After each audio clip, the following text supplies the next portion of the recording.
Hi, welcome to the first ever virtual Cypress Fairbanks ISD Digital Learning Conference. We are so glad you're here.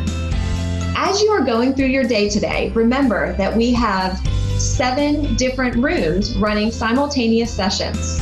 So there should always be something great that you can watch. In order to earn professional development credit for attending these live sessions, you must complete an attendance verification form during each session. The presenter will show a slide with a unique link to that particular session. When that link is shown, make sure you take a picture or write down that link. And shortly after the session completes, make sure that you fill out that attendance verification form. These forms will be time-stamped, and the form will only be open for a certain amount of time. So make sure that you don't delay in completing that form. We will only be able to issue professional development credit for those that fill out the form during the allotted time. We are so glad that you have decided to spend your day with us today. And on behalf of the entire Cypress Fairbanks ISD EdTech team, thank you. And we hope you enjoy your day.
Welcome to the first ever virtual Cypress Fairbanks ISD Digital Learning Conference. We are so glad you're here.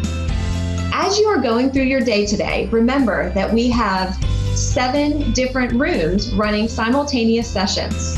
So there should always be something great that you can watch. In order to earn professional development credit for attending these live sessions, you must complete an attendance verification form during each session. The presenter will show a slide with a unique link to that particular session. When that link is shown, make sure you take a picture or write down that link. And shortly after the session completes, make sure that you fill out that attendance verification form. These forms will be time-stamped, and the form will only be open for a certain amount of time. So make sure that you don't delay in completing that form. We will only be able to issue professional development credit for those that fill out the form during the allotted time. We are so glad that you have decided to spend your day with us today. And on behalf of the entire Cypress Fairbanks ISD EdTech team, thank you. And we hope you enjoy your day.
Welcome to the first ever virtual Cypress Fairbanks ISD Digital Learning Conference. We are so glad you're here.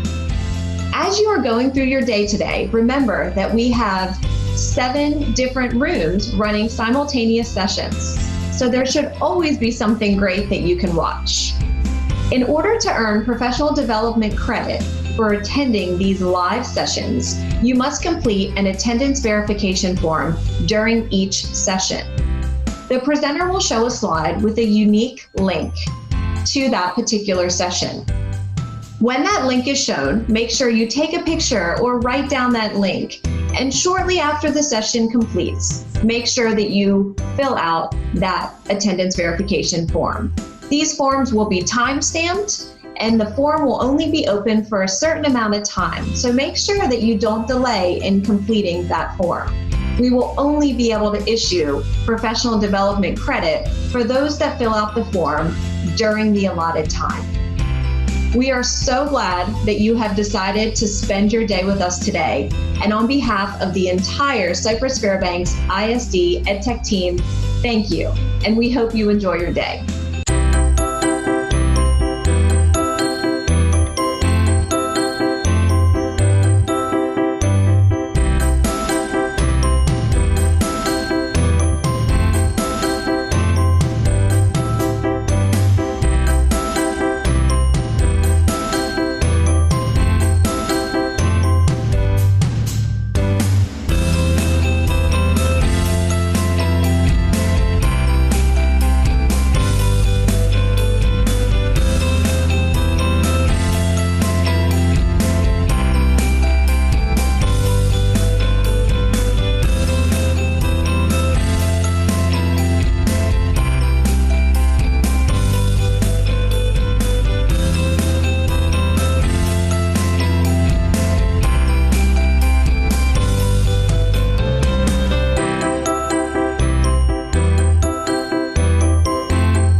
Welcome to the first ever virtual Cypress Fairbanks ISD Digital Learning Conference. We are so glad you're here. As you are going through your day today, remember that we have 7 different rooms running simultaneous sessions. So there should always be something great that you can watch. In order to earn professional development credit for attending these live sessions, you must complete an attendance verification form during each session. The presenter will show a slide with a unique link to that particular session. When that link is shown, make sure you take a picture or write down that link. And shortly after the session completes, make sure that you fill out that attendance verification form. These forms will be time-stamped, and the form will only be open for a certain amount of time. So make sure that you don't delay in completing that form. We will only be able to issue professional development credit for those that fill out the form during the allotted time. We are so glad that you have decided to spend your day with us today. And on behalf of the entire Cypress Fairbanks ISD EdTech team, thank you. And we hope you enjoy your day.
Welcome to the first ever virtual Cypress Fairbanks ISD Digital Learning Conference. We are so glad you're here.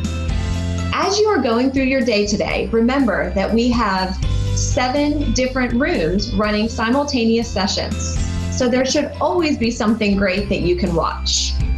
In order to earn professional development credit for attending these live sessions, you must complete an attendance verification form during each session. The presenter will show a slide with a unique link to that particular session. When that link is shown, make sure you take a picture or write down that link. And shortly after the session completes, make sure that you fill out that attendance verification.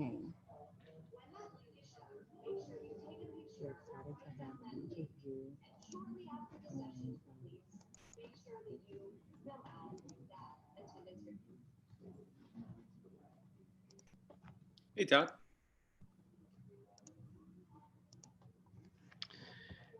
Hey, everyone. Welcome to our first ever virtual DLC.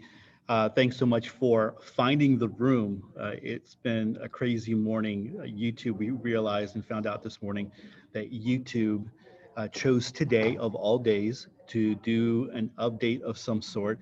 So it really threw a big wrench in our plans. So what we want to do is give you the link for the credit for the 8 o'clock session. I'm going to go ahead and put that up on the screen right now. So if you're in the Zoom or you're in the YouTube channel, go ahead and get this bit.ly down, and so that you can go ahead and get the credit. So I'm going to go ahead and share this out here. And Katrina will also be putting this link in the YouTube chat so that you can go ahead and grab that. Adam Larson, who is our Schoology trainer today, we're very excited to have him. He will be coming on at 9, so we will be picking up from 9 till 3. And he is going to embed a lot of the content that he had from the 8 o'clock session. He's going to embed that into the other sessions.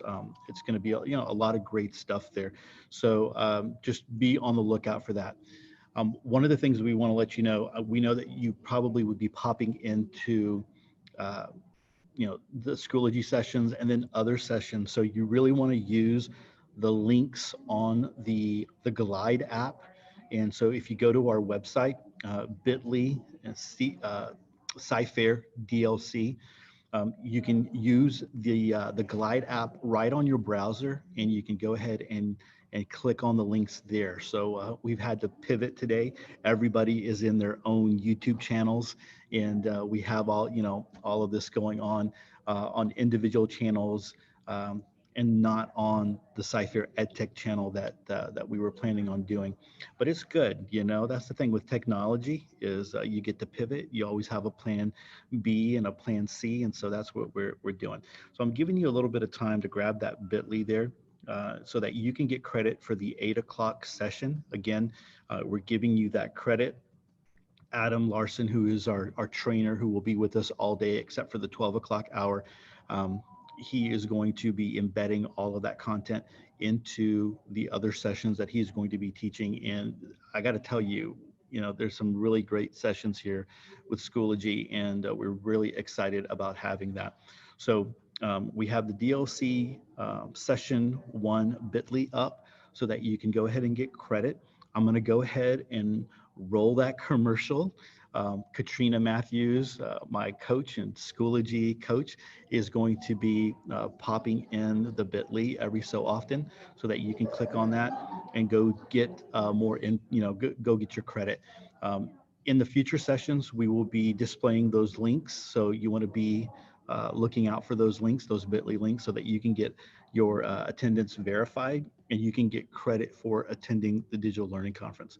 We're glad that we've got this final hurdle that we've overcome, and we'll be starting at 9. So again, thank you so much. I see there's 1,600 people right now in the YouTube channel. We're really excited that y'all are all here, and I'm reading some of your comments. Everyone, thank you. Good morning. Good morning to all of you. We're so glad that you are being patient with us. Again, if you are joining us, I mean, those of you that are in the chat can help other people out. You want to make sure that you're going to our website, bit.ly, Cyfair DLC, to use the links in the glide to get to the channels, because we're all in individual channels, using our individual channels right now to be able to do these different rooms that we're broadcasting live on for the DLC.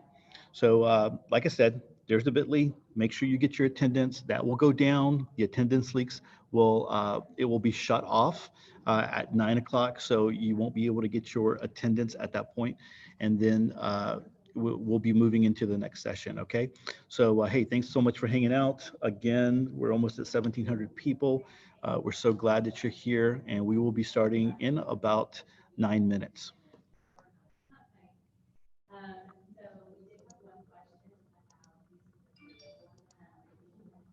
Allotted time. We are so glad that you have decided to spend your day with us today. And on behalf of the entire Cypress Fairbanks ISD EdTech team, thank you. And we hope you enjoy your day.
Welcome to the first ever virtual Cypress Fairbanks ISD Digital Learning Conference. We are so glad you're here.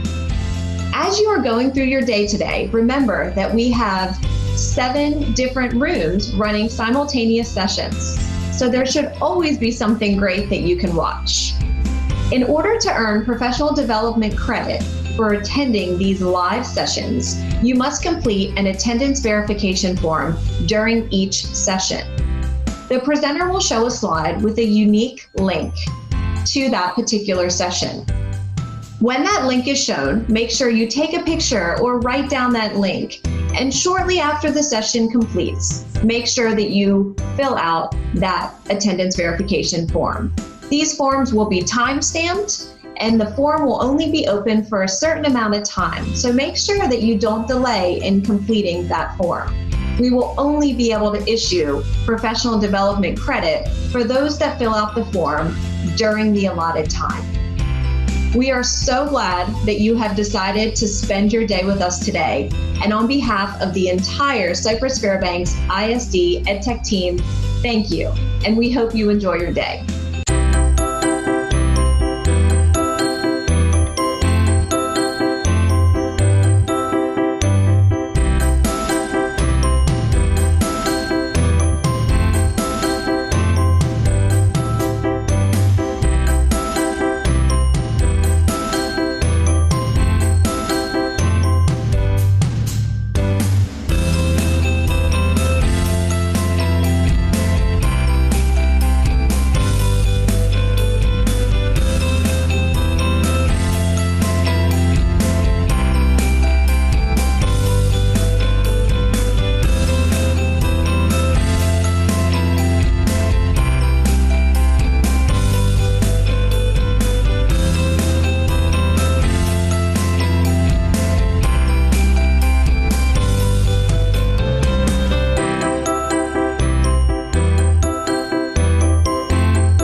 Hi, welcome to the first ever virtual Cypress Fairbanks ISD Digital Learning Conference. We are so glad you're here.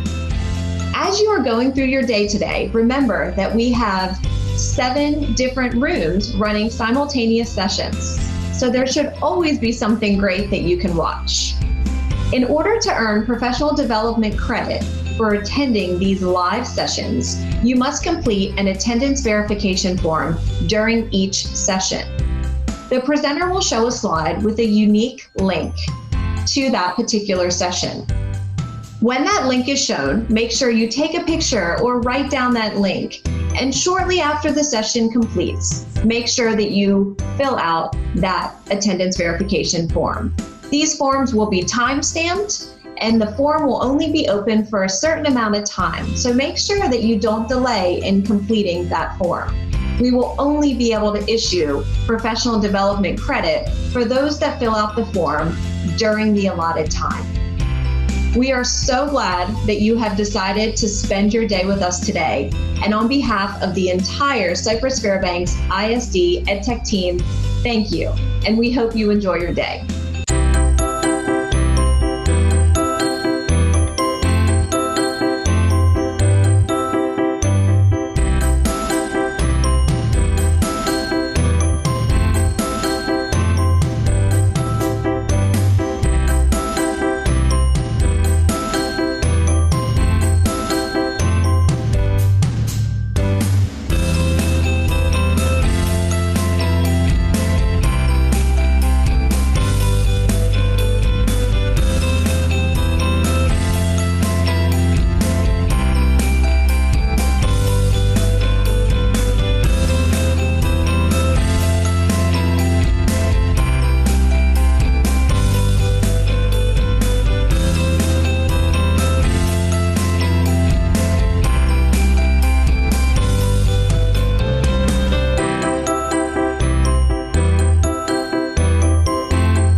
Welcome to the first ever virtual Cypress Fairbanks ISD Digital Learning Conference. We are so glad you're here.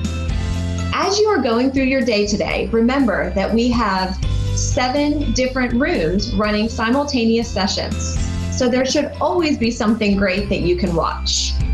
In order to earn professional development credit for attending these live sessions, you must complete an attendance verification form during each session. The presenter will show a slide with a unique link to that particular session. When that link is shown, make sure you take a picture or write down that link. And shortly after the session completes, make sure that you fill out that attendance verification form. These forms will be time-stamped, and the form will only be open for a certain amount of time. So make sure that you don't delay in completing that form. We will only be able to issue professional development credit for those that fill out the form during the allotted time. We are so glad that you have decided to spend your day with us today. And on behalf of the entire Cypress Fairbanks ISD EdTech team, thank you. And we hope you enjoy your day.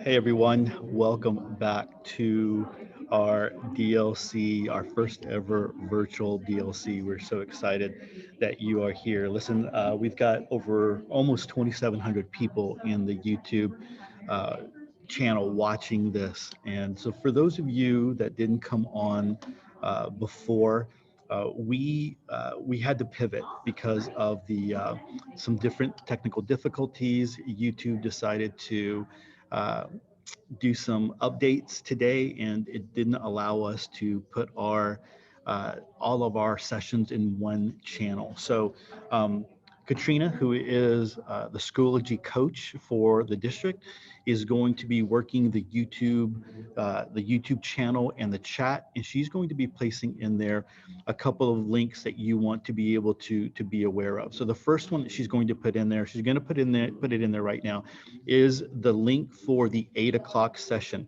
So that 8 o'clock session is not going to be replayed. Adam Larson, who is our Schoology trainer, will be embedding his content throughout all the other sessions. So if you want to get credit for the 8 o'clock, just go ahead and click that bit.ly link and go fill out that attendance link verification right now, so that you get that a credit for the 8 o'clock session. All right. If you need to, I know there's a lot of people in there, almost 3,000 people now. You can scroll up and you can go ahead and click that link. The other thing that I want to tell you, if you were thinking about, I personally think that being in the Schoology room all day long is going to be very beneficial, but I know that some of you are going to want to go and see some of the other sessions. If you want to do that, you want to make sure that you click the link uh, in the Glide app that we are using. And so Katrina will place that link in the chat as well. She'll be doing that throughout. And I believe it's bit.ly 2020 CFISD. Is that correct? Mm-hmm. Okay. So she'll be placing that in the chat. Use that to click the links to get to any other sessions, because we're all over YouTube right now to make this happen today.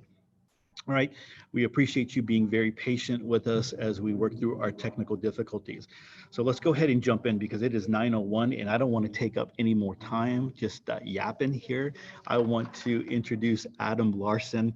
I've known Adam for a while now. We've been talking about Schoology for a little bit, and I am very glad that he is here with us to talk about Schoology and train on Schoology. He is from Houston, and so he's one of us. That's really great, and so love to have him here. He's got a lot of great knowledge about Schoology and how to implement it and how to really take it to the next level. And that's what this room, all the sessions that we're going to be doing today, is all about taking Schoology to the next level. It's not just the basic little folders and graphics and things like that.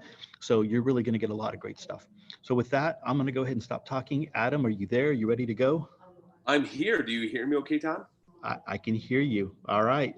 The Perfect. Zoom and the YouTube channel is yours. Awesome.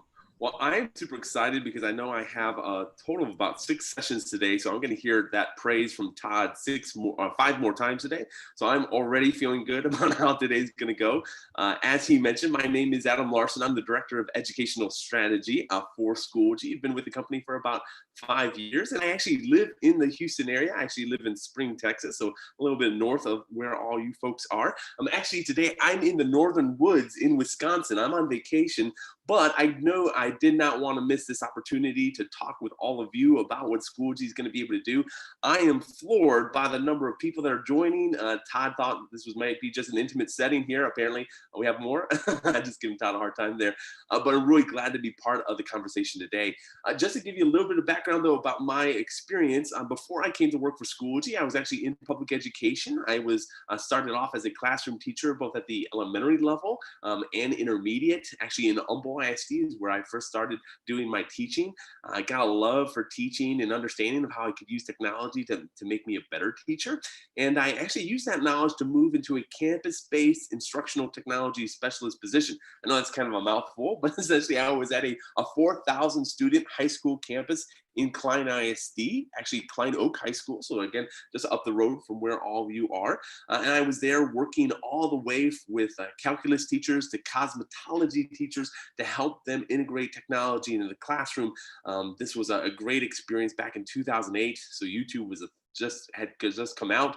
iPads weren't even a thing yet, but we were integrating technology into the classroom. A lot of good lessons learned during that time. Eventually, I found myself into a district level position at Houston ISD, where I helped out with the curriculum and the assessment and the technology team, making sure that their Power Up initiative, which was that laptop distribution across 60 different high schools, was going forward successfully, things that were being utilized. And it was actually during that time where I saw Schoology for the first time. And I was part of an LMS committee, and I was looking at different solutions. And when I saw Schoology for the first time, I knew this was a tool that I would want to use. It was a tool that I wish I could have been using in the classroom, training teachers on, introducing to campuses, and I decided to join the team. And since then, like I said, I've been working there for 5 years. As Todd mentioned, I've had a lot of conversations with Todd and the rest of the Sci-Fair team. I think a total of 8 different meetings before Sci-Fair came to the decision about Schoology. And I'm really excited to be able to be part of this digital day to walk you through the platform. Now, as I'm going to start sharing my screen here a little bit, I will want to point out that we do have the YouTube chat going. Todd and his team are going to be kind of managing that, looking over that. So make sure that you're, if you have questions, make sure that you're entering them in. But of course, with a number of people, we're not going to be able to answer probably all of them today. But just know we are excited to be able to hear your feedback and things like that. So with that said, let me go and start sharing my screen. And when I share my screen, I'm going to go ahead and press share here. And I am going to turn off my video just to save on some bandwidth and make sure that everyone can see everything that they need. This session, what is this session currently about? 9 a.m. is using Schoology effectively in a blended or a distance learning model. And this is really the only slide that I want to show. All my training sessions are going to be really in the product, so you won't just have to kind of see slide presentations, but actually see the product in work. So I'm definitely going to try to do that. But this really introduces 2 new terms for some of you, at least. And I want to make sure I define what those are. So there are 2 types of learning when it comes to technology usage. And I know that there's other definitions out there, but for today, we're going to pretend there's these 2. You have blended and you have distance learning. Now, a lot of you know what distance learning is because you've been doing that for the last couple of months. I know after spring break, everyone was getting back, school got canceled, and then all the schools were kind of scrambling to figure out what to do next. So a lot of times teachers were leveraging Schoology to get into the platform to deliver instruction to students and parents in a remote sense. So that really is what distance learning is. And again, all of you are quasi experts in that process. But the other aspect of Schoology is not only for distance learning, but also for blended learning. What is blended learning? Well, blended learning is a combination of face-to-face instruction with a digital component involved. And that digital component allows for asynchronous type work, which is where students can go into the platform and do things without that face-to-face instruction.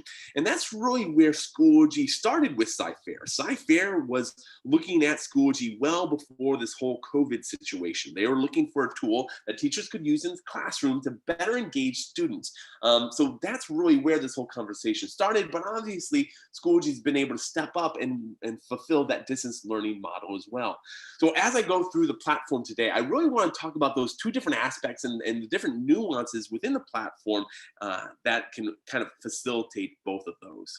So when I go into the platform, I actually just pull over my screen here. I'm going to try to zoom in to see if I can get a little bit closer so that everyone can see it. Yeah, perfect. So I will tell you that some of you have seen Schoology before, so that's great. It's important to have that kind of background information, but I know there are a lot of people on the call today or on the webinar today that haven't. So I will be setting the stage, and I will be doing this each session just to make sure that anyone who's new to us kind of has some understanding about what they're seeing. So right now, I'm actually on the Schoology homepage. I'm logged in as Heather Meza. And by the way, when it comes to Schoology's URL, we're going to have a custom URL for Sci-Fair. So Sci-Fair will be able to have a specific URL to get to Schoology. And when it comes to logging into Schoology, we can match up those credentials with anything else in the district. So if you want it to be the same Wi-Fi or same credentials as the Wi-Fi or as your login to different Sci-Fair tools, it can be the same one for Schoology. So it's nice for every user to be able to log into the platform. And that's especially helpful in a distance learning world where you're not always there to be able to support the students and parents to be able to get access. That's going to help streamline things. Now, when Heather logs in, she's going to have access to really 3 main areas: courses, groups, and resources. And all of these definitely will play a part in both a blended and distance learning world. And we'll talk about that as we go through the presentation. But specifically, what are courses? Well, courses actually show up right here on the course dashboard, right on the homepage. And courses is where instruction happens. So if you as a teacher are wanting to provide content to your students, you're going to have a course for that. The nice thing about the courses, though, is that those courses are automatically going to be generated right through eSchool Plus. So for instance, if Heather comes into Schoology, she doesn't have to worry about creating the US History and Geography course. She doesn't have to worry about creating the AP US History course. Those are already going to be generated based upon the courses that she's the teacher in eSchool Plus. So that's going to be a huge benefit for Heather to always have those courses automatically created and automatically provisioned. That means all the students will automatically be part of those courses as well. So you never have to worry about creating those courses, enrolling those students. That's just going to happen on the back end with our integration with eSchool Plus. And again, whether you're in a blended learning model, you don't want to waste classroom time to be able to set those things up. If you're in distance learning model, that's obviously difficult to try to get that coordination going on with teachers, students and parents, from home. So the nice thing about Schoology is that we're definitely going to streamline that process. The other course, though, that you see here is that you can also use Schoology to provide any type of instruction. So you as a teacher might be able to come into Schoology and actually get professional development within the platform. So even though you're using Schoology as a teacher, there's going to be some courses that you're going to be a student in.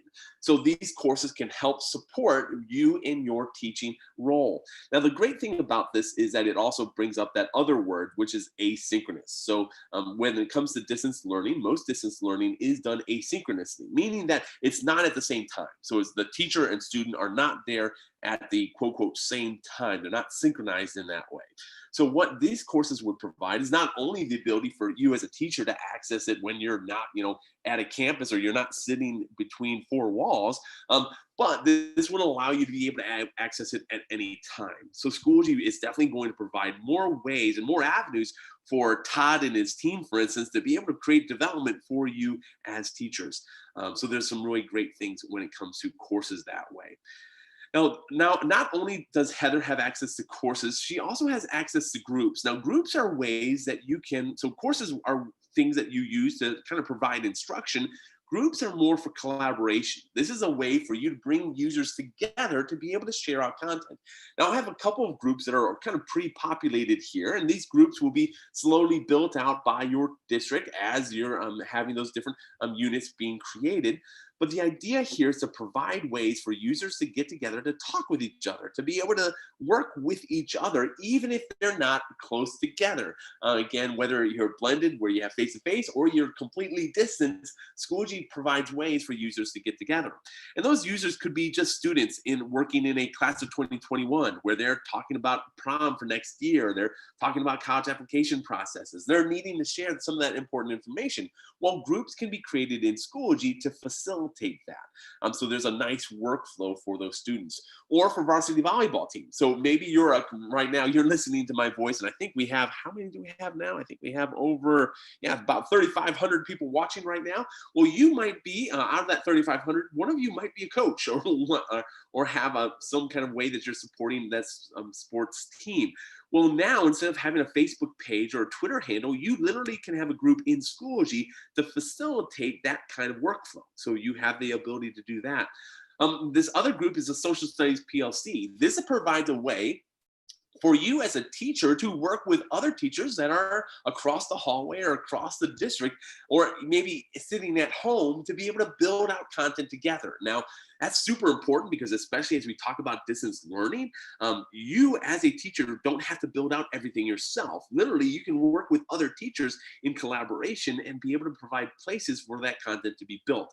And I'll talk about that, especially when I get into a course and how things are provided. But not only are you working individually as teachers, there's also going to be a district initiative. So for instance, there's a curriculum instruction group in this particular demo site, and there might be named something different for Sci-Fair, but this is a place where not only do you have those scope and sequences and pacing calendars, but there's ways for even course templates to start to be built out. So as teachers are coming in for a third grade classroom, that you literally could have a place where content's being built and shared so that you don't have to start from scratch. There's some really powerful ways where districts can come together and build out that content. And this could be done completely remotely as well, right? You don't have to be in a room with an individual to build out that content in Schoology. You can do it from wherever you're at. And whether it is a student government group or Redwood High School staff group, so Heather can be a part of a lot of different groups to foster collaboration and to make sure that she's always in the know.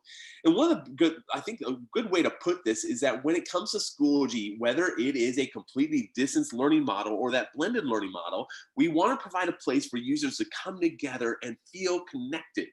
That's a huge part of the Schoology workflow. And I think part of that connection even happens on the homepage. So for instance, if I go to recent activity, I can now see all the updates that are happening from my courses and groups and even from my building or district in one place.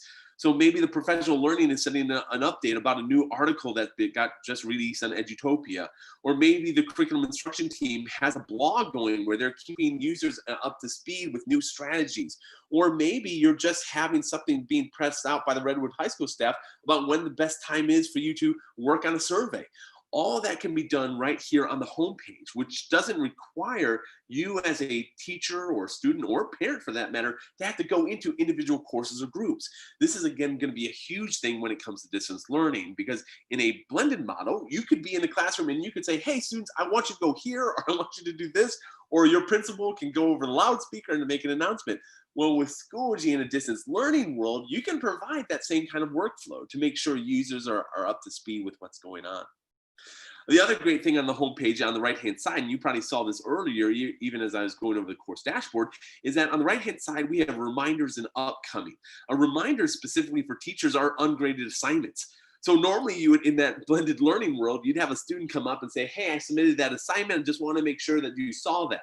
Well, in either way, whether it's blended or distance, you now as a teacher will get a reminder right on the homepage showing that you have ungraded work. And literally when you click on that review assignment, it takes you directly within US History, Unit 1, Lesson 2, and you're able to grade that assignment. So there's a wonderful workflow when it comes to users who can see right on the homepage the things that they need to do next. And again, that's great for both blended or distance type learning.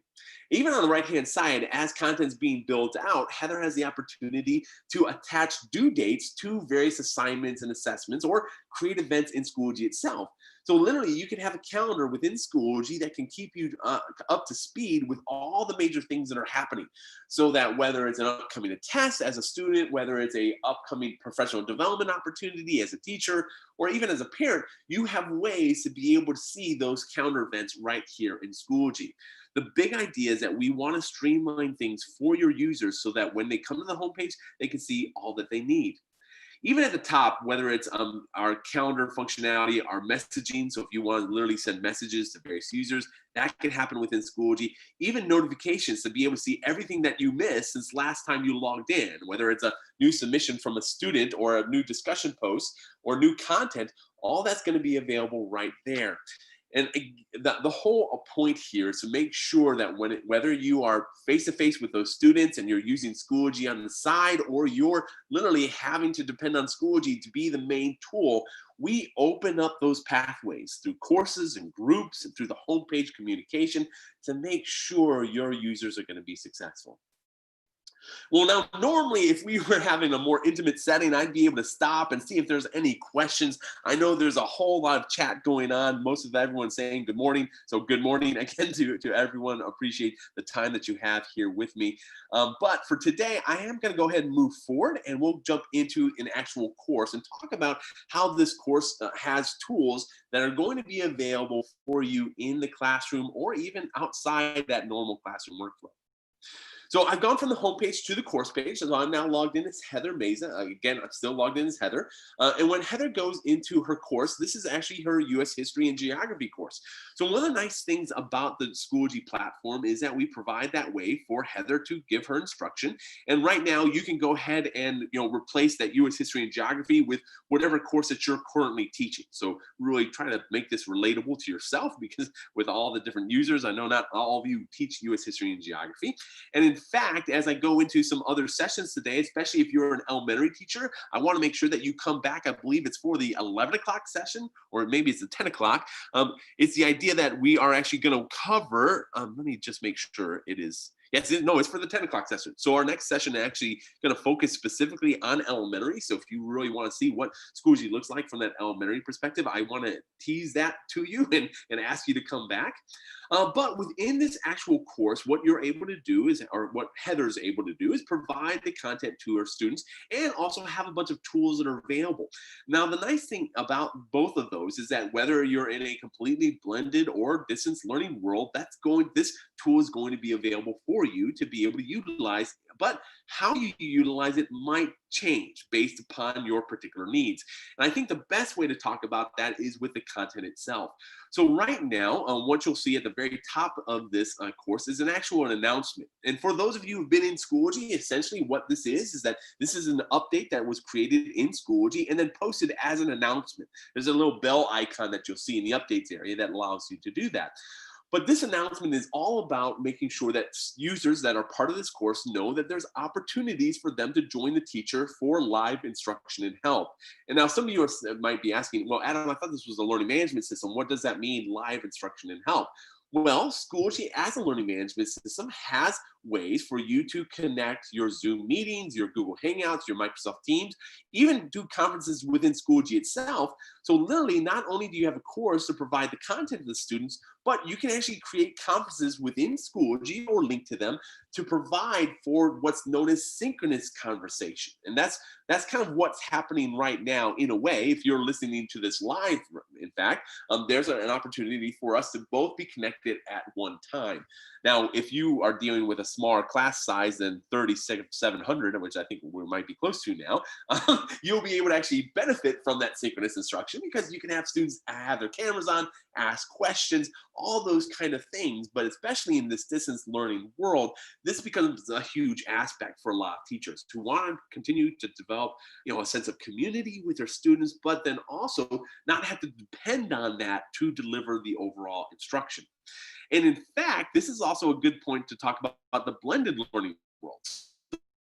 Let's say we all are back on campuses in October or whenever that might be.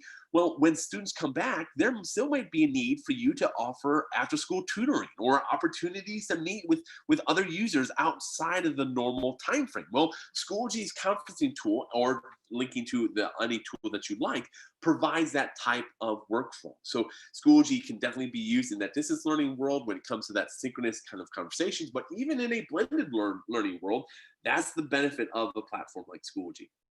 But let's start talking about the content. What do you actually see here? Well, the first piece of content that I'm going to just talk about briefly, and this is more just to make sure I alleviate anyone who might be concerned about this. The first piece of content is an embedded Google slide. So whether you are using Google or whether you're using Microsoft, and I know Todd said there's kind of like a hodgepodge a little bit where different teachers are using different things. Well, that's okay. The idea here, though, is that if you have content that's been built in different systems, all that content or productivity tools, all that content can come right in Schoology. And in fact, most of your courses that you build out will have the foundation in that productivity suite type content. So that literally you can take everything that you've built in the past and leverage that here in Schoology. Now, some of that content, though, is going to be part of a bigger concept. So for instance, this week in history in a normal blended learning world is just trying to provide a place when students log into a course to kind of get some sense of what's maybe being talked about this particular week. But especially in a distance learning world, what you might need to do is actually edit that particular page. And you might say, you know what, here's this embedded PowerPoint, but this is something that you need to know that goes along with it. So literally in this area, you can now be able to type in the information that you need. So students, you could say students be aware. If I could type correctly, that'd be great. Beware. Yeah, not beware. I think I want to be aware. And essentially you could add some additional context to this piece of content, because that's one of the big things in Schoology itself, especially in the distance learning world, is that imagine that you're not sitting there in the classroom with a student. What are the questions that they're going to have? And this provides you ways to try to preemptively answer those questions. So you can do that right in the platform. And in fact, if you come down here to the bottom, there's ways to do an audio video recorder right here in Schoology as well. So if you want to be able to record audio or a video and embed that as part of a page, and by the way, that's going to be available really throughout the entire platform, that's going to be a really powerful way for you to preemptively answer a lot of the questions that users might have and direct them to the right pieces that they need to go into. So there's ways to definitely do that within the platform, especially in this distance learning world. world, providing more information is usually the best bet, because that makes sure that those users kind of aware of what's going on. Now, underneath that piece of content, though, you'll actually see a Unit 1 and Unit 2. Now, the way that Schoology is set up is that we have a folder-based system. So anytime you're looking to build a course, you're going to start with a folder. And we'll actually talk about this more when we get into some of the other kind of sessions later on today. But folders really do set up the basis by which that you create content. So I have a Unit 1 and Unit 2. Now, one of the things that we've seen specifically in a blended learning world is that folders are really important to create kind of delineation between the different content and help you as a teacher to be able to organize it. But in a distance learning world, one of the things that we've seen time and time again, and I think this happens a lot with our elementary teachers, is that they literally create the folders to be more kind of like the weeks and days. So instead of it being a unit that students need to go through in lessons, it literally is for week 1 or for week 2. And within week 2, here's day 1, here's day 2. So when you're building folders, it really is going to depend upon, in my mind, I think it's going to depend upon whether you are distance or whether you are blended. Because in a blended, you are able to kind of direct them a little bit easier. But when it comes to distance learning, you might want to have things packaged in a way that would allow them to kind of navigate through that piece. But for today, I do want to go into Unit 1. And within Unit 1, we have Lesson 1 and Lesson 2. And within Lesson 2, you have more content found inside of that. Now, the interesting thing is when I go through Lesson 2, I'm going to talk about some of these different pieces of content. But each of the pieces of content can definitely be altered for the particular needs of that blended or distance learning world. But the big idea here is that when it does come to content, you are not alone in creating the content by yourself. So Heather does not have to create everything that I'm about to show you. In fact, if she goes to add materials, she can go to some pre-approved apps that have been entered in, whether it's Nearpod or Quizlet or Screencast-O-Matic, or she can go from resource. And the reason I show you specifically import from resources is to talk about the overall desire that the district has and that a lot of your PLCs might have to be able to have content being built out jointly. So that when Heather comes to building out her particular course, she could literally go into a group like curriculum instruction, go into secondary PLCs, and now within the social studies area, find all the content that she needs to be able to build out this particular course. So if she wants to find that weeks and day folders that are set up based upon the scope and sequence, she can find that. Or if she wants to be able to find some of the major unit guides, she can find those as well. And even if she goes into her PLC, this is where now she can find content that fellow teachers are building out. And that content can be tied to standards, tagged to topics, and now she has the ability to literally import that content right into her course. So the big thing here is whether you are in distance learning or a blended learning world, there's ways for you quickly to build out courses to deliver to students. And that's one of the biggest things that we've seen Schoology come on board with more and more districts around the country, not even before this whole COVID situation, but even afterwards, where districts are wanting to provide ways to make things easier for teachers. So it's not you having to build content all by yourself, but it's actually a community that's helping to build that content. And then from this point, you can be able to use what you need.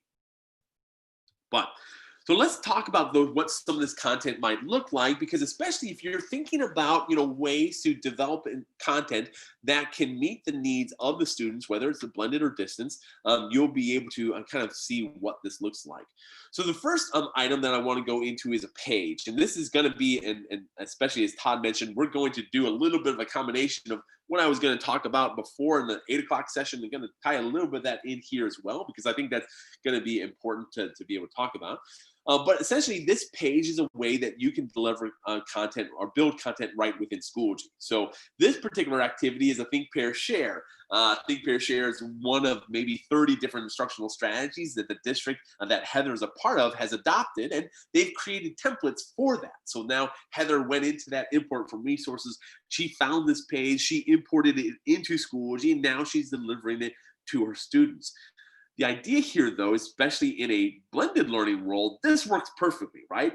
Students can be able to go into Schoology, see this particular prompt, and then they're going to jump into a conversation with a student that's right next to them, or maybe at least 6 feet apart. But the idea here in a blended or in a distance learning world world is that this kind of activity doesn't necessarily provide an access that they might need. So again, what the teacher might do is they can go up to the edit page, and now instead of doing a think, pair, share in a traditional sense, they're going to find out another way to do that. So maybe it's a think, pair, share that will be utilized in a conference later on today. So maybe this is a preemptive content that a teacher's created so that when they have a conference later on within Schoology, by the way, that conference can be filled with students that are pre-prepped for that information. So there's definitely ways that Schoology content can be utilized, whether it's in the blended or distance learning world, but making sure that you understand your users, understand the context is going to be important to make sure that you maximize it the way that you need.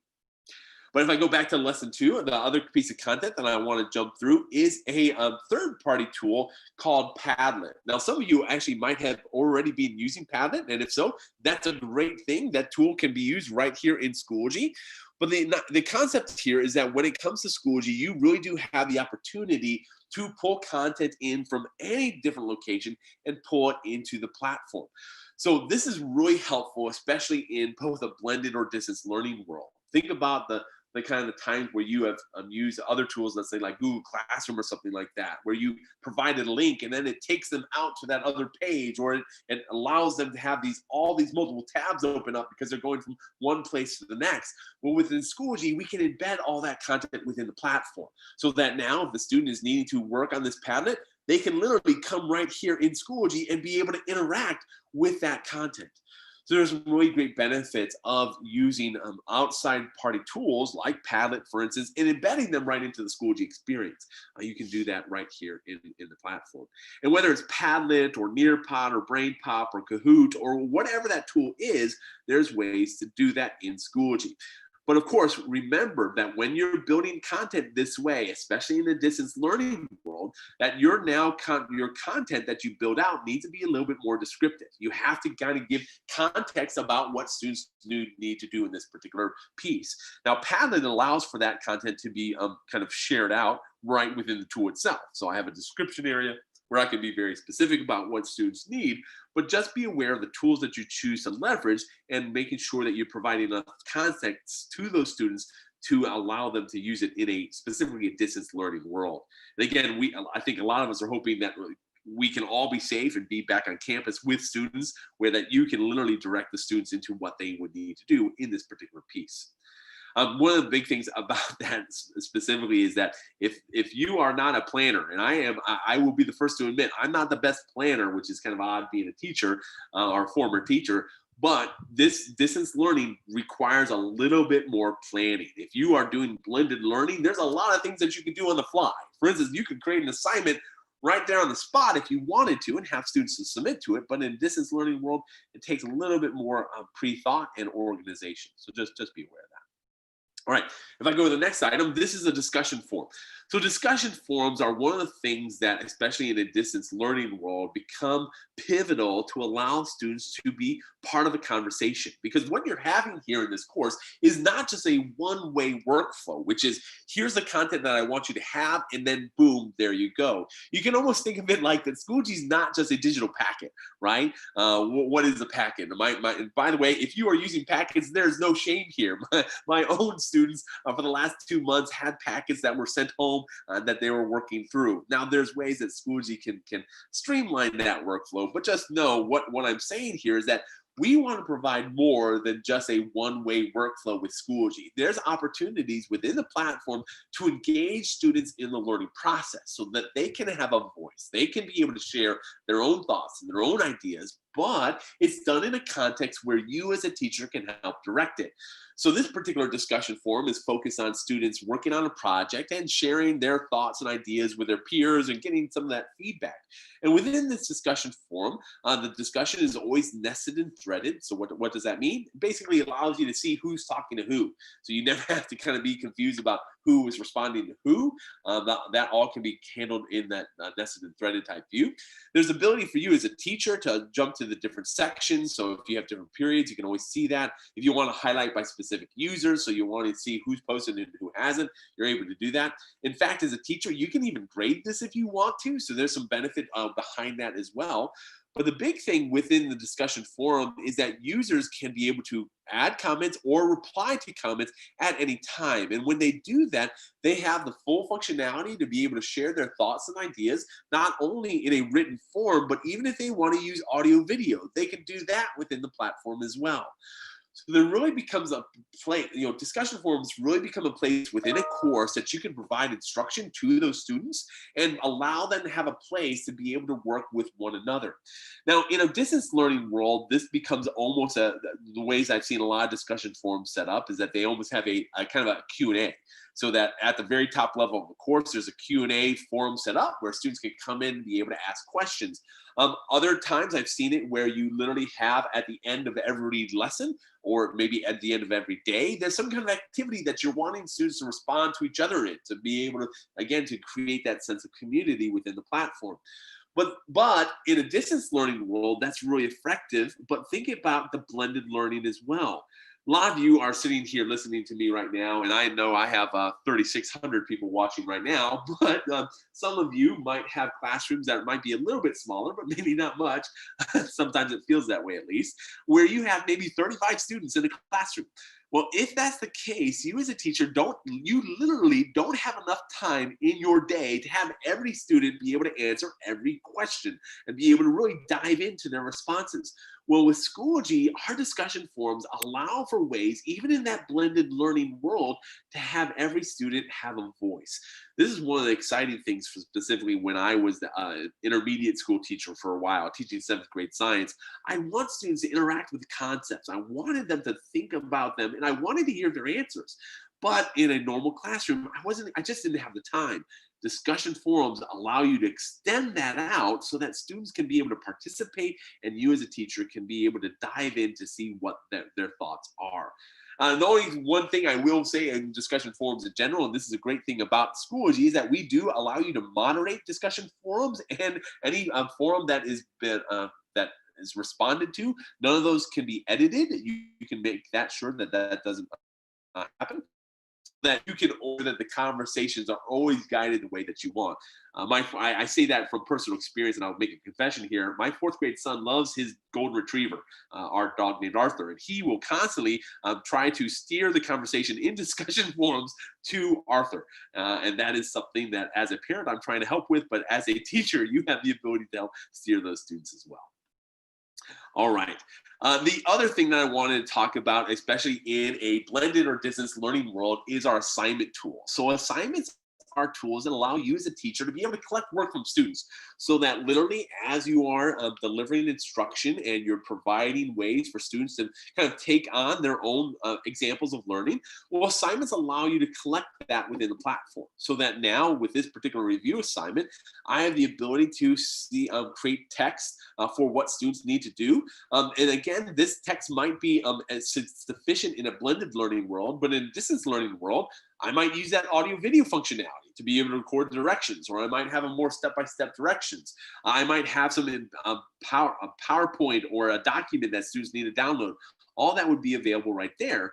But the idea here is that for Heather, she can go into Sarah on the right-hand side, and she can see the different sections. And now she can see all the student work right here in Schoology. And this is really great in a distance learning world, right? Because literally, if you want students to submit work to you as a teacher, you can do that within Schoology. I know that especially as districts are trying to figure out what this new kind of situation is, a lot of districts were kind of lenient around the grading scales and things like that, and how all that works within the classroom. And as we go into this coming semester, there might be some new kind of things that are coming down the line. Well, with Schoology, we would provide significant ways for you to actually grade students within the platform.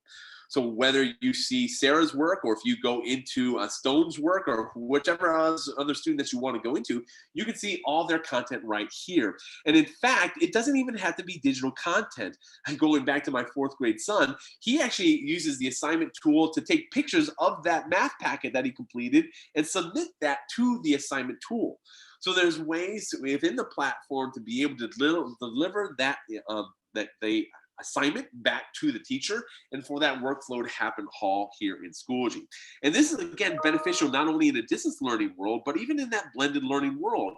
You literally, with Schoology, you can try to do away with taking home packets and folders of all this graded work. You can do a lot of the assignment workflow right here in Schoology. And even the benefit of this is that if you want to use the rubric at the top, you can now grade the students' work right here in Schoology. And when you press save, something that I did not mention earlier, but is going to be huge, is all the grades in Schoology can pass back to eSchool Plus. That means if you grade anything in the Schoology platform, those grades don't have to just stay in Schoology, they can pass back over to eSchool. That means you don't have to create new columns in eSchool, you don't have to take a grade from Schoology and hand enter it into eSchool. All that's going to be synchronized. There's going to be some really great aspects of that, and especially if you stick around for the secondary session that's coming up at 11 o'clock, we'll talk more about that specifically. But just know, even in the discussion forum that's graded, you still might want to have conversations with the student. And the nice thing about the assignment workflow is it provides one-on-one conversations between the teacher and the student. It's actually especially beneficial at the elementary level when you're working one-on-one with students the majority of the time. This provides that kind of workflow where students can work on a project, they can record a video of themselves, they can submit that as an assignment, and then you as a teacher have the ability to give the feedback that they need to be successful as well. So there's some really big benefits with that. So the assignment tool is also a great piece that allows for both a blended learning or distance learning situation, really allows you to provide the instruction that you need to really engage students in your classroom. All right, the other tool that I wanted to talk about really briefly, and we don't have a time to jump into it more, and in fact, and I'm kind of laughing to myself because I'm dropping teasers throughout this entire presentation, but at 3 o'clock, we're going to take a deep dive into the assessment tool. The assessment tool is specifically something that you can build kind of for formative and summative assessments within Schoology. There's over 19 different question types that you can build out within the platform, which is huge.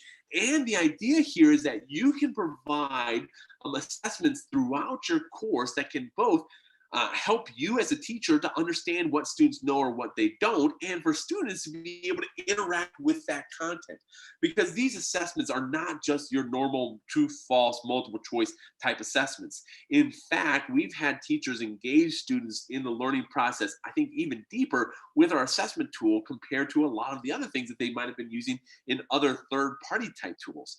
So for instance, whether you want to have embedded audio files and rich media, or if you're wanting to have the students be able to do drag and drop activities, whether it's labeling with matching or even having images pushed around, or maybe they're going to an essay question and they're watching a video that's embedded right in the platform. You can do all those things right in the Schoology assessment tool. And in fact, this is what I'm showing you here, and I'm kind of you won't think this is so awesome, but I'm so awesome, but this is something that every teacher can build out. So what you're seeing here is something that I'll show you how to actually build when we go over to the at 3 o'clock when we do that assessment tool, assessment training. So make sure that you come back for that, because this might look complicated, and sometimes the questions are based on phenotypes and genotypes here. I might skip over that one, but how to build them is extremely simple. Something I think you can really enjoy. But the idea here is whether it is in a blended learning world, right, where you definitely want to have assessments that are being delivered to students, whether those are warm-ups, whether those are exit tickets, whether those are chapter tests or unit tests, you can have those assessments be part of your overall course, and that can be part of the building process of building the students' understanding. But of course, in the distance learning world, it's huge too, because now you can give those weekly quizzes, you can do all those things when it comes to your assessment, all within Schoology.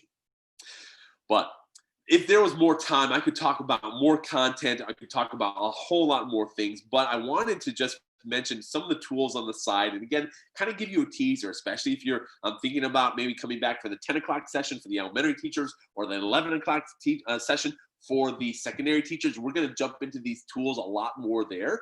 But within this course, there's also ways for you as a teacher to be able to benefit really regardless of a distance learning or blended learning type world.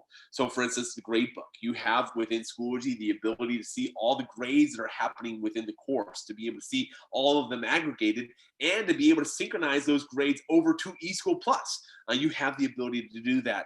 We have a mastery area so that if you're wanting to have content tied to standards and you're wanting to track how students are performing on those specific standards, you're able to do that right within the platform and be able to see all the things that you need. Or if you want to go into US history and geography, of course, and you want to use our conferencing tool or our badges or be able to see analytics, all that's going to be also available for you as a teacher as well. And the idea here is that whether you're in a blended learning world or a distance learning world, there's content, there's tools that are going to be in place to help you be successful as a teacher. Now, I covered a lot. I thank you all for kind of following along with me. Hopefully, you're excited about what you're seeing. I'm wanting to make sure that I'm being high level enough that everyone can kind of appreciate what's going on here. And I know some of you are like, oh, Adam, I wish you could get in the weeds a little bit more on things. Again, I encourage you to come back to some of those different sessions where we'll do that.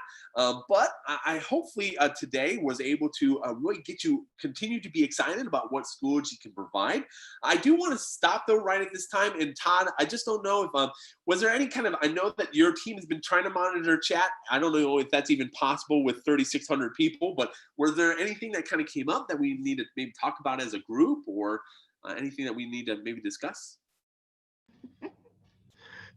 Yeah, Adam, you're right. The chat is going very fast with all the different people that are there on, and I think it's great. There's so many people in the YouTube chat, but you're right. It's going very fast. And one of the things that that I'd like to share with everyone is I know there's a lot of questions about Schoology and what is happening. We are trying to field all those questions. I know in the chat, there's a lot of just general questions that are being asked. One of the things that I am doing to help get information out there is providing a kind of a newsletter with just basic information and pushing that out every Monday. And so if you are connected in Schoology, which everybody in the district should be at this point, you are receiving probably a notification of a update that I have posted in the main organization. And I got to tell you a funny story, Adam.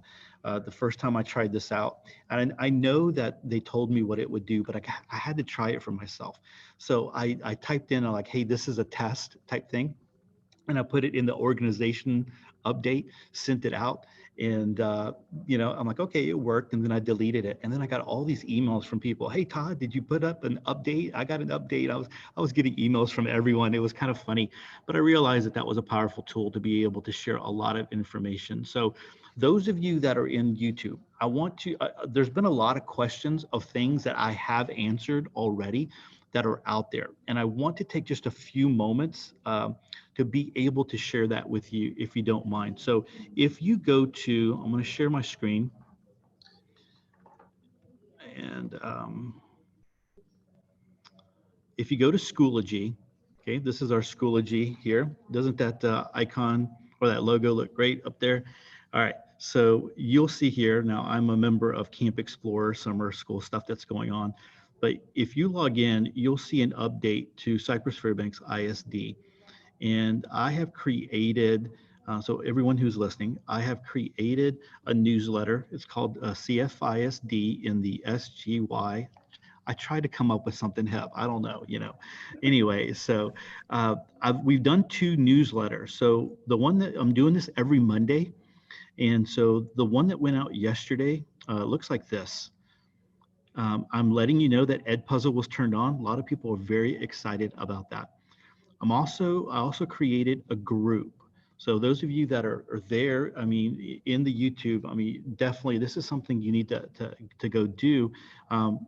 Definitely not right now, but later on today, after the DLC is over, you want to join this group, because I'm not always going to post in the organization. I'm actually going to delete those later on down the road, just because everybody has access to those. But in this group, this will be for staff members, and you'll have the newsletter there. But here are some basic things that we have let everyone know. Profile pics. Everybody wants to know about profile pics, right? So they're going to be uploaded by the district. It's going to be your badge pic, right? And so, hey, you look good. You look good on your badge pic. Just own it. Own that picture there. And so, just want to let everyone know that that's going to happen.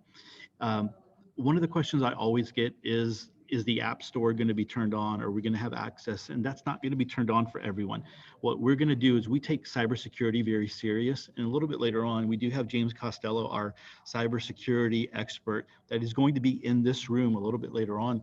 He vets all the apps and make sure that they are doing what they're supposed to. We make sure that all the apps abide by our data privacy, student privacy agreements. And so that's why we're doing that. So we are vetting the apps and we will turn them on as they go. But I just want to let people know that information there. Teachers are asking about how our course is going to show up in their Schoology. So one of the things that you need to know is that when the master schedule on your campus locks, then those courses, empty shells are going to be pushed to your Schoology account. It's going to be populated with your students in there. It's going to be empty. There's not going to be any curriculum in there. But the content teams at the district level will work with you and you will import that curriculum from your group. And so the groups that you are involved with, you'll find out more about that information during PD week. And so just know that that's the way that it's going to happen. And you'll get a little bit more information about that. And then one of the things, I know there's people transferring from different campuses, and the Schoology, when you log into Schoology, it has your old campus there. That will change when you receive your last paycheck for 2019, 2020. That's not anything that I can control. That's not anything that information services can control. It is something that is tied to payroll. And so as soon as that happens, it kicks over for you. So I just want to know, there's a lot, I mean, with 8,000 staff members, there's a lot of staff members that are moving around. So just be patient. It doesn't change the courses that you're involved with. It doesn't change things that you have done. So just know that that's the case. Hey, Adam, if you need to take a break, I know that I've kind of gone into the over the 9:50 time. You're muted there. Do you need it? Hey, Todd, can you hear me? Yeah, go ahead. Yeah. One thing I forgot to do is that I did not share the bit.ly out. Do you want to share that real quick? Do you have that, or do you want me to share that? So I know Katrina was sharing that out.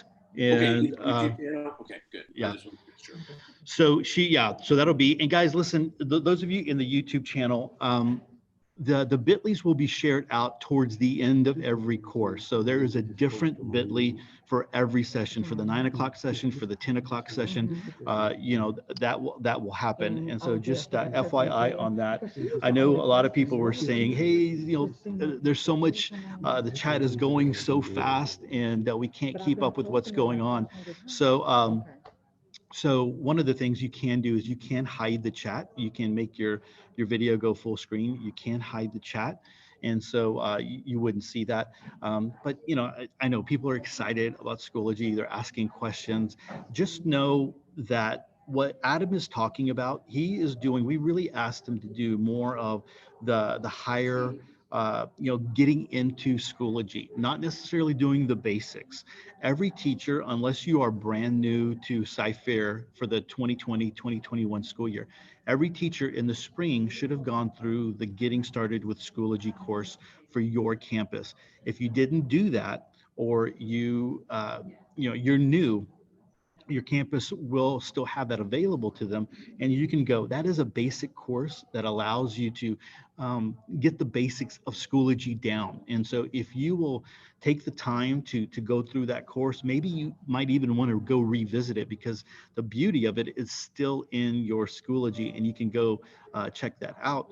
But you can go and get the basics inside of that Getting Started with Schoology course. This course is going to be go a little bit deeper. It's kind of like a next step.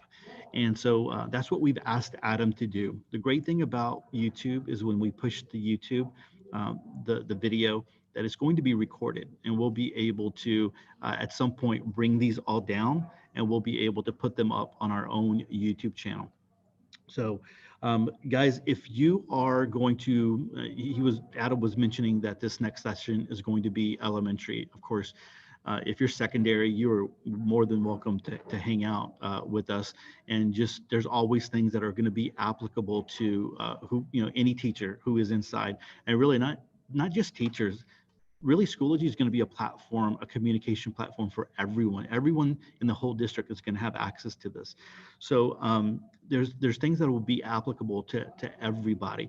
But if you do want to go check out another session, I'm going to remind you to go to and make sure you use the links in the Glide app, and you can get that over at bit.ly 2020 CFISD. Was that lowercase CFISD for the bit.ly for the Glide, Katrina? On that, I believe so. On DLC? For the for the Glide. DLC is in all caps. It's case sensitive. Okay, can you give that to me again? Okay. 2020 DLC. Okay, yeah. So I'm sorry. caps. It's bit.ly 2020 DLC, all caps. If you want to go and use the Glide app so that you can go into some of the other sessions that are available. I think that Schoology is going to be one of those that you want to keep coming back to because I think there's a lot of great stuff here. All right, so like we mentioned, the bit.lys for the attendance links are going to be shared towards the end of every session. So right now is the time where you're clicking on that and you are getting that kind of information. And you're able to input your information so that you will get your attendance links. That will shut off though as we get into the next session, right? So when we go into the 10 o'clock session, the 9 o'clock session attendance link will be turned off. All right, and so I'm just looking at the chat and seeing if there's anything there. All right. So yes, so some people were saying, Todd, the group, the access code that you're sharing, it's not working.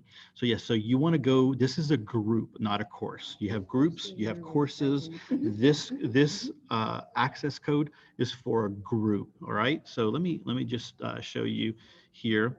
I can do I'm doing some live training as myself. So when you log into your Schoology, you're going to go to groups.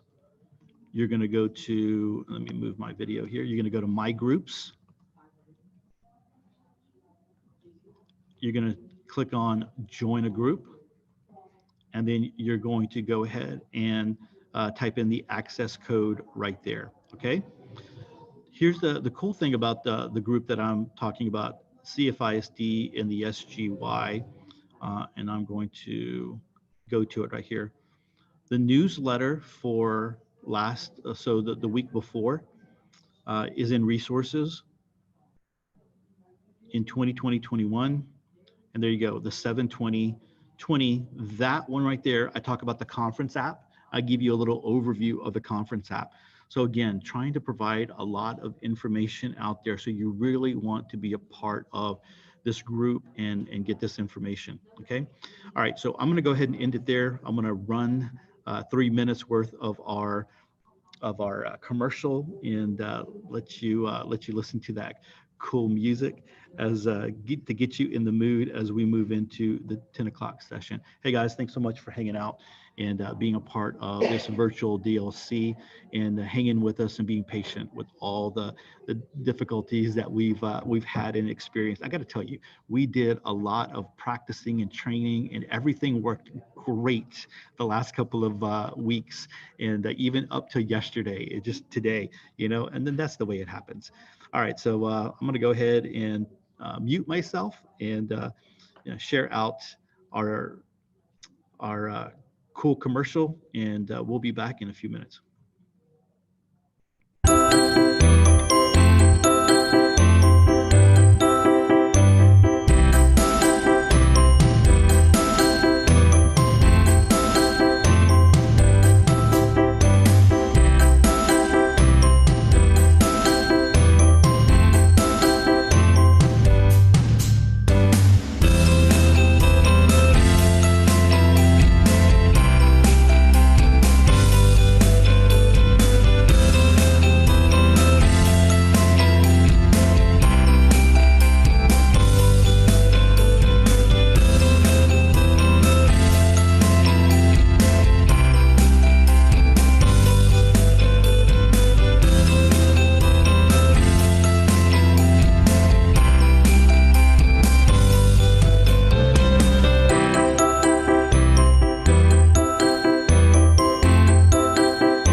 Welcome to the first ever virtual Cypress Fairbanks ISD Digital Learning Conference. We are so glad you're here. As you are going through your day today, remember that we have 7 different rooms running simultaneous sessions. So there should always be something great that you can watch. In order to earn professional development credit for attending these live sessions, you must complete an attendance verification form during each session. The presenter will show a slide with a unique link to that particular session. When that link is shown, make sure you take a picture or write down that link. And shortly after the session completes, make sure that you fill out that attendance verification form. These forms will be time-stamped, and the form will only be open for a certain amount of time. So make sure that you don't delay in completing that form. We will only be able to issue professional development credit for those that fill out the form during the allotted time. We are so glad that you have decided to spend your day with us today. And on behalf of the entire Cypress Fairbanks ISD EdTech team, thank you. And we hope you enjoy your day.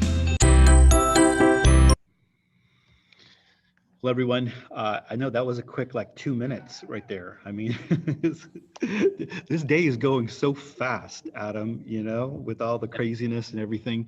But anyway, we're going to go ahead and jump into our 10 o'clock session. Adam, you said this one was for elementary. And so really excited about doing that. We have 2,000 people in the YouTube channel right now. And so we are ready to go. So I'm going to go ahead and turn this over to you and let you get started. Perfect. So that means all you secondary teachers, you got to get out of here right now. No, I'm just joking. Please stay. I think it's beneficial to see Schoology used in a lot of different ways. But this session specifically is for elementary. And I love how we even put it as the third session of the day. Everyone's mind is bright and alert, and we're ready to kind of jump into things. So first off, let me introduce myself because some of you might be new to the channel or the room. But my name is Adam Larson. I'm the Director of Educational Strategy for Schoology. I've actually been with the company for about 5 years, and so I'm really excited about all the time I've been able to spend. But before that, I was actually in public education. I was a classroom teacher, both at the elementary level and intermediate level. I actually started off in the elementary school at a Oak Forest Elementary in Humboldt ISD. So I don't know if any of you are aware of the Humboldt area or maybe even live in that area and drive down to where you are at. But yeah, started off as an elementary school teacher there myself. So elementary always has a special place in my heart. From there, I moved on to be a campus-based instructional technology specialist. I actually worked at a 4,000 student high school campus that was going one-to-one back in 2008 in Klein ISD. So I don't know if a lot of you, that's not too far from where all you folks are. I was there helping everywhere from calculus teachers to cosmetology teachers to integrate technology in the classroom. It was always fun thinking back about me starting off as an elementary teacher and helping a calculus teacher utilize technology in the classroom. But it really shows that technology can bring a lot of worlds together. So that's an exciting piece. And in fact, I actually worked at the district level as well at Houston ISD. So again, really close to you, helped out with their Power Up initiative, which was a large scale laptop rollout, about 60,000 laptops across 48 different schools at the time that I was there. It was a really great learning experiences all along the way. And it was actually part of Houston ISD where I was part of an LMS committee where I first saw Schoology. And when I saw Schoology for the first time, it was a tool that I wish I could have been using in the classroom. It was a tool that I wish I could have been training teachers on. It's a tool that I wish I could have been introducing to campuses. And I'm thankful that I have an opportunity right now as the Director of Educational Strategy to be part of this meeting and to walk you through what Schoology can be done, what Schoology can be do for you. One thing though I do want to mention is that my background, I'm actually on vacation right now up in the Wisconsin area, up in the northern woods, still staying safe. But I'm so excited about this conference that I had to be kind of piped in here. So I'm really glad to be a part of the conversation, but that is not my normal fireplace in the Houston area. But anyway, let me actually start sharing my screen, because when I start sharing my screen, I want to talk about what the agenda is for this period of time, and to talk you through to show you what I'm going to be walking through today. But the reason why I do that is I want to try to stay away from slides as much as possible. I think slides are always helpful to be able to showcase big concepts, but I think I'm going to be able to do most of that right within the platform itself. So I'm going to go ahead and open up the Schoology homepage. All right, so the context of today is that I'm going to walk you through, really, the big thing is I'm going to walk you through three different perspectives. I want to show you what Schoology looks like from a teacher perspective. We'll really be setting the stage there. We'll probably spend most of our time talking about things through the teacher perspective. Secondly, I do want to log in as a student. I want you to be able to see what the student experience looks like, be able to kind of walk you through that. And then thirdly, I want to show you a parent perspective. How does a parent go into the platform? What are they doing in Schoology? How can it be beneficial? I think that's going to be helpful for our overall context. So with that said, I'm going to jump into the teacher perspective. And in this teacher perspective, I'm actually going to do something differently than what I would normally do. I'm actually logged in as Janet Argus right now. Janet is actually a co-teacher, so that she is a part of a lot of different courses. The reason why I'm logged in as her is I want to be able to show you what different courses can look like and be able to talk about each of them and meeting the needs of the particular teacher that's teaching it. So I'm going to be logged in here as Janet Argus. Now, when Janet logs into Schoology, she has access to courses, groups, and resources. These are something that you'll hear time and time again as I go through the presentation. We're not going to spend a lot of time going over them right now. But the big thing here is that in the course dashboard, which is all the courses that Janet's a part of, I want to jump into this kindergarten course. With Schoology, you are going to be able to deliver instruction to both students and parents in a digital format. So right now, some of you might be using tools like Google Classroom. Some of you might have been using tools like Seesaw. Some of you might be having a website or sending out emails, or maybe even having just packets that you're sending home with students.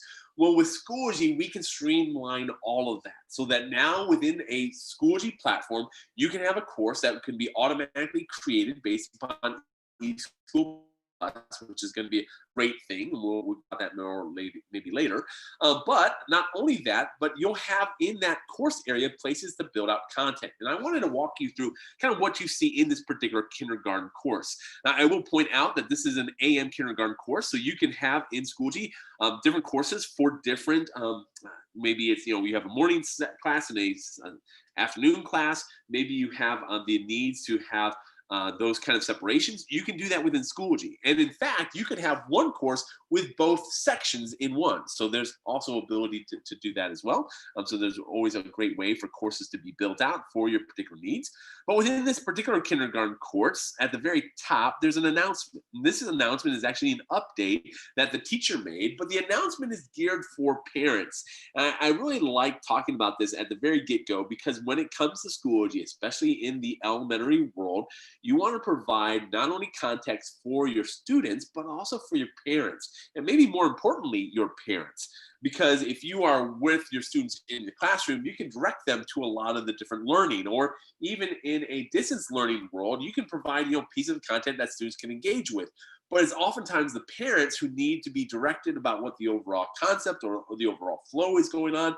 And that provides a way for you to do that right there as an announcement. So parents can reach them via email, via phone, even jumping into the parent resources folder, which we'll talk about here in a moment.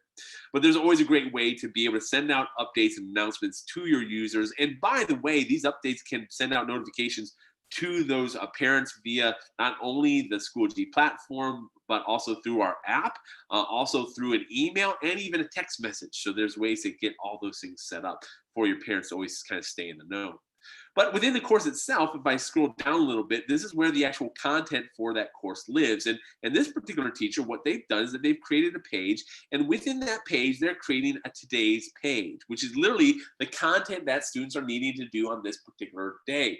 Now, this course is definitely set up for more of a blend for a distance learning type world, especially this COVID situation that we found ourselves in for the last couple months, and maybe a couple of months in the future with this coming school year. But this is a way for a teacher to build out content to instruct the users of the course to know what's happening today. So maybe there's 2 pages of the math packet that need to be done. So yes, if you are an elementary teacher that still has packets, don't worry, we can still work with that so that that math packet or that ELA packet can actually be posted right in Schoology, downloaded, printed off, and then be used by students. And then in Schoology, you can direct them to those different pieces. So that definitely is possible. Underneath that is a reading A through Z activity. It actually gives a 30-minute kind of in parentheses so that the parent knows how long that time would take. So if the parent needs to get coffee while the student's working through that activity, they might have the ability to do that or to help direct their next student. So all that's kind of provided. And underneath that, an actual embedded experience from Starfall, which is just basically a tool called a learning tool interoperability, or an LTI type tool, which now allows you to embed this book so that students can literally have it be read out loud for them right within the solution. So there's some great ways for that content to be built out in Schoology to provide the directions to those students and the parent. Now, the nice thing about Pages in Schoology is that it allows you to do this really at any time. So if I go to add materials and I go to add page, this is where a teacher can build out that page. So if they want to do this page title as today, and then underneath there, be able to write out the descriptions with what they can do, you can perform all that right in Schoology. And in fact, though, especially at the elementary level, some of you might be interested to know is that if you want to provide audio video recording to your students of you giving the directions to them, you can even have your page be using that kind of medium. So especially with those younger learners who have problems reading over things or not even have the opportunity to be able to see you because you're maybe continuing that distance learning world, having that face-to-face time is sometimes critical, and providing that audio video allows them to see at least your face as you're delivering directions. But the idea here is that when you come into a course, you can create content that can help direct the students and parents into the learning process, which is really a powerful piece. Now, underneath that, not only do you have a today's page, but that today's page can always be dragged down to teacher resources area. And within the teacher resources area, you can have more of your content found. So for instance, if you have your weeks and days, you can always drag that from today and down into your other folder area, so that you can be able to get more, have students be confused about what's going on. And now I'm going to show you in a little bit another course and how that's set up, which can also facilitate the kind of the organization of content. But underneath that materials area, I do want to talk about there is a parent resources area. This is also extremely important as you're talking about ways to provide support to all the users of the course. And one of those users is that parent group.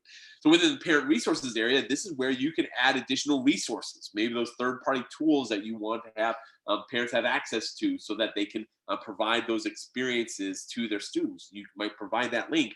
Or you literally might have some Unit 1 help videos that you're wanting students to, or you wanting parents to watch so that they're better informed on how to teach adding and subtracting on a number line. Oftentimes when it comes to content that parents have learned in the past, it might be the way that you're teaching content currently. So there's ways for you to provide resources to those parents to better help them be the co-teachers that they need to be, especially in this distance learning world. But the idea here is that when it comes to the content in Schoology, there's a lot of great ways to be able to create simple and easy content that both students and parents can engage with and work through. All that's possible within Schoology. If I go to the next course, let me jump over to first grade. This is a teacher that now has spent a little bit more time, and in fact, she's actually been working with her PLC, so that now instead of having just a today's page, she has the entire folder. So she has an entire week done. So Monday, Tuesday, Wednesday, Thursday, Friday, all of this is ready to go. And in first grade, there's a little bit more content that students are needing to walk through. So now within Schoology, you have the ability to have both math and ELA as separate pages. And now within math, there's directions for that specifically, such as here's additional links, here's a Zern, which is kind of a meeting that was recorded that the student might need to watch. And then underneath that ELA activity, where students are working through the more reading activities, going through that online reading assignment, all right here in Schoology. So there's just different ways that content can be built out, packaged together in a way that really allows students to be able to go through it. And in fact, this Monday folder might even be set up to be published on a certain date. So if you are wanting your students to go through content on certain days, you can set that up so that there's a particular day where it's published, and then when it's published, now it's going to be available for students. So there's ways to do that all within the Schoology platform.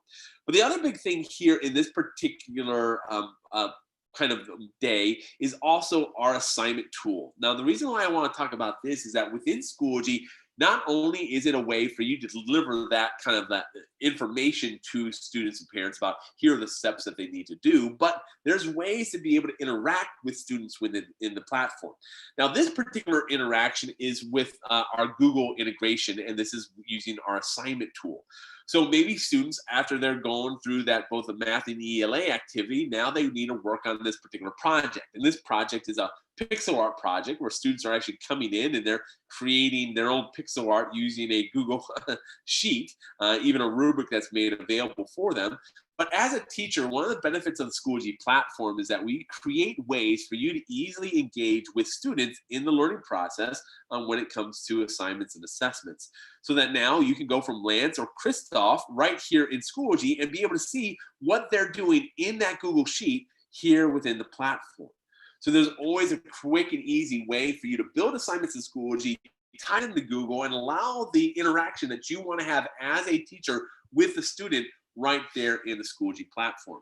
And in fact, we actually have some teachers who are not doing something like with a Google Sheet, they're using like a Google Doc, and they're having students keep a reading journal. So as students are reading through their books and they're needing to be able to kind of keep track of their thoughts around that, they're using Schoology to do that process. So that now right within the platform, they're able to come in and see what students are doing.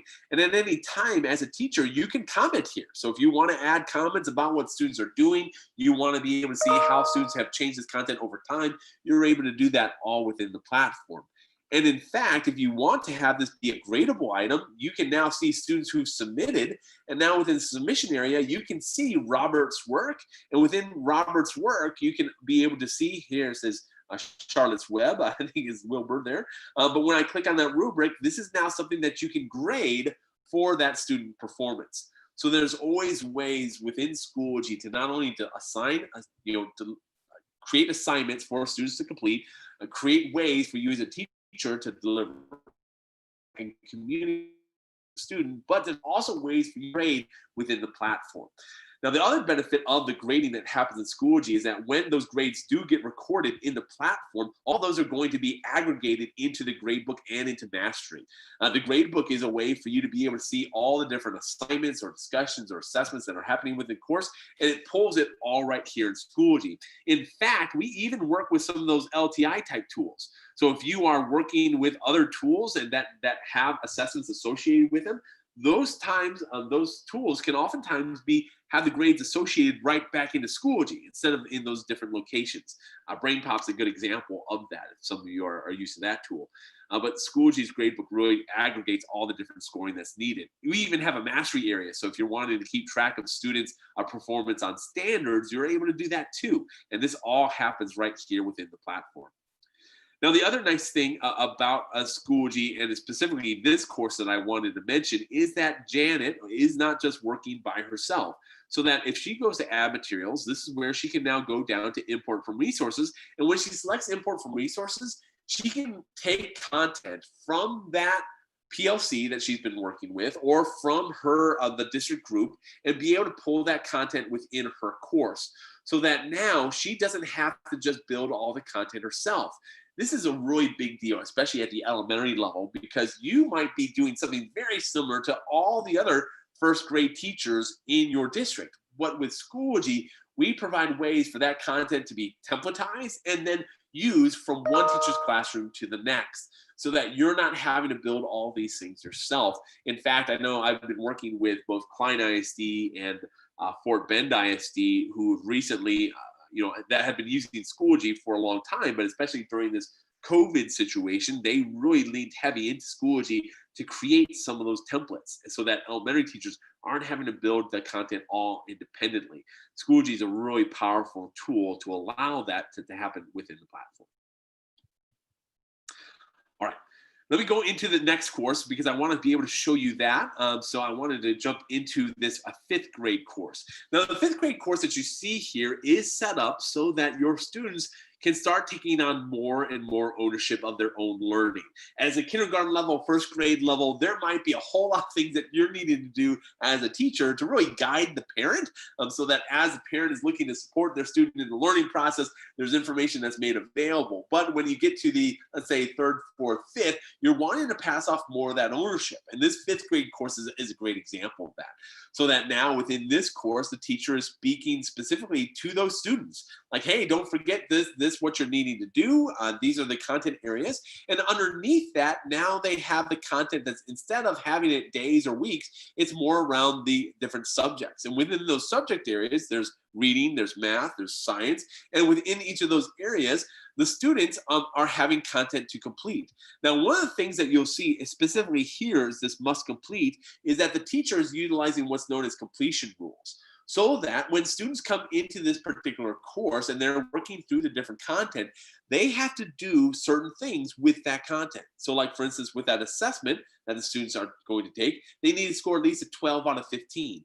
For the assignment, they need to make a submission, and for the discussion forum, they need to post a comment.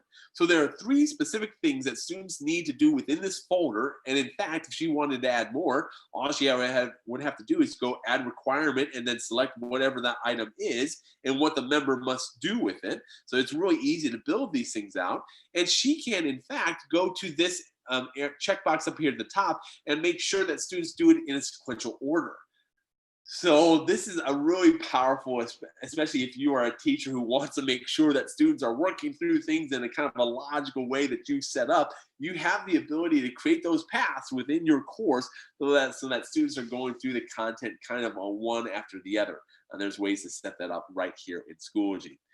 And if I were even to spend some more time going into this reading activity and a reading folder and being able to actually walk you through some of the different pieces, there's a whole lot of things that you can be able to set up within Schoology to engage the students in the learning process. But I might save some of that from the student perspective. So when I log in as a student, I'll walk you through what some of those pieces can look like. So when it starts from the teacher perspective, I definitely wanted to jump into a couple of those different courses so you can kind of get a sense of how different courses are being built and what you as a teacher need to do. But the big thing that I want for especially the elementary teachers who are listening to me is I don't want you to be intimidated. I don't want you to be overwhelmed. Schoology is a platform that can provide ways for you to build content to meet the needs of your users. So if I go back to that kindergarten example, you might just be using Schoology to provide the page that, like today's activities, and here complete these 2 pages of math packet, and here's some other videos that you need to watch. Like that could be your classroom, or your classroom could be all the way something like this, where you're providing the content that students are working through. You're making sure that the content is in a way that is consumable, yet provide ways to engage the students through the learning process. You can be able to build out Schoology in a lot of different ways, but the idea here is that we want to make sure that you as an elementary teacher feel comfortable in the platform and are leveraging it in a way that I think can really help your classroom move forward. I know when I was a 5th grade teacher, specifically in the elementary world, a lot of times when it came to technology, that sometimes it felt like there were hoops that were needing to be done, or specific, kind of the tool of the day, right? That, hey, this tool came along, it's really cool, I want to use it in my classroom. But then, in a month or so, that tool never came back up again. Schoology is not that. Schoology is not a hoop, it's not a shiny toy, although it's quite shiny in some ways. But Schoology is a learning management system that's going to be around for a long time to help your district during this time of distance learning. But even when things come back into a more blended learning world, it's going to be a tool that's going to be in place to help your district move forward. And I kind of say that to really just make sure that anyone who's listening to me right now just knows any time that you spend in Schoology is going to be time well spent, because it's going to be helpful not only for the near future, but in the future to come. All right. So with that said, I do want to jump over to another perspective. I actually want to jump into a student perspective so you can see what that looks like. And I'm going to spend a little bit more time here in the student perspective than I normally do, because I think there's some content that I can walk you through. So the first one that I want to be able to show you is Xavier. Xavier is that kindergarten student. And one of the things that we try to do is to streamline the overall workflow so that when a young student logs into Schoology, they can just get to what they need. And in fact, Xavier, if he doesn't remember his username and password, you can have QR codes available for younger students that they just hold up to the camera and then it logs them right into Schoology.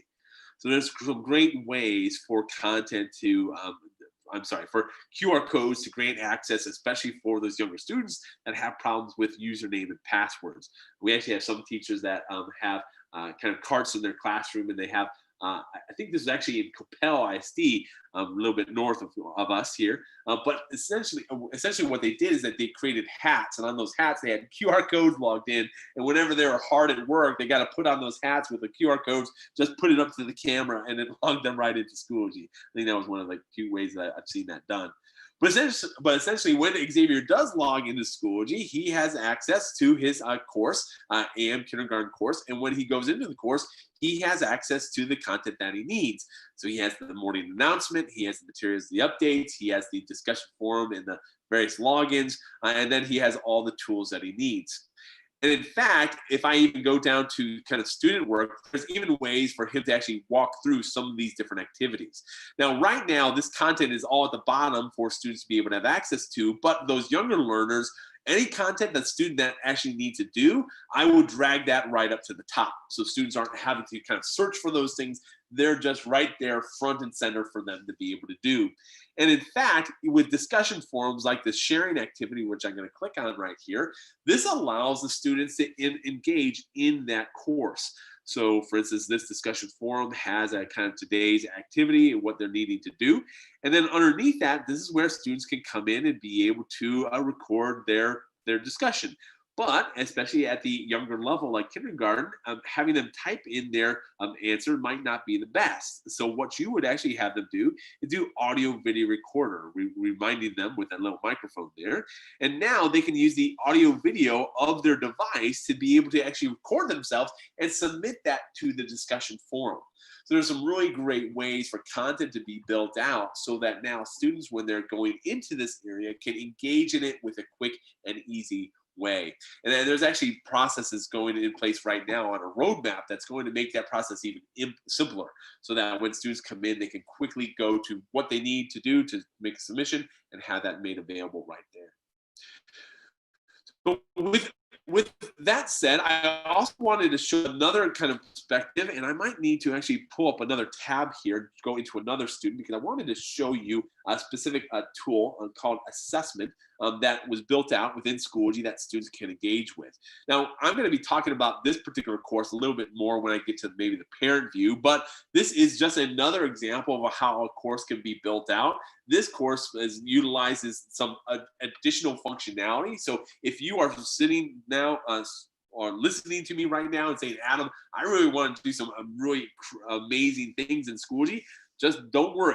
There's a lot of fun things that are going to be coming out in trainings that will talk to you how you can leverage images and how those images can be linked and how that content can be embedded in different places. But specifically, why I came into this course, I wanted to show you a assessment. And specifically, when I do this assessment, I wanted to show you what some of the different samples are in terms of content that can be built out. I'm going to resume this submission just so you can see what this looks like. So our assessment tool, just as it's loading up, I wanted to mention two things. One, our assessment tool can be used as a formative experience, so that if you as a teacher are wanting to build out content so that you can understand where students are at, you can definitely do that within Schoology, but it can also be summative. So if you're wanting to do this at the end of a unit to be able to kind of keep that as a bookmark for that learning process, you can do that as well. But the assessment experience itself is robust. We have over 19 different question types that you can build out within Schoology. And in fact, if you are interested in that, if I said 19 questions types and your ears perked up, just know at 3 o'clock today, I'm going to be doing a session on assessment where we're going to take a deep dive into building out assessment questions. So feel free to come back to that. But this particular assessment question is a highlight text where students are having to read through a problem. But in this particular one, the students are having to select the word that is incorrect. So they would select loses, or they would select, for that particular one, I can go ahead and get that one right. So I can select loses there. And that's the highlight text question. The next one is a kind of a drag and drop activity where students are counting up the number of shoes that are there. And then, of course, because of the vigor needed for the question types nowadays, then they're taking that information to drag and drop this right on the number line. So they're just putting those things right into place. And especially those younger students who are using, let's say, an iPad or a smartphone, this becomes a really great experience as they're just using their finger to drag and drop right in place. All that's possible. Or a label image, where you can now, as a teacher, have a kind of a question built at the top, an image associated with the question, and now students are just clicking and dragging these things right into place. Schoology provides a lot of opportunities for you to build out questions within the platform and make it available right within Schoology. If I go to the next question, this is our, sorry about that. This is our highlight image question. So highlight image question allows you to upload any image. So literally we have some teachers who are taking pieces of paper like this one, and they're uploading it right into Schoology. And now the students are annotating directly on that document. You have the ability to do all those things right here in Schoology, so that now you can have students be able to show their work. So that's possible. And even if you wanted it to be more than just that piece of notebook, maybe you're wanting them to trace letters, you can do that within Schoology as well. Any image that you have on your computer can be uploaded right into the Schoology question, and now students can annotate on top of it. There's some really great benefits with that within a Schoology assessment. And if I just go through more and more examples, whether you're kindergarten students or maybe you're working with even protractors or rulers as you're going up the grade levels, Schoology provides ways for you to really create engaging experiences for those students to be able to interact with. And this is something that, again, we'll be talking more about in that later session. But it really makes ways within the platform that you're not having to be dependent upon just finding the right tool in the right place, but all that can be built right here in Schoology to your particular needs.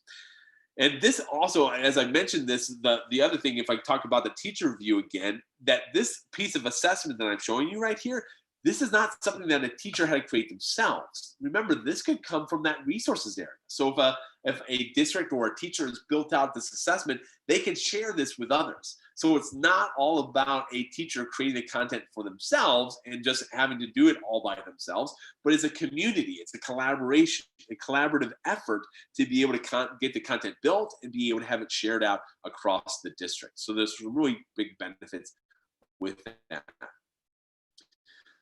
All right, so we go out of this assessment though, because I wanted to make sure that I save some time to go through the parent perspective. And I think this is something, especially from the elementary view, that's going to be important to talk about. And then I do want to save some time for Todd to be able to talk about, to see if there's any questions that are coming up. And then also I know that he wants to share some things at the end. So with that said, let me jump over to our parent perspective. So if I go up here and let me switch over to Patricia Parent. Now, one of the things that I want to talk about specifically when it comes to parents, and I think this is important in general, is that we really want to provide support to your parents. So if you're currently using a tool like Seesaw or Google Classroom, your parents most of the time might not really be in the loop. They don't know what's necessarily going on, and if they do know what's going on, they might not have a bigger sense of what's happening within your course or what's happening in your classroom. I think Schoology is going to help with a lot of that. But Schoology not only provides a place for your parents to be able to see what's happening with their students, but we provide a place for your parents to actually be users themselves. So one of the best ways that we found for anyone to be able to help others learn the platform or to get into the platform is to have them use the platform themselves. A great way for a parent to be able to help their student is for them to be able to be a student themselves. So within Schoology, we have a couple of different courses that could be made available. The first course that you see here is a parent orientation course. And this literally is a course that Schoology created and is providing to our districts to give them to give a parent kind of a leg up on what Schoology is all about, so they can orientate themselves to Schoology. There's ways for the parent to go into this course, click through the content and be able to learn a little bit about the solution. The other course of this personalized learning course, this is a course that was developed by a district to help parents be better co-teachers. Because literally, especially at the elementary level, that's what parents are oftentimes. They're just a co-teacher in that with their student.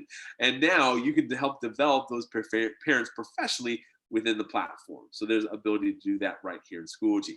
And there's even courses that your parent might be a part of as part of a principal. So if you are a principal listening to my voice and you want to have a course in Schoology that can be accessible by those parents, you can do that within the platform as well. So there's some really benefits with that. In fact, you can even have your parents be part of a group. So if you want them to be part of a bilingual parent advisory committee where they're being able to share their thoughts and ideas, you can do that within Schoology as well. But one of the main reasons why we're talking about parents is not only to see the courses that they're a part of, but they can also see their students. So when Patricia clicks on Sam, this is where now she can see all of Sam's student activity. And in fact, you can see that you are viewing as Sam's student. So right now, I'm viewing this as Sam's student. And when Sam is in Schoology, you're able to see all the different things that Sam was doing. So maybe there's homework that he submitted. Maybe there was a new discussion that was posted. Maybe a grade is posted. All that's going to be available for your parent to be able to see so they can know exactly what's happening. But there's also a place for the parent to be able to see the updates that a teacher's making. So let's say Tina is having a today's talk where now at the end of every day, not only is there the packet that the students need to work through and things like that, but there's almost a summary that the teacher's giving. Like, here are the main ideas from today. And you have the ability to provide that within Schoology so that now parents can kind of keep up to date with those main concepts and be able to talk about them at the dinner table or to review them with their students. That's possible right within the platform.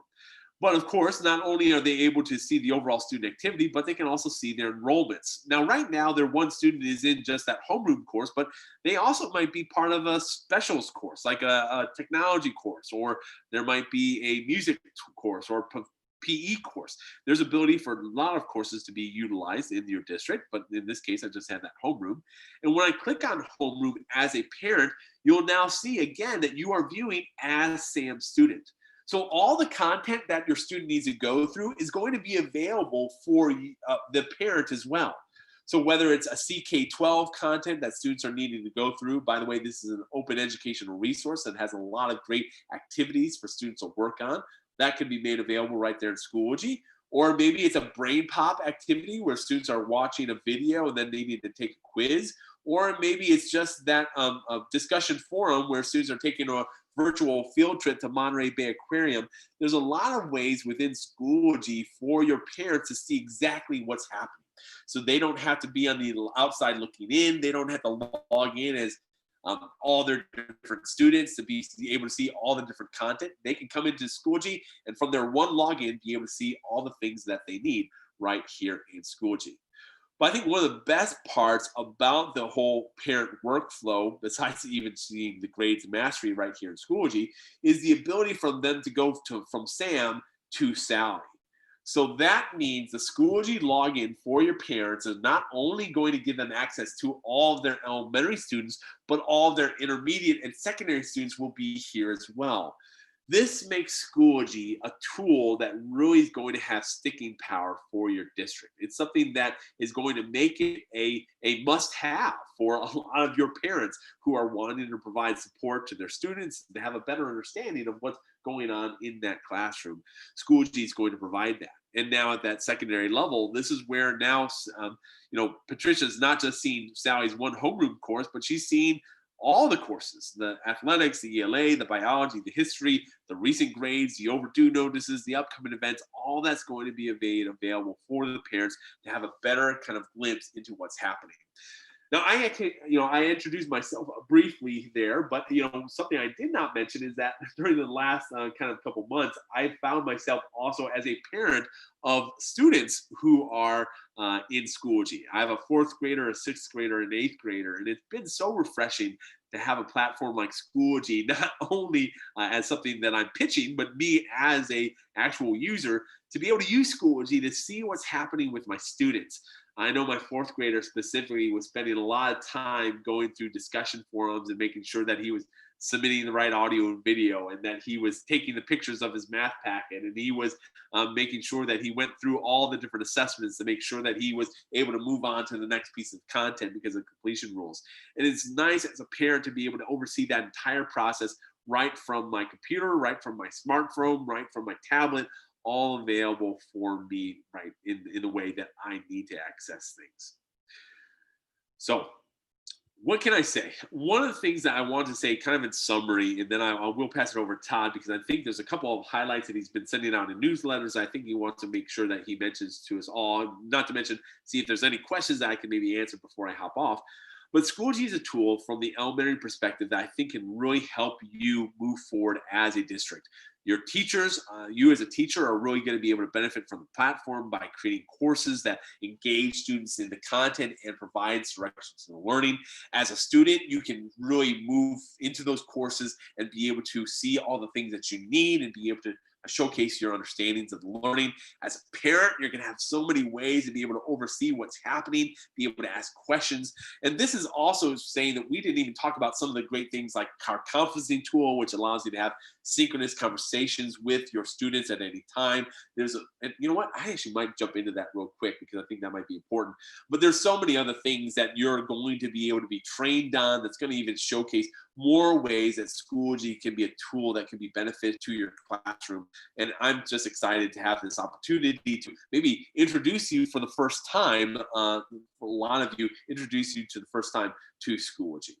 But with that said, let me just end off on this conferencing tool, which I actually have to show you from Tracy's perspective.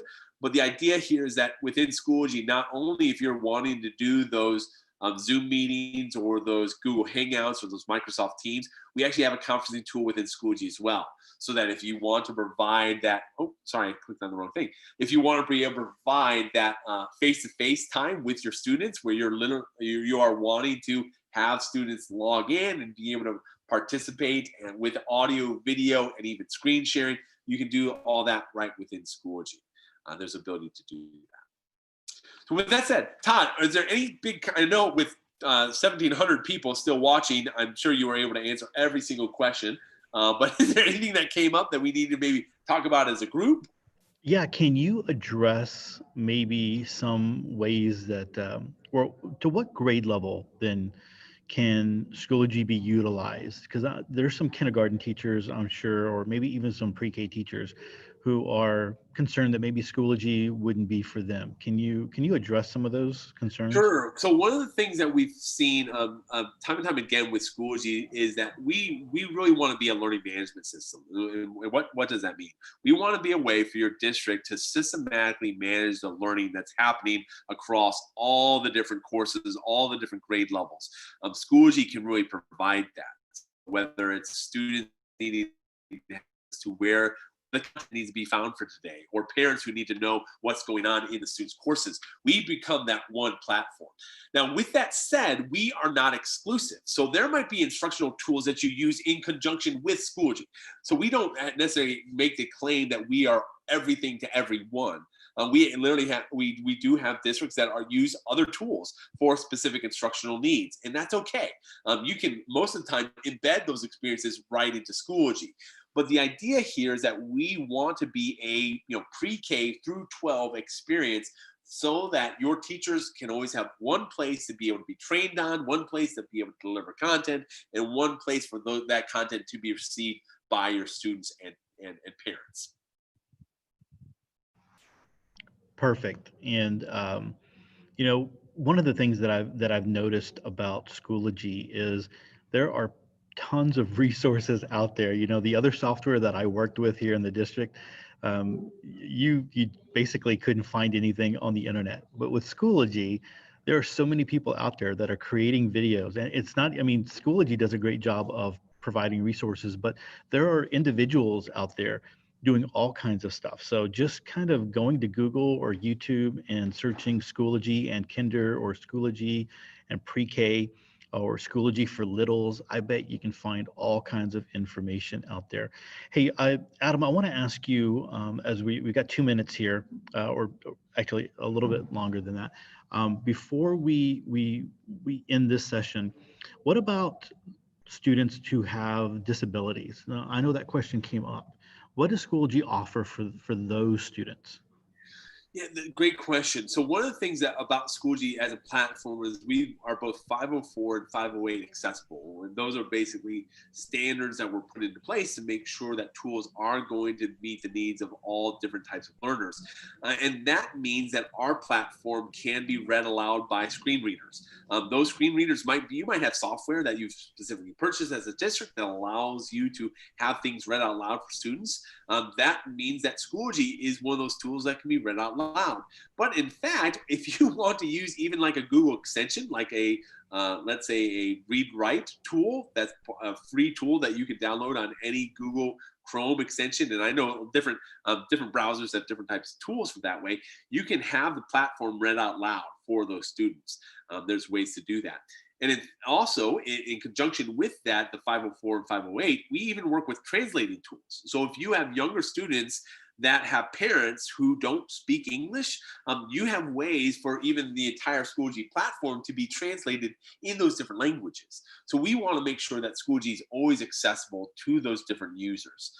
And then with the content itself, there's also ways that, for instance, you can always tag images and videos to make sure that that's going to be read out loud. We have other, you might use other tools that you want to use in conjunction with Schoology. So all those things are going to still be in place in the platform to make sure that you're meeting the needs of students.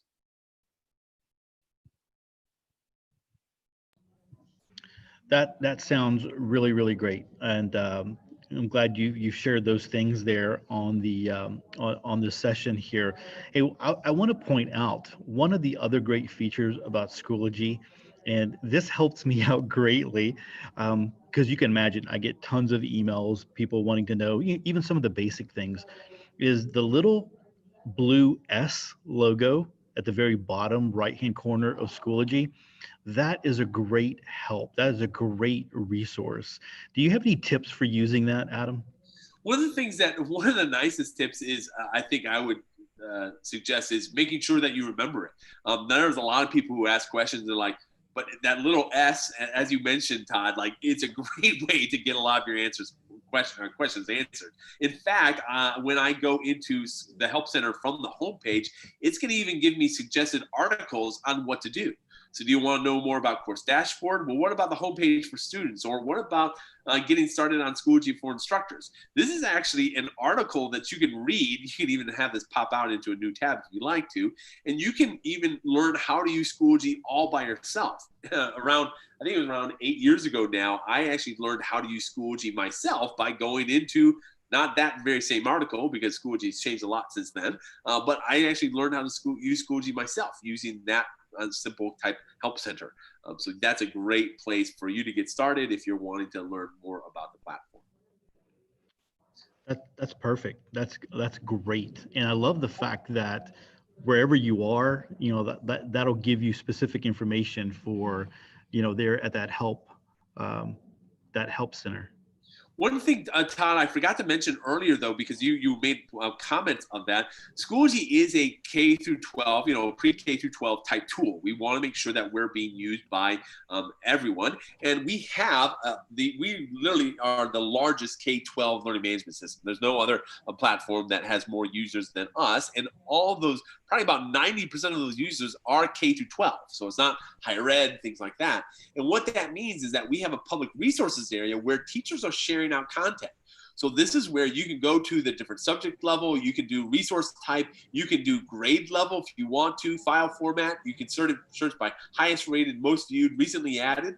And this is where you can find content that's going to be applicable to your classroom. So if you want to find content and be able to add that in from the public resources area, you have the ability to do that. But one of the nice things that I think Sci-Fair is doing is that there's going to be content that's going to be built out that you can have access to day one.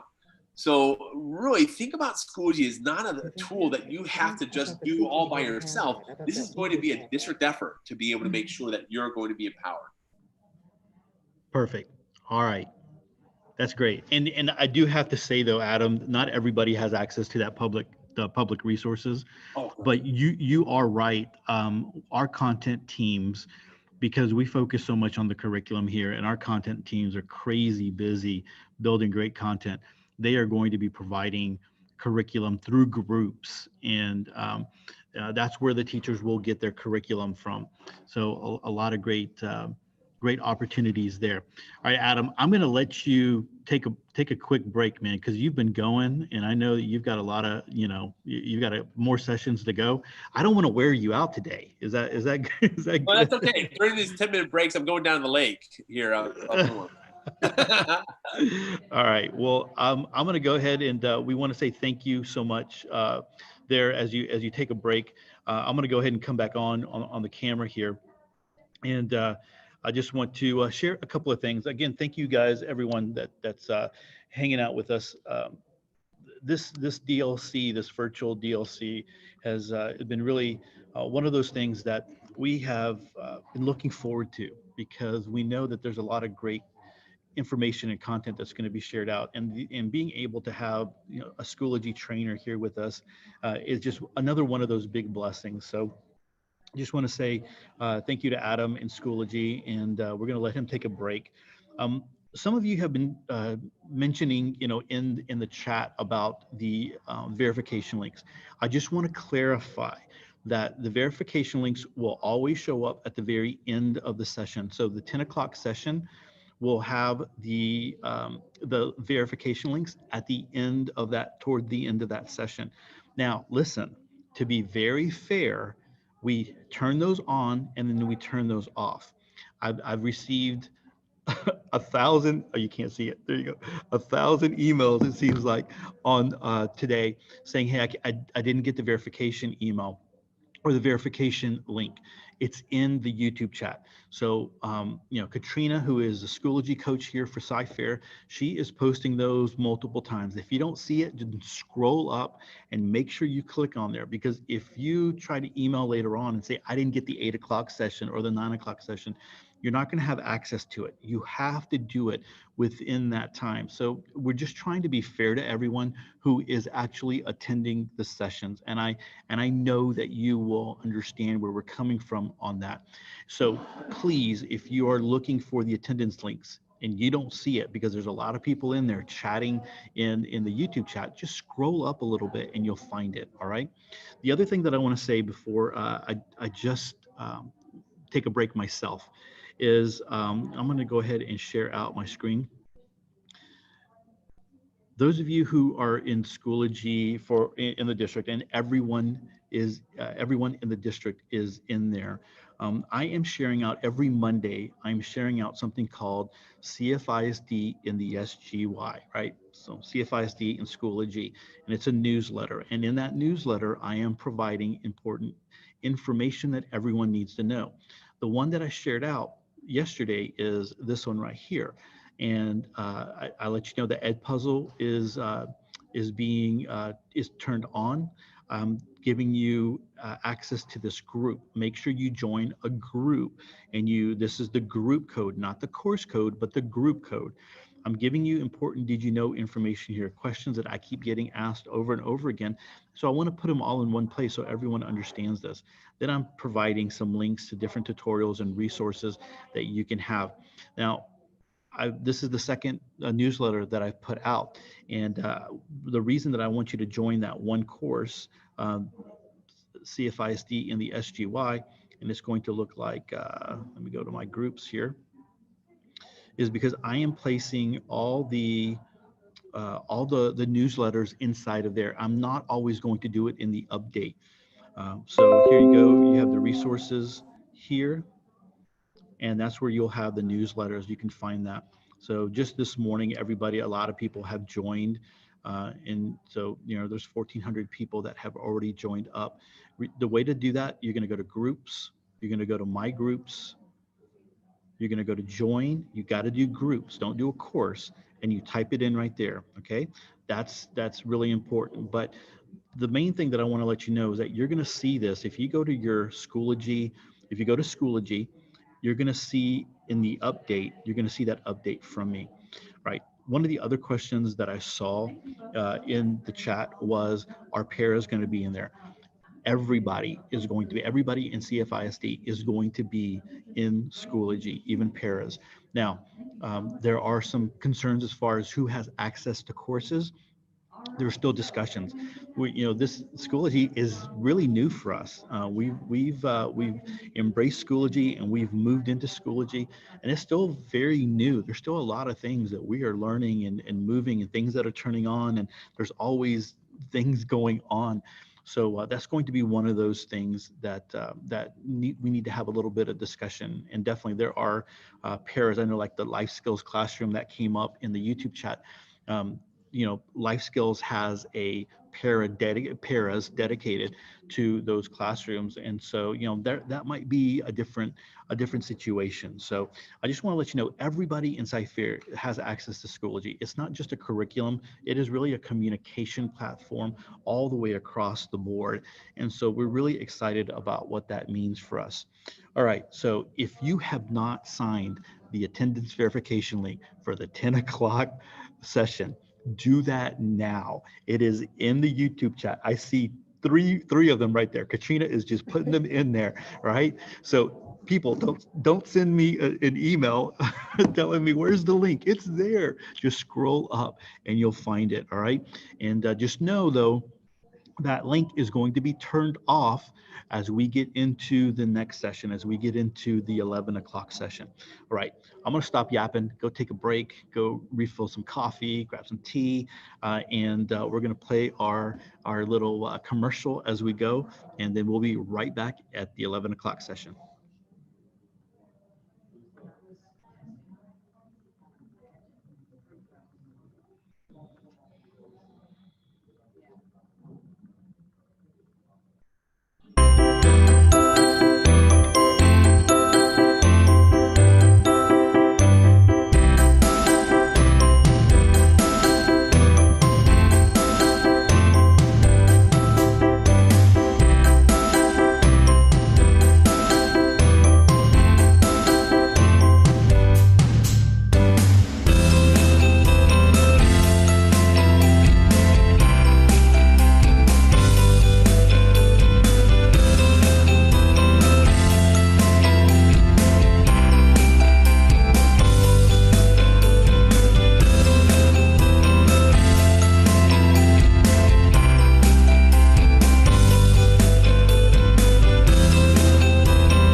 Welcome to the first ever virtual Cypress Fairbanks ISD Digital Learning Conference. We are so glad you're here. As you are going through your day today, remember that we have 7 different rooms running simultaneous sessions. So there should always be something great that you can watch. In order to earn professional development credit for attending these live sessions, you must complete an attendance verification form during each session. The presenter will show a slide with a unique link to that particular session. When that link is shown, make sure you take a picture or write down that link. And shortly after the session completes, make sure that you fill out that attendance verification form. These forms will be time-stamped, and the form will only be open for a certain amount of time. So make sure that you don't delay in completing that form. We will only be able to issue professional development credit for those that fill out the form during the allotted time. We are so glad that you have decided to spend your day with us today. And on behalf of the entire Cypress Fairbanks ISD EdTech team, thank you. And we hope you enjoy your day.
Welcome to the first ever virtual Cypress Fairbanks ISD Digital Learning Conference. We are so glad you're here.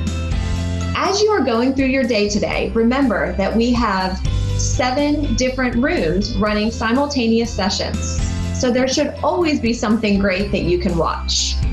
In order to earn professional development credit for attending these live sessions, you must complete an attendance verification form during each session. The presenter will show a slide with a unique link to that particular session. When that link is shown, make sure you take a picture or write down that link. And shortly after the session completes, make sure that you fill out that attendance verification form. These forms will be time-stamped, and the form will only be open for a certain amount of time. So make sure that you don't delay in completing that form. We will only be able to issue professional development credit for those that fill out the form during the allotted time.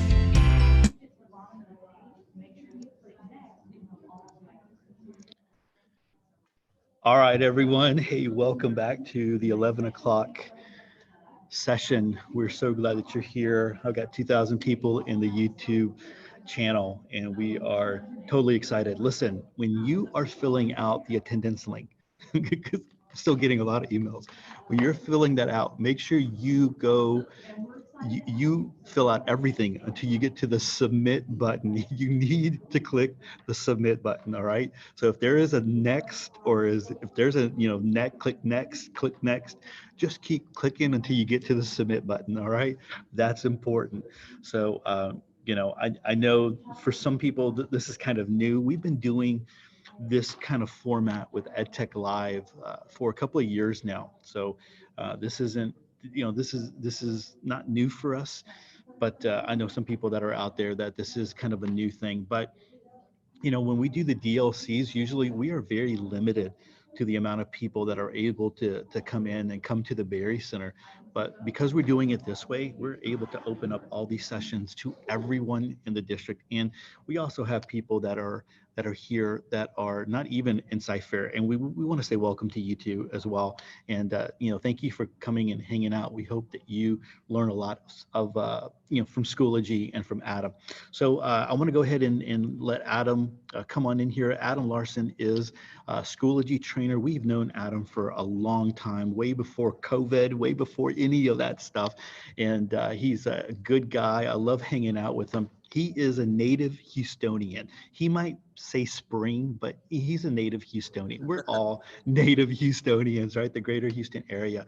And so we really appreciate Schoology allowing Adam to come and to hang out with us and to just share his expertise. Listen, I just got to let you know that this is not the basic course here. Everyone should have gone through the Getting Started with Schoology course in the spring. If you are a brand new teacher and you have not gone through that, your campus has access to that course and you can take it.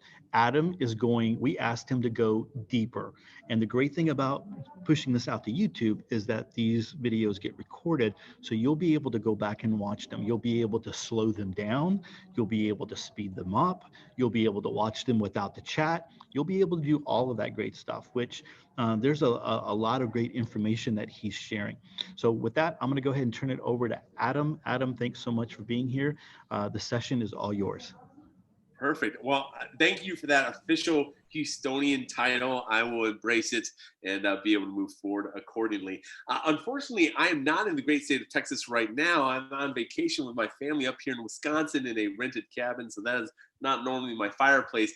But I did not want to miss out on this digital learning conference. I was super excited when Todd and Becky first talked to me about this. I wanted to make sure that I was a part of it. I had the opportunity, as Todd mentioned, to talk with Cypher for a long time before all these things actually happened. And we're excited that we were able to move forward. And I think we can really help your district be successful in the times to come. So let me introduce myself real quick, though. My name is Adam Larson. I'm Director of Educational Strategy for Schoology. I've been with the company for about 5 years now, going on 6 come December. But before that, I was actually in public education. I started off as a classroom teacher, both at the elementary level and intermediate level in Humble ISD. So some of you might be from Humble ISD. You can do a shout out for that if you like in the chat. I got a love for teaching and understanding of how technology could make me a better teacher, and use that knowledge to actually move into a campus-based instructional technology specialist position. That's a mouthful. But basically, I was at a one-to-one campus that was going a campus that was going one-to-one back in 2008 with 4,000 high school students. I was there working everywhere from calculus to cosmetology to help teachers move forward with the technology. This is actually in Klein Oak High School, which is in Klein IC, a little bit north of where you're at. And I had a great learning experiences during that time. Really understood and appreciated how technology could help high school teachers move forward, secondary teachers be successful. I used that knowledge to eventually move into a district level position where I worked at Houston ISD. So again, not far from all of you there at Houston ISD. I worked at the district level, helping with their Power Up initiative, which was a 60,000 laptop distribution across 48 different high schools. And it was during that time that I was actually asked to be part of an LMS committee. I had been working with learning management systems off and on as I was going through the different positions, and they wanted me to kind of lend my expertise in the area. But it was part of that committee that I saw Schoology for the first time. And it was a platform that I wish I could have used in my classroom. I wish I could have been training teachers on. I wish I could have actually been introducing to administrators. And I felt so strongly about it that I kind of decided to join the team here and been working ever since to help districts come on board with the Schoology platform. And most of the time, I'm kind of in pitch mode. So I'm talking to districts, being able to type of sell it to them. And that was what was so exciting about this day of sessions, is that I can kind of move some of that sales stuff aside and really talk about what you're seeing and how this is really going to be beneficial to you as a district that has chosen to move forward with Schoology, and how I think you'll be able to be successful. Speaking of the session today, what we're doing here at this 11 o'clock hour is we're talking specifically about Schoology at the secondary level. What does it look like for teachers? What does it look like for students? What does it look like for parents? We're going to have a chance to dive into the product and kind of talk through some of those various pieces. As Todd mentioned, this is not a how-to, it's more of an aspirational piece where we're going to be talking about all the ways that Schoology could be leveraged. So that's okay. If you want to just kind of sit back, relax, follow along, don't worry, you're not going to be asked to do anything besides put in that bit.ly at a certain point. But hopefully you can kind of get some ideas of what you can be able to use a Schoology in the future. So with that said, I'm going to go ahead and stop sharing my camera so I can save on my bandwidth up here in the woods. And I'm going to go ahead and start sharing my screen. And when I share my screen, I want to actually show you, I got things pulled up here. Let me open up another tab. I want this tab. Perfect. And let me switch over to the teacher perspective that I need to show. And let's go ahead and get started. So what you're seeing right now on my screen is actually the Schoology homepage. I'm logged in as Heather Meza right now as a secondary teacher. Remember though, I will be going into a student perspective and a parent perspective, so that'll be coming as I go through the presentation. However, we'll be probably spending most of our time here from the teacher view, because you know how things work from a teacher perspective, you'll definitely be able to see that. Oh, and by the way, I will also mention, as the chat questions are coming in, I know that Todd and his team are amazing, but there are around, what is the number now? I think it's around 2,000 or so. Yeah, but about 2,000 people in the meeting. So if you don't get your question answered, it's not because of lack of trying. It just is a lot of things coming in. And actually, at the end, I'll be talking to Todd to see if there's any kind of thing, that kind of question that kept filtering to the top. So we'll try to deal with that as we get there. But back to the demo. What you see here is I'm logged in as Heather Meza. This is the Schoology homepage. When it comes to logging in, Heather can use the same credentials as she uses for everything else in the district. So she doesn't have to have a special login just for Schoology. It could be the same thing as her email or as her login to the different things. I think Todd has already sent that out to a lot of you, so that you might already be logged into Schoology. So hopefully you're benefiting from that. But when Heather logs into Schoology, she has access to courses, groups, and resources. these are the kind of the three main areas in Schoology that we're going to be seeing time and time again as I go through the presentation. But specifically on the homepage, she has access to courses. Now, courses are the tools that she uses to deliver or receive instruction. And we're going to spend a lot of time in this U.S. History and Geography course specifically. But the two courses that you see at the top, these are courses that were generated right from eSchool Plus. So one of the benefits of Schoology as an enterprise solution is that we work with eSchool Plus, and those courses will automatically be generated based upon the teacher of record. So if Heather's the teacher of record in eSchool Plus, those courses will be created for her in Schoology. So she never has to create courses. In fact, not only does she not have to create courses, but all the students that are provisioned for that course, that are enrolled in the course, they'll be created in Schoology as well, so that you don't have to, as a teacher, ever create course and enroll students. Those are all automatically going to be taken care of for you through the eSchool Plus integration, which is huge, right? Because that allows you to just get going, especially in a distance learning world, which we talked about in the very first session today. There's ways to really streamline that entire workflow where students and parents can get in just by logging in and having all those courses available to them.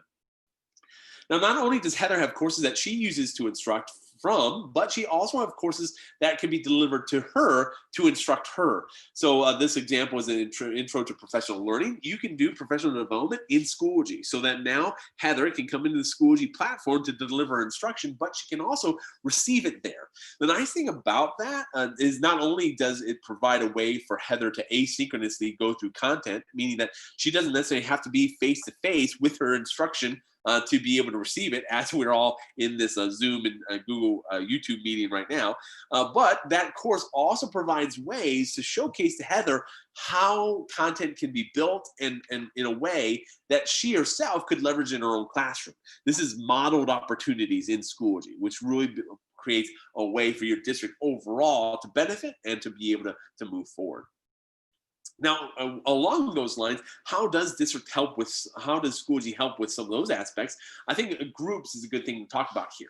So when Heather logs into her groups area, this is all the different groups that are going to be available for your users. So the very first group that you see here is a seniors class of 2021.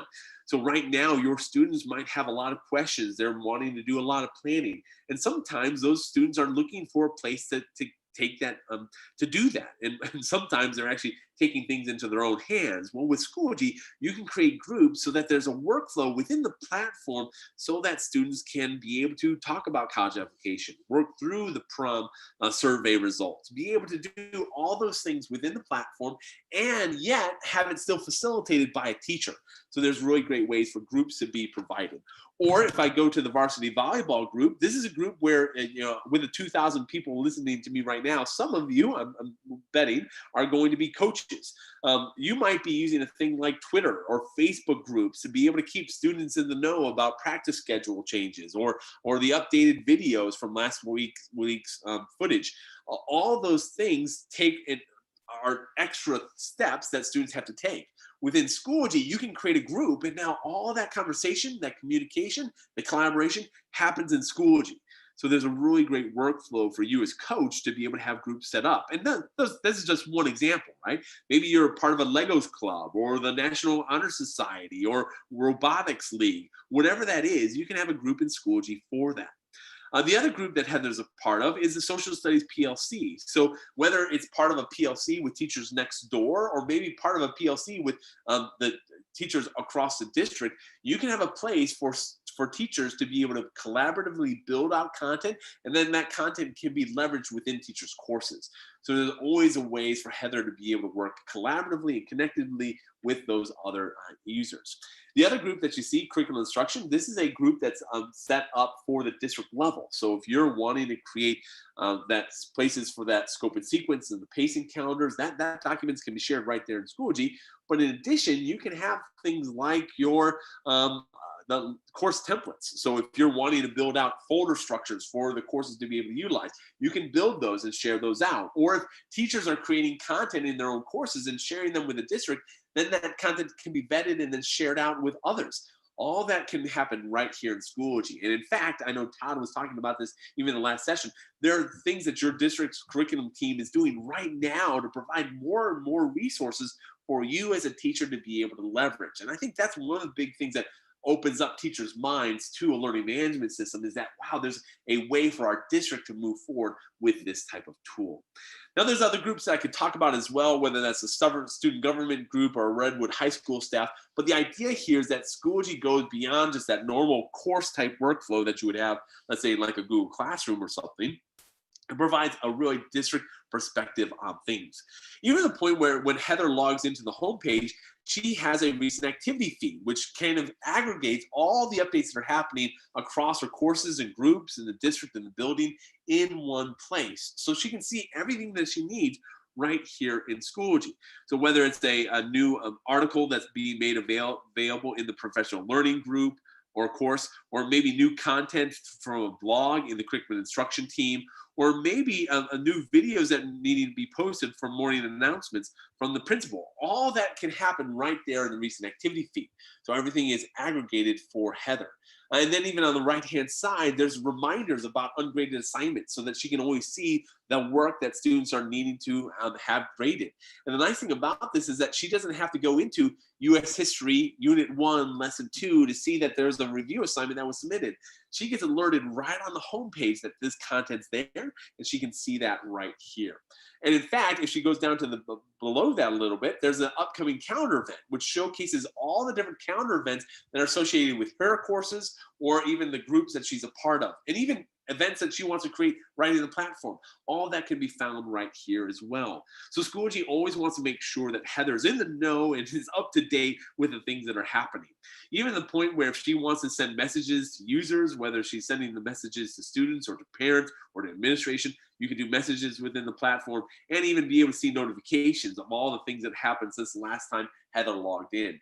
Schoology wants to streamline that workflow to provide everything she needs right from the homepage. And the reason why I spend some time on the homepage is that I really do want to emphasize that when it comes to Schoology, there's going to be some really robust things that I'm going to show you, but right from the homepage, there's so many tools that are going to be available to her to make sure that she's successful in that classroom.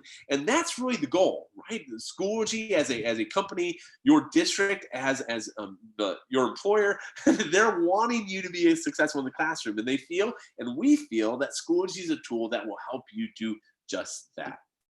So with that said, let me jump into this U.S. history course to be able to start showing you around what Heather's actually doing in Schoology. And again, this is going to set the stage for all your other users like students and parents. So we'll spend a little bit of time talking through this. But the first thing I want to point out is when I go from the home page to the course page, and remember this course was generated right from eSchool Plus, and all the students were automatically provisioned from eSchool Plus. So that's always the case.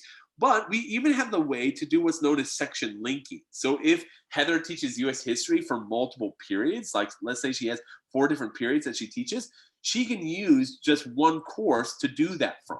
So that means she doesn't have to have 4 different assignments or 4 different grade books. She has one assignment and one grade book, but still the ability to differentiate between them. So she's not locked into anything specifically.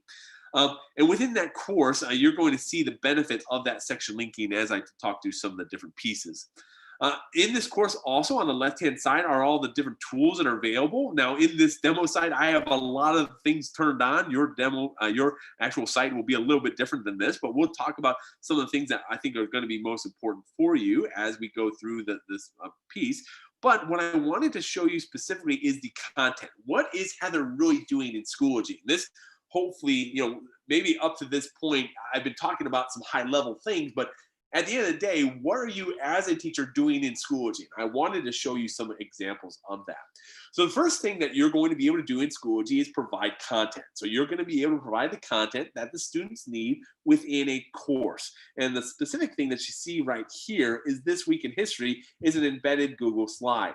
So some of you have been working in Google or Microsoft, one of those productivity tools, and you might be saying to yourself, Adam, I spend a whole lot of time building out content.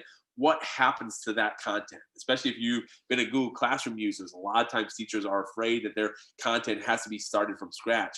And that couldn't be further from the truth. Schoology allows you to take the content that you've built in all those productivity suites and embed it right here in Schoology. And now it's part of the framework of the course that you're building. Now, this particular slide is more like a course banner where you have things that students need to think about for this particular week, and you're maybe making that available for students to be able to see a video or watch that content all right here. But as I go through the course, you're going to see more ways that Schoology leverages tools like Google and Microsoft to really create some engaging lessons as things are being built out. But underneath that embedded Google content, or any Microsoft or Google content, is the actual folder structure of Schoology. So this is a really nice way to actually kind of organize the course. Right now I have Unit 1, Unit 2. And within Unit 1, I have Lesson 1, Lesson 2. And within Lesson 2, I kind of have the content that's found inside of that. Now, when I was talking to the elementary teachers, we were talking about folders as, you have math and science, or maybe you have week 1 or day 1. The folders can really be set up for your particular needs, and especially in a distance learning world, you might have your content set up more in that kind of weekly type basis. But regardless, the content can be organized in a way that makes sense and allows for you to kind of quickly navigate the overall content.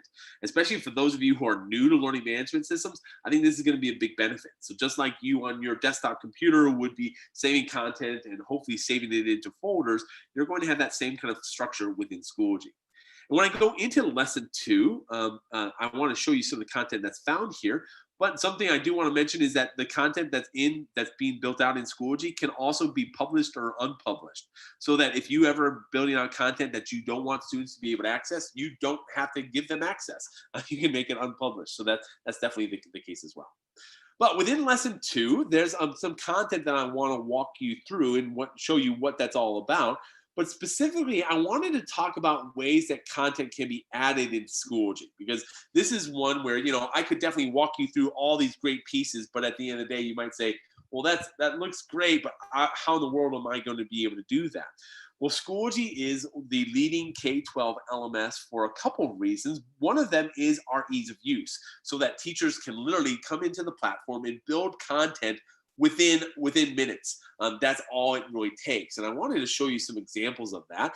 So if I go to Add Materials, I can go to Folders, Assignments, Assessments, Discussions. I can build all these things right here in Schoology. But specifically, I want to click on Add Assignment. I wanted to show you what this assignment building process looks like. What you'll notice is that first off, you get a pop-up window. So it never opens up to another screen or it opens up to another tab. It's just a pop-up window that happens right here in Schoology. So it's always easy to be able to see that.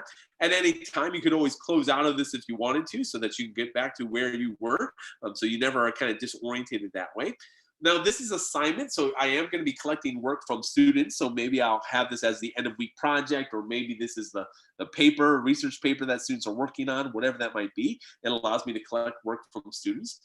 But underneath that, this is where I'm going to add a description. Now, if you were part of that blended learning and distance learning world, you've seen some of this already.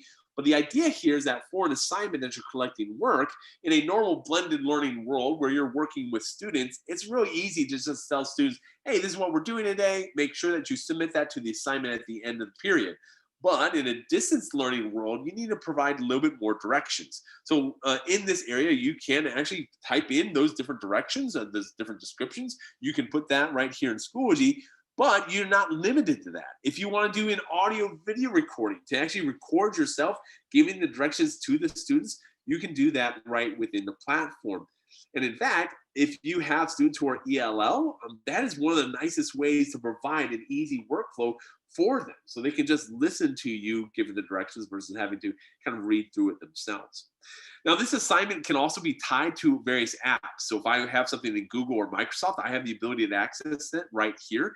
And this is where I can click on, let's say this, let me go to this historical figure document. And when I go to attach, it's now going to attach this Google document to all the students' assignment. It's actually going to generate a copy of this file in all the students' Google Drive. And again, if this was Microsoft, it would be doing the same thing in Microsoft. And now the students can use the productivity tool of your particular classroom, but have it leveraged within Schoology. Now, this is a big thing, especially for Google Classroom users. That's going to be a big, important piece, and you'll actually see what that looks like. But if you haven't been using that type of tool, it's a great way to see how collaboration can work within Schoology and Google, all within one platform. Now, because this is an assignment, this is a gradable item. So this is where I can select the grading category, the grading period. But here's the really important button. the sync to SIS. And in fact, by default, that will be selected for your district.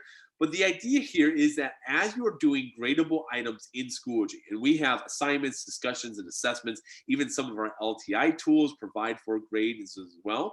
But all those grades will be cataloged or aggregated in Schoology. But at the end of the day, they're also going to be able to pass back to eSchool Plus. So this is the big thing about Schoology, is that not only are you providing a way to deliver instruction to students so that they can go through the course and the content, but you're providing a way to streamline your workflow as a teacher, because all that content can pass right back into the gradebook without you having to lift a finger when it comes to entering those in. There's some really big benefits with that. Now, this particular assignment, not only can it be a gradable item, but you can also customize who gets it and when. So if you need to have section 1 and section 2 having different due dates, you can do that. All that's possible.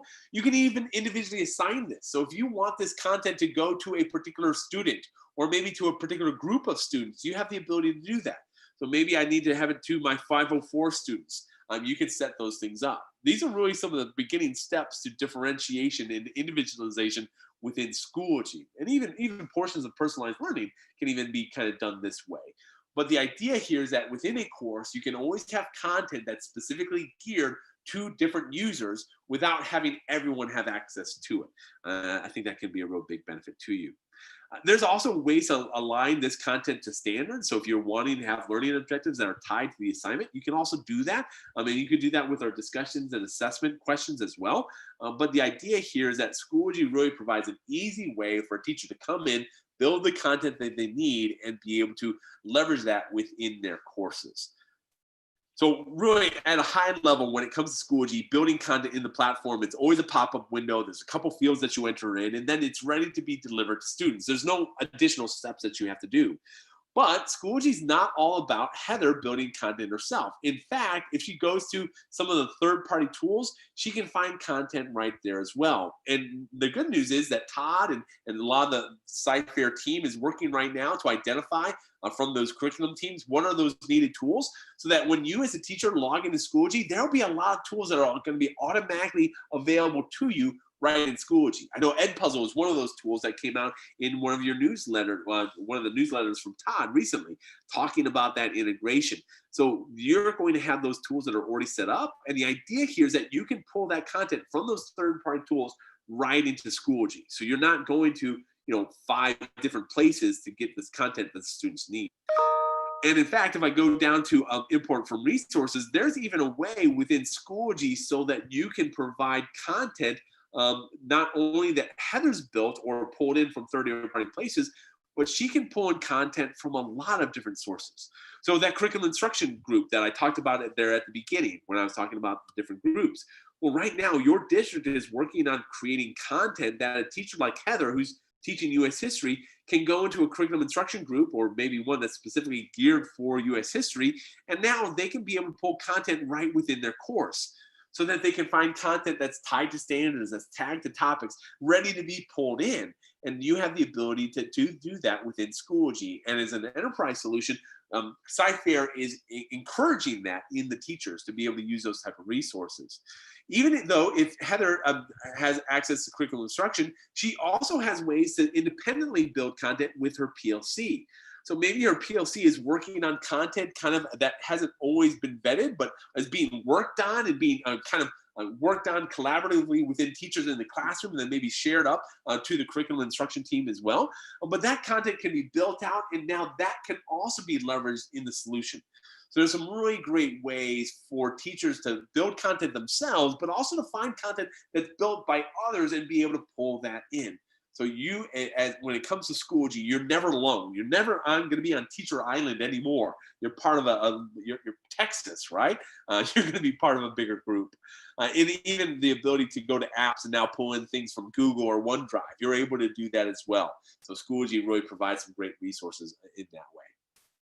But I spent enough time talking about how content is added, and a lot of those things that you can actually see that you might have already gone through yourself.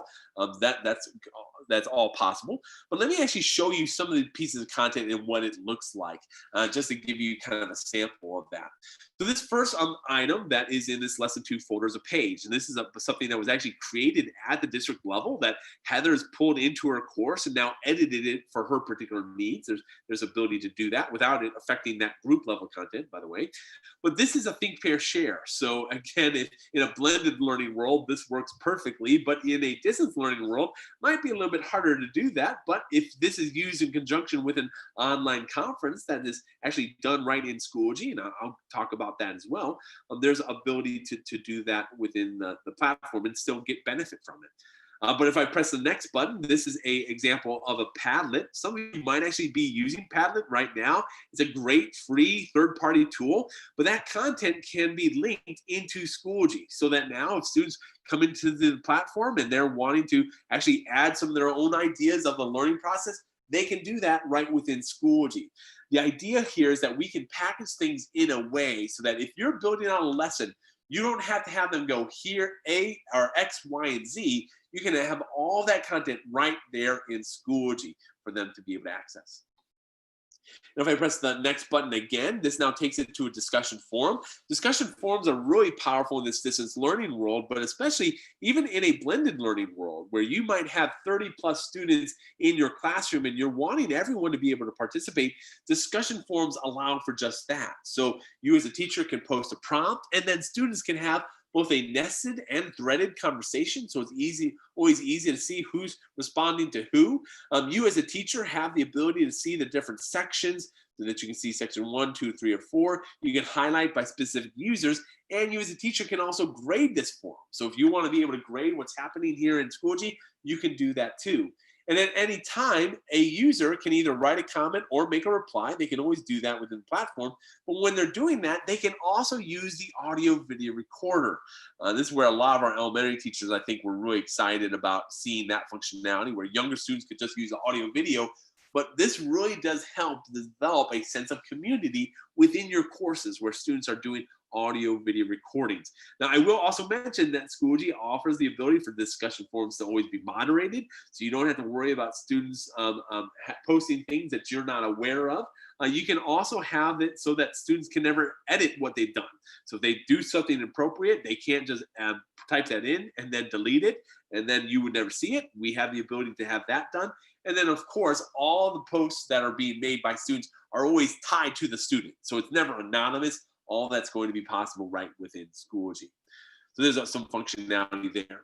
Because of time, I want to jump in from lesson 2, and I want to go actually to our assignment tool. You saw me building the assignment earlier, but I wanted to actually walk you through what this assignment can actually look like. And this assignment specifically is using our Google workflow. Now, if you want to have students work on an assignment that does not use Google, that you're just wanting them to work on a document or work on a worksheet, and you're wanting them to or take a picture or upload a video, you can do that within Schoology as well. So that's definitely possible. But this Google workflow is one that I think, especially if you've been using a tool like Google Classroom, I think could be really beneficial for you to see. So this American History Research paper, there's a description for it. There's a rubric that's available as well. And then the historical figure document that has actually been attached to this. And you actually saw me find this document earlier when I was building that assignment. But when a teacher clicks on in progress, this is where now on the left-hand side, she can see all of her different students in this particular course. And on the right-hand side, she can see all that student work right here in Schoology, even though it's being done in Google. And this Google workflow that you see over here to the right-hand side, this is a this is a document that a teacher can interact with. So if you want to edit this document, if you want to comment on this document, if you want to see the revision history, you can do all those things right here from Schoology. There's a really great workflow where you as a teacher can now know exactly what Sarah's doing at any time. And not only for Sarah, but also for Frank. Frank's work shows up right here in Schoology as well. So you're never having to manipulate different Google Drive folders and be able to see the things that students are doing. And in fact, this is all done automatically, and this is done in progress. That means the student hasn't submitted anything yet. They haven't provided a link to the teacher. This is automatically set up so that you as a teacher can see what's happening in that student's Google Doc all within Schoology. That's a workflow that's really going to allow you as a teacher to be more successful and be able to have things available to you that weren't possibly available before. And when students are ready to submit, this is where now Stone has made a submission. And when Stone submits, I got one brave soul here that submitted. This is where now Heather has the ability to actually grade this item. So she can look through the document, be able to see all that the student has done. And if she feels like, wow, the student's not ready, she can always unsubmit it back to the student. So she has that ability. But she doesn't have to worry about the student editing this document once it's been submitted. And even after the due date, the student can't unsubmit it and then resubmit it. All that's permission set, so that the teacher really has control over that. But now within the actual rubric area, on the left-hand side, I can see the Google Doc. On the right-hand side, I can see the rubric. And I can score that student based upon what I see right here. And when I press save, this is one of the best parts, it automatically aggregates to the Schoology gradebook, which in turn can automatically aggregate into eSchool Plus. So this is the kind of workflow that really makes Schoology a tool that can be beneficial to your teachers by providing them workflows that I think mimic and even improve upon workflows like a Google Classroom would provide, but then add the additional layers on it that saves teachers time, so that now Heather doesn't have to worry about going back and entering in the grade column and entering in all the individual grades. Schoology handles all of that on the back end. And some of you might have more questions about that. And that's something I know that as Schoology is working with Cyfair and Todd and his team and sending out more reminders to the district and kind of newsletters, these are things that are going to be discussed more.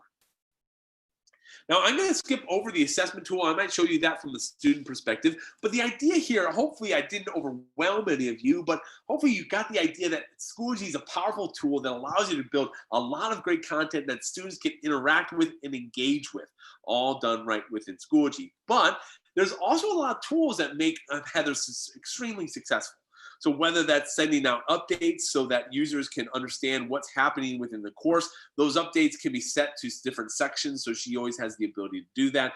She can do that right there on the side. She has a grade book where she can be able to kind of see all the different scores that are happening in the actual course. Those grades can be assignments, discussions, and assessments. They all get aggregated right here in Schoology. And then the ability, of course, for her to synchronize those grades over into eSchool Plus. She has the ability to do that right there. The ability to see mastery. And we didn't spend a whole lot of time on this, and we're going to probably maybe talk about this more in the future. But when it comes to the scoring that's happening in Schoology, not only are you seeing traditional grades, but you can be able to see how students are scoring on individual standards that are being tracked. There's an ability to do that right within the platform. There's also badges and members. The reason why members I think is important to mention is that you can have co-teachers that are part of your course. So if you have co-teachers who are building content, you can set it up so that they can come build content, but they can't change grades. Or you might have a long-term sub that you need to be able to have the permission to give the edit grades and edit materials. You can do all those things within Schoology. That all can be set up for you. In addition to that members area, you can even create grading groups. So if you want to have ways to individually assign content to specific groups of students, you at the teacher level have the ability to set that up. So there's all that benefit right here within Schoology. There's even a workload planning tool so that if you want to be able to see how students are being assigned due dates in all their various courses, this is where you can now see that Tuesday and Wednesday is kind of a full day for a lot of the students. And when you click on one of those students, you can now see that they have something not only in U.S. history, which is the course that you're in right now, but they also have something from Spanish too. And Schoology is going to aggregate all the due dates that are associated with all the different courses for all the different students in one place, so you as a teacher can quickly see what day would be best for you to assign work. Now, you're never constrained by that, but it's just something that's sometimes easy for you to be able to see quickly what students are needing to do. And by the way, something I did not mention is that you can always view the course as a particular user. So if you want to be able to see what this looks like from Sarah's perspective, or in fact, if you want to see what it looks like from Sarah's parents' perspective, you can do that too. So you can have that set up right there in Schoology. And in addition, something that you can do within this Schoology as well is you can have the conferences. So whether you're using Zoom, whether you are using Google Hangouts or Microsoft Teams, or you're using Schoology's conferencing tool, not only can you provide this asynchronous type workflow where students are going through courses and making their way through content, but you can even be able to provide ways for face-to-face video, audio, screen share, chatting, all within the Schoology platform to facilitate that greater sense of community within your course. And if we had more time, I know that I'm leaving so much on the table when I'm talking about this overall workflow, but I really want to just at the high level be able to show you some things from that teacher perspective. And as I mentioned, I do want to jump into two other perspectives. And normally if we had if we literally had 1,000 people, I could be able to open up for questions, I'm sure, but with 2,000 it's a little bit too much.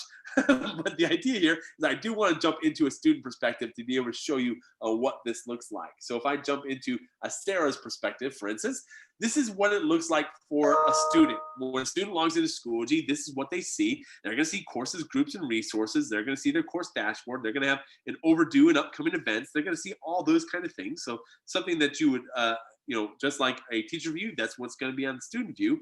But here's the big part for a student. When students log in, their course dashboard is automatically filled with all the courses that they're a part of in eSchool Plus. So Sarah didn't have to wait for her US history teacher to create the course. She didn't have to wait for the Algebra 2 teacher to give the access code. She didn't have to wait to enter in the access code for English to be able to access it. She can literally come into Schoology and for the very first time have all the courses ready to go. And from there, be able to jump into those courses. But remember, just like a teacher, a student has an aggregation of all the important things. So if there's an overdue assignment in one of her courses, she'd be able to see that. If there's upcoming events that she needs to be aware of, and literally she can jump into that Spanish 2 oral presentation right here from the homepage. And she doesn't have to go into those individual courses to be able to access it. She has those different groups that she's a part of, the senior class, the varsity volleyball. She even has a recent activity feed, so she can see all the updates that are happening in the various courses. But when she goes into US history, she can now go through a lot of the content that you saw before. So she can go into Unit 1, she can go into Lesson 2, and she can work her way through the content pieces that I showed you earlier. But if she wants to go into the Lesson 2 assessment, this is also where she can do both formative and summative assessments within Schoology. And this is a big part of the platform that really showcases what sets Schoology apart from a lot of different learning management systems. And I know we don't have to talk about that as much today, but especially as you're thinking about things that you would like to be doing in the future. And by the way, if you want to come back for our 3 o'clock session that's focusing on the how-tos of assessment, that's something that we would definitely want to invite you back for. But within this, this is where now a student can do a multiple choice question, where they can even have an audio file read out loud for them to be able to listen to, multiple choice that doesn't require little radio buttons on the side. The ability to now do a drag and drop activity where they're now using matching to find the different carbohydrates with their descriptions. They're just dragging and dropping those right into place. Or maybe they're watching a video, and after watching the video, they're writing a short story essay question. All these questions can be built right here in Schoology to teach students in the learning process, while simultaneously providing ways for teachers to better understand what students know and what they don't know. The next question type is a highlight text, where now students are having to walk through a particular passage and maybe select all the grammatical errors. They're able to highlight those specific words or sentences to show that. Or maybe they're a science teacher where the students are having to figure out the inheritance pattern for this dominant trait, and they're dragging and dropping the different genotypes into the possible locations. You're able to do that all within Schoology. And like I said, if you come later on, I'll be able to show you kind of the back end on how all those kind of questions work. And I don't have opportunity to go through all 19 different question types, but just know when it comes to Schoology, we provide some robust ways for you to deliver instruction to your students and engage them in the learning process. Even to the point where if you want students and math students to be able to solve problems right here in Schoology, they can annotate right here in the platform. But the other big things with the student view and when they come into the platform is that they do have access to the messaging, to notifications, but they even have their own area. So if they go down to their profile, this is where students can have their own profile about things about themselves, the badges that they've earned, the course groups that they're a part of, the portfolios. And these are things that we as a Schoology team in Sci-Fair are still talking through. What things should we turn on? What things should we turn off? What grade level should these things be available to? So these are still pieces that are being worked out to make sure that you're set up in the way that's going to make the most sense to your district. But we're really excited about all the possibilities that are going to be available for your students to be able to engage within the platform. All right, last perspective, last but not least, is our teacher our parent perspective. So I'm going to go into Alyssa Abram, and when I do that, I want to actually show you how Alyssa, as a parent, can actually see all their student content. So right now, I switched over to Alyssa, and you'll notice that I'm viewing this as Sarah Abram. So as a parent, you can always see your students' accounts, and you can not only see one student, but you can see all of your students. And as a parent, they'll be able to see all the courses that they're part of. They'll be able to see recent grades, overdue notices, upcoming events, and even student activity. And that student activity is going to provide, things like, hey, when was this last submitted? What grade did they receive? Here's the varsity volleyball highlight reel. Here is a reminder about field trip options for the coming fall. All that's going to showcase in one place so that parent can easily see what content's available. And in fact, if they go to courses, they as a parent can now go into the course and see everything that Sarah's doing. So you as a teacher don't have to try to reiterate or try to paint the picture for a parent about what students are accessing and what they're doing. You can provide the workflow so that now parents know exactly what's going on in those courses, which allows, especially in this distance learning world, so many things to not be so confusing or even kind of unclear. You provide transparency like you never did before. Now, here's the benefit of the parent view, though. You'll notice that it's viewing as Sarah Abram. So we allow helicopter parents to do quite a bit of flying, but they can never land. So they can't submit assignments, they can't take assessments, they can't respond to discussion forums. They can actually only see their own students' posts.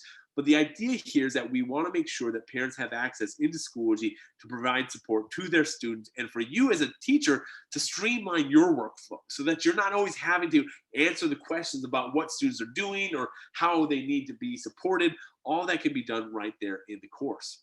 But as a parent, not only do they have access to their one student, but they also have access to their other student. So they can go from one student to the next by just clicking down the next button. And now here's all the Xaviers. And we spent a lot of time in the last session talking about the elementary view, but right here in Schoology, you have the ability to jump from one student to the next as a parent. And now everything that you need is here in the platform. So when it comes to parents, it's really going to be a wonderful thing that your parents can be more involved in the process, and for you as a teacher to make sure that you can leverage Schoology in a way that's going to benefit you. So the other thing that I will mention about this as well is that if I actually switch over to actually Alyssa's perspective herself, here's the other benefit is that when it comes to Schoology, you as a teacher don't have to worry about training that parent. You're going to be using Schoology and you're going to be walking through students what they need to do, but you don't have to worry about training the parent. We have parent orientation courses that are part of the Schoology's platform that we make available to districts. So if your district wants to provide orientation courses for your parents, and you as a district even want to tweak those for your particular needs or brand it in a certain way, you have the ability to do all those things so that now parents are going to be in the platform benefiting from it without having you be the one to teach them. Because we know that teachers have enough on their plate, they're learning things themselves, and having to not only teach their students, but also to walk through with parents can be a difficult process. Oh, and also, by the way, that orientation course is also available for students as well, and I know a lot of you have been going through an orientation course yourself. But with that said, there's so many great things I could talk about when it comes to Schoology from the secondary perspective. Hopefully today was not, again, you're not going to come away from this as an expert, but hopefully I've opened up your eyes and mind to some of the possibilities in Schoology and got you excited about what this really can do. I'm even looking over some of the comments that are coming in, really appreciate everyone's attentiveness and sticking with this presentation. I do want to go ahead and stop at this time. Oh, one more thing. I'm going to do a plug, right? At 1 o'clock, 2 o'clock, and 3 o'clock, there's more sessions. So if you want to come back and learn more about Schoology, whether it's kind of the tips and tricks for students and parents, whether it's how to beautify your course or how to build out assessments, you can come back and we can have a good time walking through Schoology some more. So at this time, Todd, I'll hand it over to you, see if there's anything more I can help out with. And if not, I'll just hand it over to you. Yeah, Adam, there's a couple of questions that popped up, and just an overall theme. I thought maybe you could talk briefly about this. Students, have you found that students need a lot of training inside of Schoology to get going? I really, it's interesting that you asked that. This last couple months, I've not only been a Schoology, kind of employee, but I've actually been a parent of 3 students that have been in Schoology. And when it comes to training students, there really is not much to it. They need to know how to log in, right? So here's the URL, here's how you log into the platform. But from there, they have access to all the courses automatically. So you never have to train them about that process. And then when they go into the course, you as a teacher are really setting the pace, right? Here's the unit, here's the assignment, here's the discussion. And then they pretty much kind of click and know instinctively how to do those various pieces. The nice thing about Schoology, though, is that we do provide those additional resources. And Todd, this is something that you even mentioned earlier during one of our other sessions, that if a user ever is needing help, they can just click that little S at the bottom, and that pulls up a help center, which walks them through all the various pieces and tips and tricks on how to do things in the platform. So to answer your question simply, Todd, I have found that Schoology is not a tool that requires an extensive amount of training. Awesome for that. Hey, can you also show what it would look like for a teacher if they wanted to see a student view? So if a teacher is creating something inside of Schoology, and then they wanted to see, okay, hey, how are my students going to see this? Where would a teacher? How would a teacher do that? Sure. So within a course, if they go to course options and then they go to view course as, this is something I hit on really briefly, but this is where you can click on, let's say, Sarah. And when you click on Sarah, this is where now you can see everything from Sarah's perspective. So that you don't see the add materials button, you don't see the edit materials, you don't see any of the unpublished content, because you're just seeing Sarah's perspective. I think this is really powerful too when you are individually assigning content within a course and you have certain students, let's say with 504 accommodations or something like that, where you individually assign content to them. This is a helpful way for you to be able to see what they actually see. Perfect. All right. Well, we did have some summer school teachers inside of Schoology and students inside of Schoology. We didn't hear too many issues with students navigating. If anything, it was more of the devices and different things like that. But we had a lot of great feedback for summer. Someone was asking me already, hey, are students inside of Schoology already? And yeah, we've had them all summer long. So that's it's really exciting when we've been getting all that positive feedback already. All right, Adam, hey, I appreciate it. I know that you're going to be able to take a break here. We're going to bring in James Costello here in a minute for the 12 o'clock session. I guess that's what I'm trying to say. I'm going to go ahead and post the link for that's the bit.ly right there for the 11 o'clock session. So if you are wanting to get credit for this session, that is the bit.ly for the verification link. I know Katrina, my Schoology coach, is placing that inside of the YouTube chat as well. Remember, guys, you have to do it within this amount of time. We make it very easy for you. We provide a lot of links for you there in the YouTube chat. You just need to scroll up and find the verification link and click on that, and then go fill it out. Remember, I can't even talk anymore. I'm talking so fast, trying to get this all in before we take a little bit of a break. Make sure that you're clicking next until you get to the submit button. And that way you can ensure that you are going to get credit for this session. But it's really important for you to get that in before we move into that next session. And really, it's just a fairness issue for those that were here for the whole session. We want to make sure that you're able to get your credit and then move into that next session.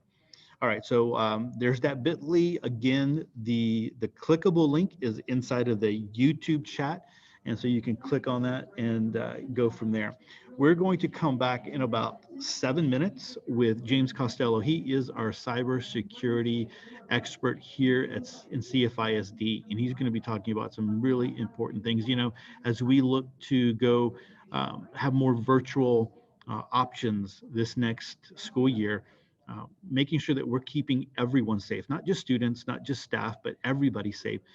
Is going to be important. He's going to be sharing some really great things. So there's the bit.ly. I'm going to leave that up just for about 1 more minute. I'm going to go ahead and play our commercial here. Make sure you take a break. Go, take care of yourself. Go get something to eat, get some coffee, get some tea, get some water, and come back for this next session with James and to learn a little bit more about cybersecurity. And then Adam will be coming back to join us for the 1 o'clock, 2 o'clock, 3 o'clock sessions. And we're really excited about that. All right. So thanks for hanging out, guys. And we will see you in a few minutes.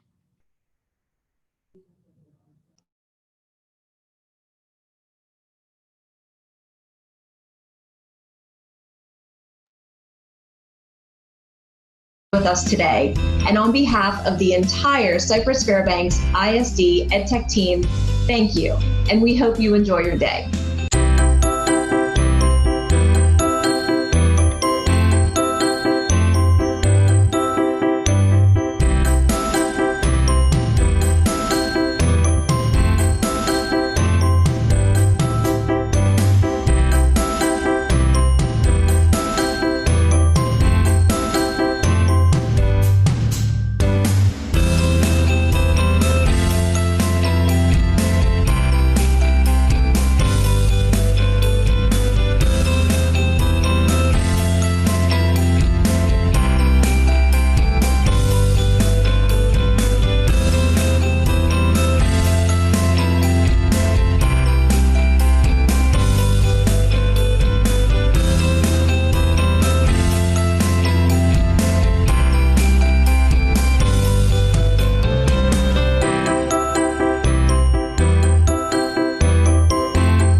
Welcome to the first ever virtual Cypress Fairbanks ISD Digital Learning Conference. We are so glad you're here.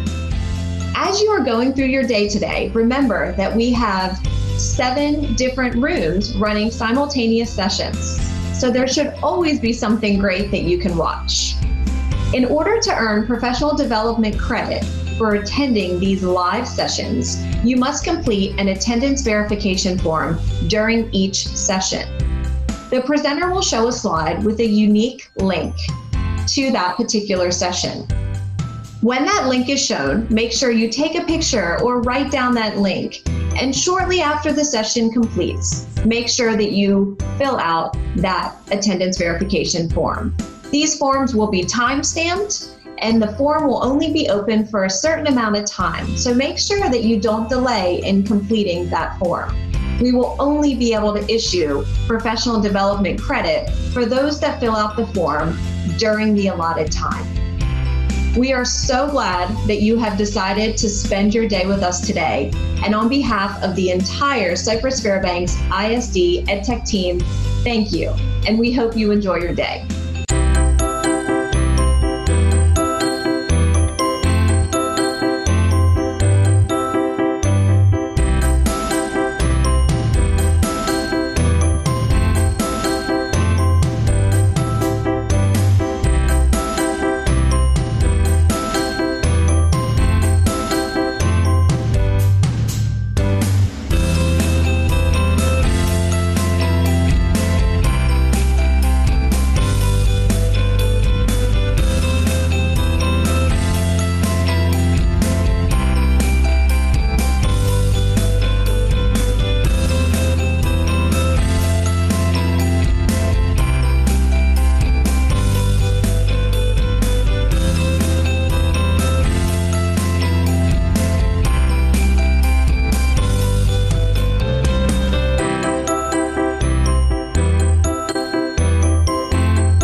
Hi, welcome to the first ever virtual Cypress Fairbanks ISD Digital Learning Conference. We are so glad you're here.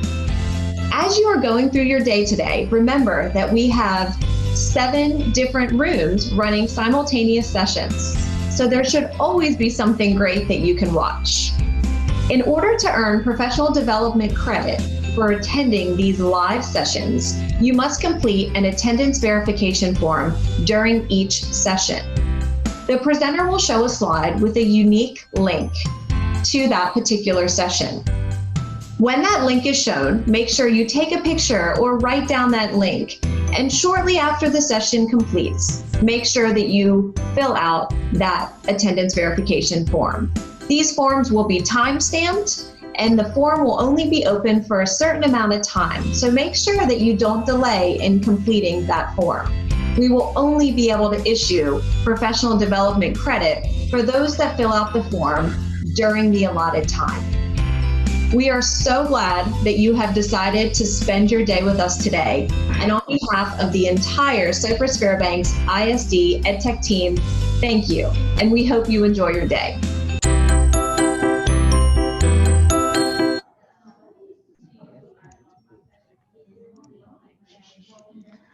All right. Hey, everyone. Welcome back to our virtual DLC. We are so glad that you are here and are going to hang out with us on this next session. This is an important one. We've been talking a lot about Schoology and all the different virtual options that we're going to have this next year.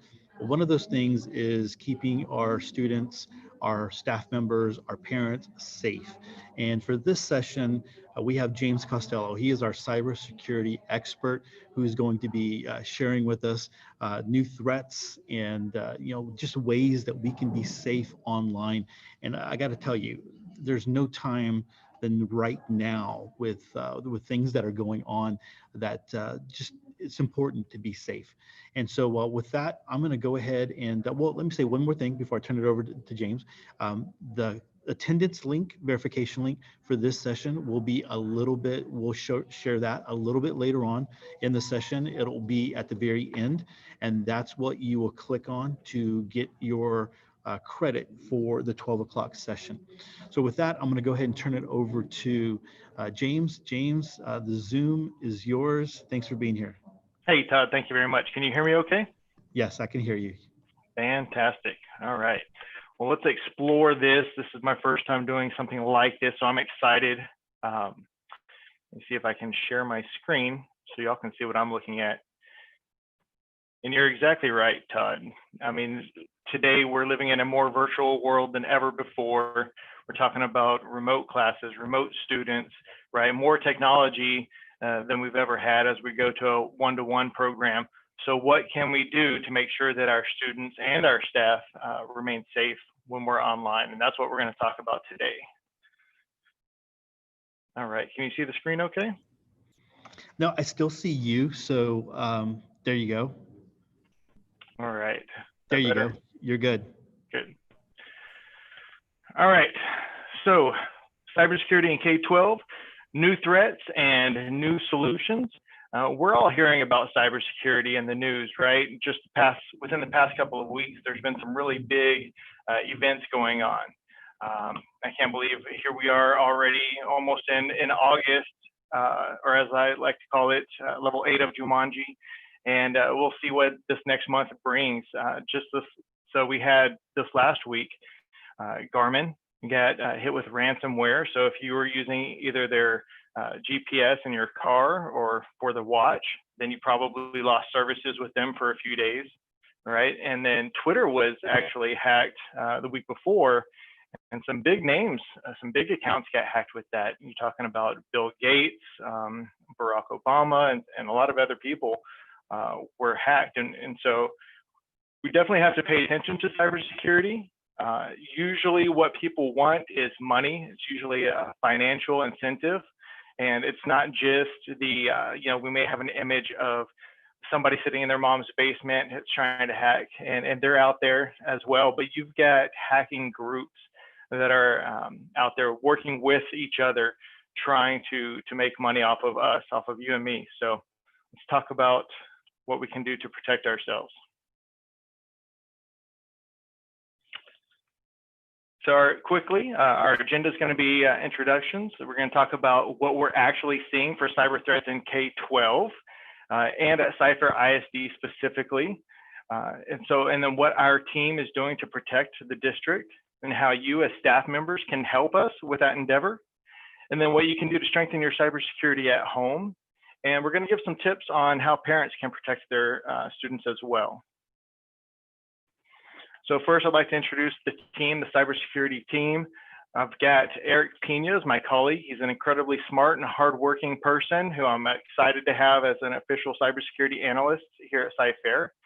And then there's myself, and here's the mandatory credential slide, if you will. I'm a former student of CyFair-ISD. I started at Frayne Cone Elementary and also went to Cy Creek High School.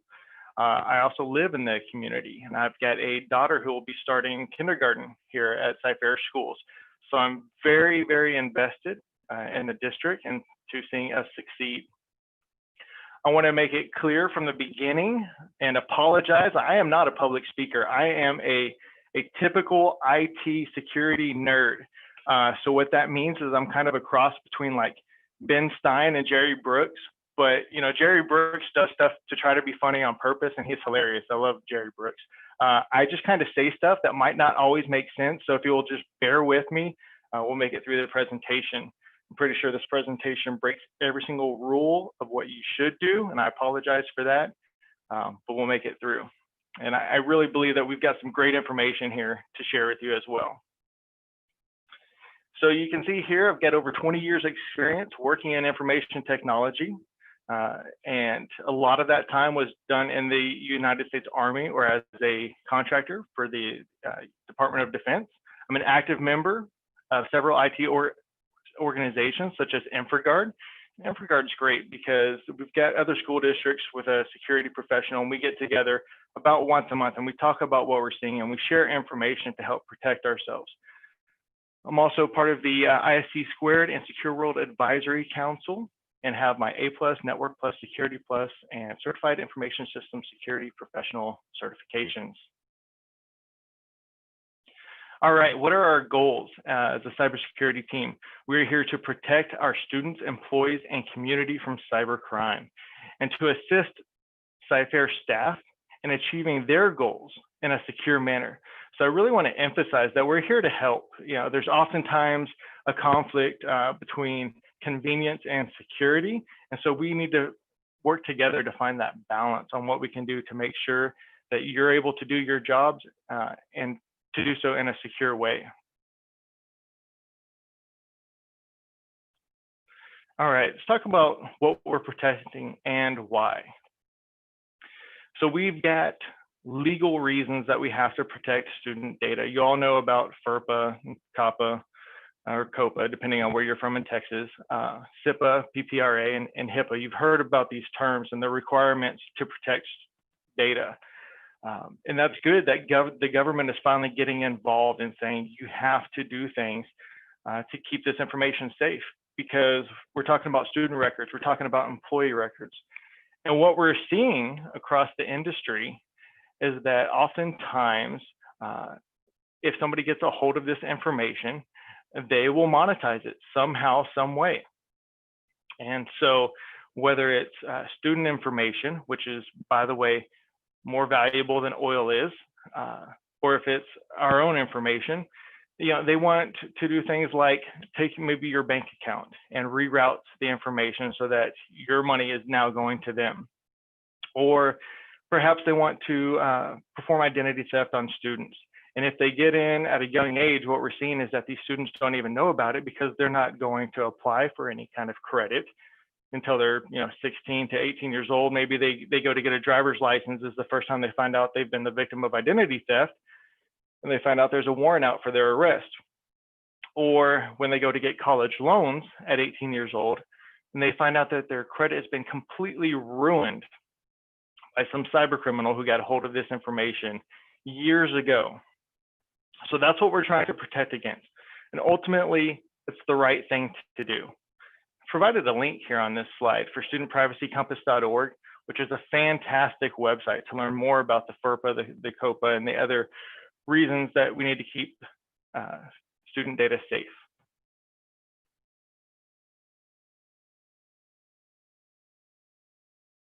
All right, so these are the threats that we're seeing in K-12. You've got your denial of service attacks, your ransomware, spyware, and other types of malware. You've got insider threats. You got third-party breaches that we have to think about and worry about. We'll talk about that. And then probably the biggest one is malicious emails, which includes phishing. And you might say, but James, does this really affect us here at Cyfair ISD? And yes, it does. I can say this map that you're looking at now from our friends at EdTech Strategy shows that there have been almost 900 incidents since January of 2016, cyber crimes against K-12 school districts and schools. And these are only the reported incidents. How many times do you think that these school districts have had something occur and they didn't want it to become in the news, right? They didn't want to make this map, so they didn't tell anybody about it. So you could probably take these numbers and about double it to get a more accurate count of how much K-12 is targeted. As a matter of fact, I was at a recent TEA meeting talking about cybersecurity, and they said that of the statewide attacks, the attacks against the state, that K-12 and education make up 25% of the victims. So we're attacked quite often.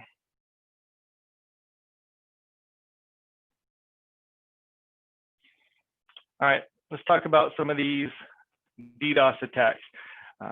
We're seeing these oftentimes when students are not wanting to take a test. Unfortunately, they can go online and they know how to do this because they've been doing it with their video games for years, most likely. And they can purchase an attack using a credit card for less than $30. And they'll try to basically put so much traffic on our network that it crashes the entire network. We do have methods in place to protect ourselves from that, and we'll talk about that here in a little bit. Ransomware is huge right now. Of course, as we talked about earlier, this is what got Garmin here recently. And if ransomware gets into somebody's system, then it can travel from that system to everything that they have access to, all of the network drives, all of the other computers, and it will begin to encrypt or lock down those computer systems. I've spoken with people at Crosby and Fort Worth ISD, who you can see there were recently hit with ransomware. And it shut them down for a minimum of 2 weeks as they tried to get everything back online. Now, let's talk about Crosby ISD.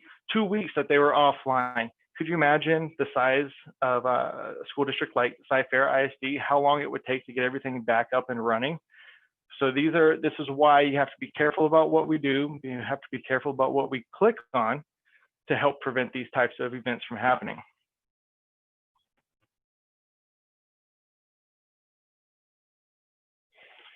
All right, insider threats.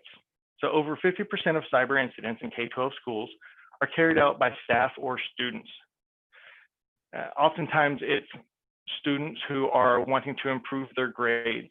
Unfortunately, they will somehow learn, either they'll do what's called shoulder surfing, which is a type of social engineering, and they'll look over a teacher's shoulder to try to get the password, so something to be careful of, and then try to log into the gradebook, right? Or waiting for the teacher to leave the room and try to log in the gradebook and make changes. So sometimes we have to protect students from themselves to prevent these types of things from happening. Even if a student goes and tries to change the backdrop on a teacher's computer, they're making an unauthorized change to a government system, and that's a federal offense. Just in April of 2020, even, I'm sure y'all are familiar with the term Zoom bombing. Well, a high school teen was charged with 5th-degree computer crime for Zoom bombing. So they may just be trying to be funny and make people laugh, and they don't think it's serious, but it's up to us to do things like lock our computer and follow best practices and recommendations to help protect the students from themselves.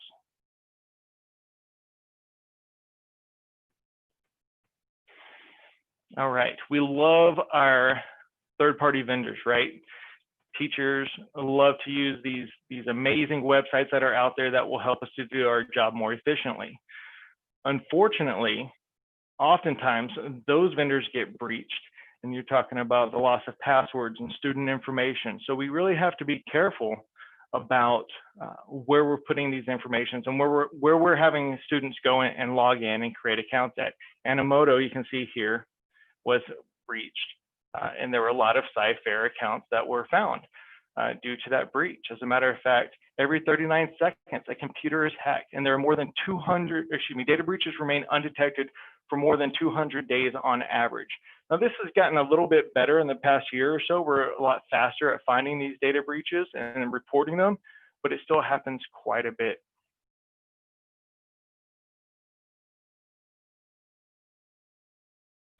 One of the best things that we can do to protect ourselves as a school district from data breaches like these is to use what we have here, which is the Texas Student Privacy Alliance. Now, you can reach this database through your Ivanti portal. You'll click on it and you can search to find out if the resource you would like to use has already been approved by the district. If it has not been approved, then you can actually make a request for us to go in, and what we'll do is we'll review the site, we'll do a security assessment on them, we'll send them a data privacy agreement, which basically says that they promise to protect our data as much as we would protect the data here on site. And then once those things are done, then we'll go ahead and approve that resource for use. So again, you can get to it from Ivanti. If you don't see the resource that you want, just request it.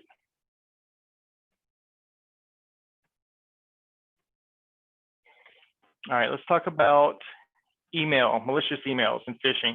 So email is the largest cyber attack vector for CFISD. And that's because it's so easy it's easier for criminals to send out an email to a few hundred people and try to get somebody to click on a link than it is for them to actually go in and learn how to hack and try to get into our systems that way. And that's why it's such a large attack vector. And what phishing is, it's basically a technique where cyber criminals will send you an email and they'll make it look enticing, you know, free coupon here for you maybe, or some interesting news about the president over here. And then once you click on that link, they'll ask for you to insert your username and password.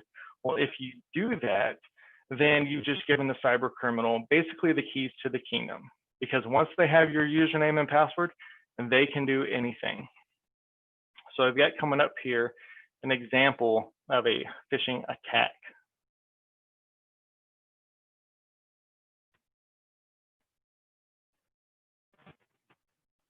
All right, so you can see the enticing email, and then they slip something in that you didn't want. That was the baby food is the malware or the credential breach that is now a result of that email. So that's a basic phishing attack right there. And as you can see from this slide, in one day, it's not a surprise if we get up to 4,000, 5,000 malicious emails that are blocked by Microsoft. And those are just the ones that are blocked. Unfortunately, a lot of these emails still get through our automated defenses. And that's when we'll take a more manual approach. And we could really use your help in identifying these malicious emails. Here's some examples, some real life examples of what we've seen at CFISD, things you should watch out for. Is a school principal email requesting money, right? They will not do this. I've spoken with the principals and they have assured us that they will not be asking you to go out and get them an iTunes gift card or an Amazon gift card or anything like that. But they definitely try. The scammers will be trying. And what they'll do is they'll often find the principal's name on a website, and then they'll send an email to every single person that reports to that principal, right? Another example is CEO fraud. It's just somebody reaching out and you know, a simple email right here. Can you go to the store, please? I promise to pay you back later. Now, these are real life examples of what we're seeing. And unfortunately, some people are falling for them. Another type of malicious email, which is a CEO fraud also, is when somebody will email, usually this is somebody in finance, and ask them to make a payment. They pretend to be, in this case, the superintendent, and say, hey, we're late on this payment. We need you to make it immediately. And the person who wants to be so helpful, and then this is usually our downfall, is that we want to be so helpful, right, that we don't even second guess it. And we just do what's asked. We go out and buy that gift card, or we make the payment for, as you can see here, over $2 million was scammed out of a Texas school here recently within the past few years. And so all it takes is for us to slow down, follow up with a phone call. If something doesn't seem right, it's probably not right. Why would the superintendent, or why would a principal be contacting you to go out and buy something or to make a payment? So follow up with a phone call to verify if it's legitimate or not. There are some red flags that we want to tell you about to help you identify these malicious emails. If you see this warning banner that says caution, this email originated from outside of CFISD, we've put that in place to warn you, hey, this might not be legitimate. Think twice about it before you go ahead and comply with whatever they're asking about. Some other malicious email red flags are what time was the email sent. A lot of these cyber criminals are overseas, and so they're working at what's 2 o'clock, 3 o'clock in the morning for us, and so often a good indication that the email is malicious. Look at the from sign. Is it actually a legitimate email address, or is it something that's garbled, or does it look like James Costello at freemail.com, right? So something to think about. One of the best indications of a malicious email is if you hover over the link that's in there, and you can verify, it'll show up and let you know if that link is actually going to Bank of America or if it's going to somewhere else. In this case, there's actually a misspelling right there. Instead of America, it's ARN, which looks, it looks like the correct spelling if you're just glancing very quickly. So again, take the time to slow down, look carefully at it. Unfortunately, a lot of our employees view emails over their iPhones or Android, and that makes it difficult to do things like hover over the links. So if you can use a computer to view the email, then please use the computer. And we've made it easy to report suspicious emails. Unfortunately, we've seen where somebody gets a malicious email in it and it has malware in it, and they send it to their supervisor and they say, does this look legitimate to you? And so it wasn't them who clicked on the malicious link, but their supervisor did. Again, trying to be helpful, I get that, but then they installed a virus on the computer, which then gets out to the network. So instead of sending that to somebody else in the organization, we've given you a fish alert button. And this is available both in Outlook on your desktop and webmail, or in your mobile Outlook app. Okay, now the button looks like this. You just click it and it will remove that malicious or suspicious email from your inbox and send it to our security team for review. And we will look at everything within it to identify if it's legitimate or malicious. And if it is legitimate, we'll send it back to you. If it is malicious, then we'll go ahead and take the appropriate steps to remove that from all employee inboxes, because chances are it went to more people than just you. So we could really use your help with that fish alert button. All right, just a few of the things that our cybersecurity team is doing to help. We've installed Microsoft Advanced Threat Protection to automatically remove a lot of the malicious emails that come in. You've seen the email warning banner and the fish alert button. We're also sending out cybersecurity training. So this is a new law. As of last year, we had to start sending out the training, which I'm sure all of you got and all of you did very quickly. So that would help us if you continue to do that training quickly. We do the software vetting, and we plan on implementing more multi-factor authentication. This is already in place for a number of high-risk users.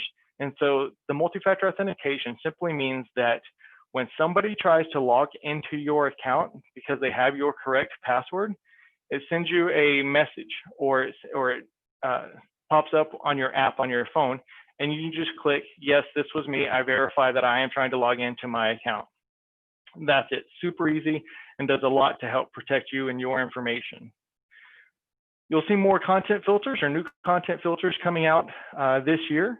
If you have any questions about a pop-up or a website that's being blocked that you think you need access to, you can just contact the help desk, and I'll give you their number here in a little bit, and they will help you with that. We perform cybersecurity audits, and we'll do phish campaigns where we test and verify if people are looking for those red flags in emails. We're doing vulnerability scans to identify all the different devices on the network, and then to make sure that they're patched.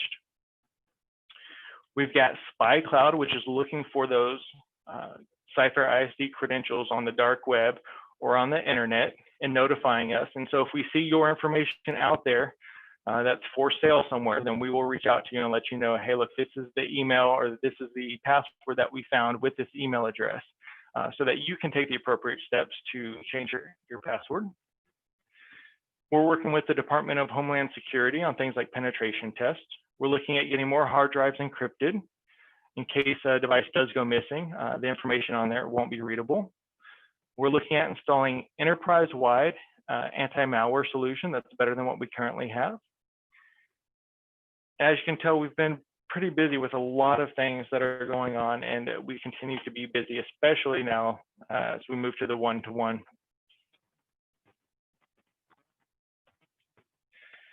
What we're doing here is just kind of an overview, right, of what I've been talking about. This is a defense in depth, and you'll look at all these different layers: the perimeter layer, the network layer, the endpoint, application security and data security, policy management, right? We're creating new practices and new procedures to help protect our environment.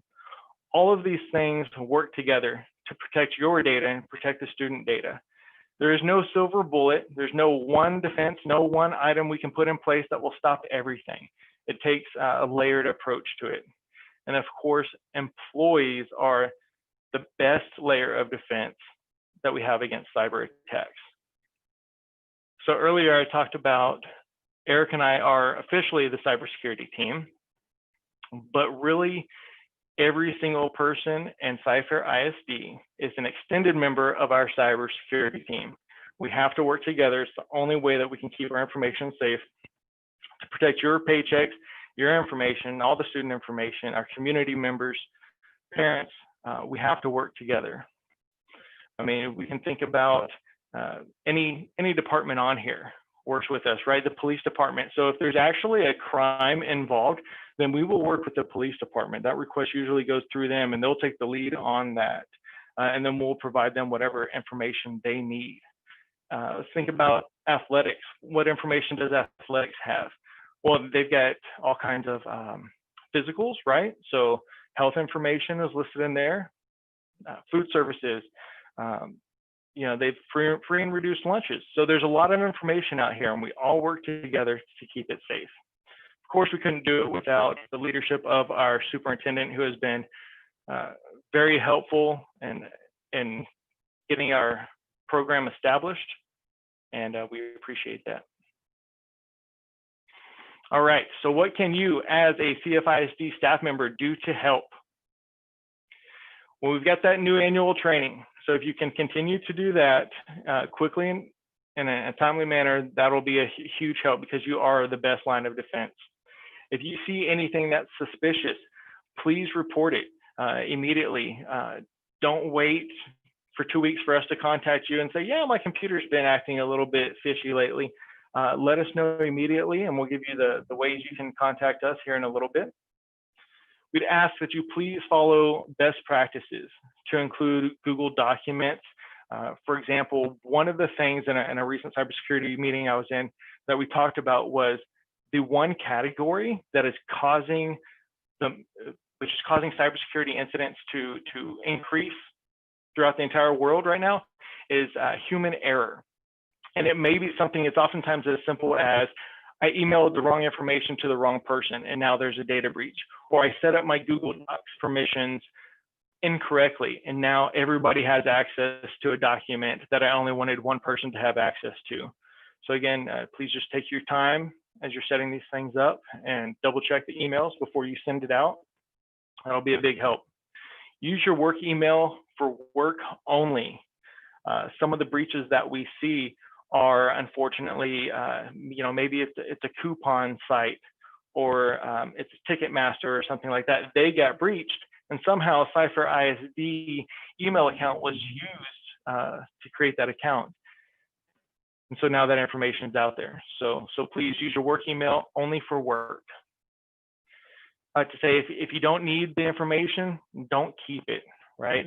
Especially whatever it is, student information, grades, addresses, whatever. If you don't have it on your system, then nobody can get access to that. So if you don't need it, please don't keep it. Ensure that you read and sign and understand the responsible use agreement. And then don't carry student data on unencrypted USB drives.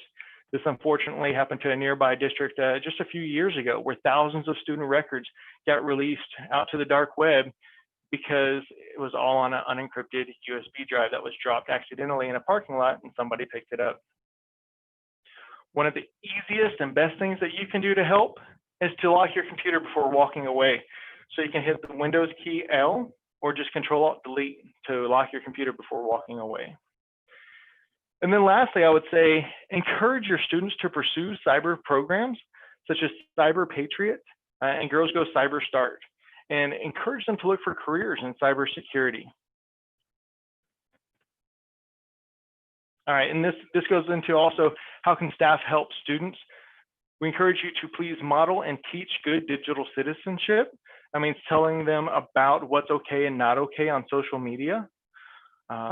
And these are good tips that we've gotten from the Center for the Missing and Exploited.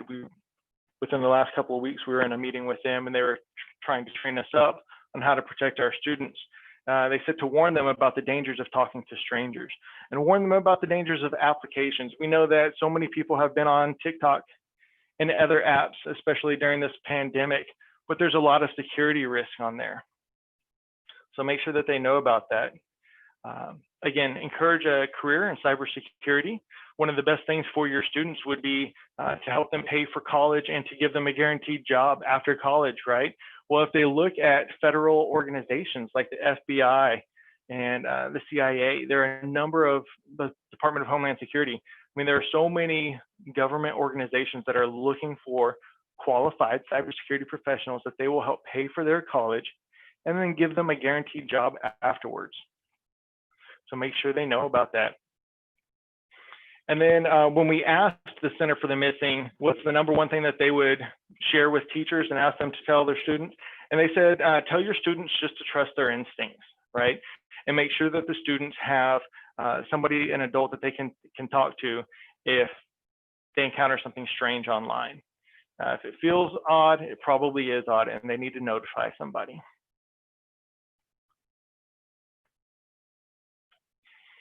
All right, as we continue to work somewhat remotely, Zoom might be a tool that some of y'all use, and we talked about the Zoom bombing incidents earlier.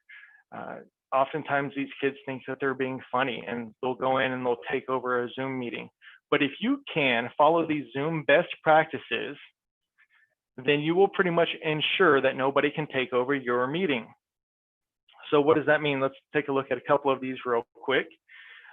That means use an automatic meeting ID for each new meeting instead of using your own regular room. Lock the meeting. Mute all participants if you can, if it's appropriate.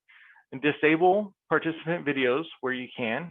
And do not share meeting links or passwords via social media accounts. Don't put it on your Facebook that you're going to be having this meeting. Record meetings only if necessary, and then use a generated password for each Zoom meeting. Now, these are practices that are recommended by the FBI and other industry experts. The waiting room is another fantastic feature that you can enable so that only those that you want into the Zoom meeting can be accepted into that meeting. And then for more Zoom information for use at CFISD, please go to this link below for some fantastic advice.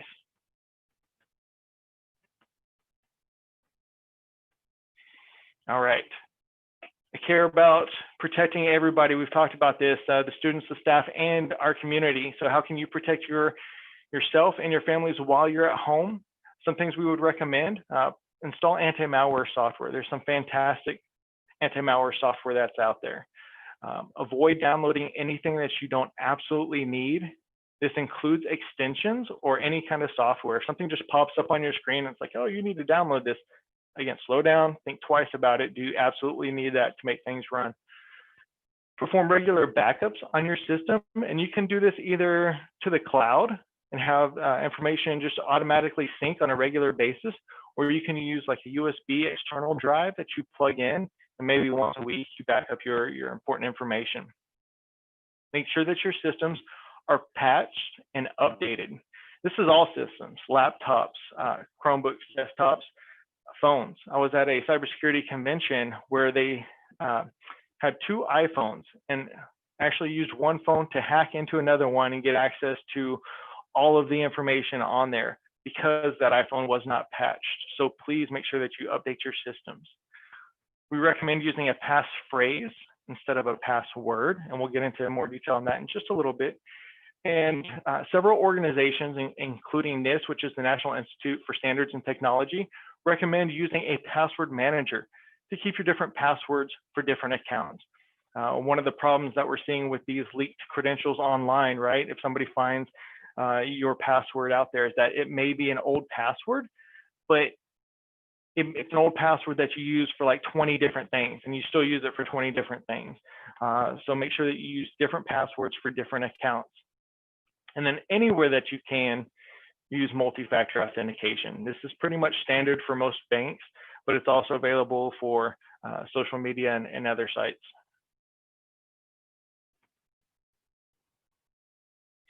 All right, so let's talk about passwords. I usually like to ask people during this part of the presentation who thinks they have a strong password, and a lot of people raise their hand. And then I say, okay, now if you have your spouse's name, your pet's name, or an anniversary date in your password, go ahead and take your hand down.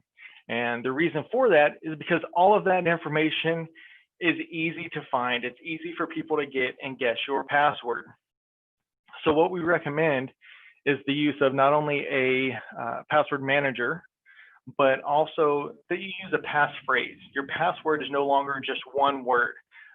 And some of the, I was looking at some of the recently leaked credentials that were found online from Cyfair employees. And sometimes it was first name, last name. Again, that's not secure. Or it was their kid's name. That's not secure.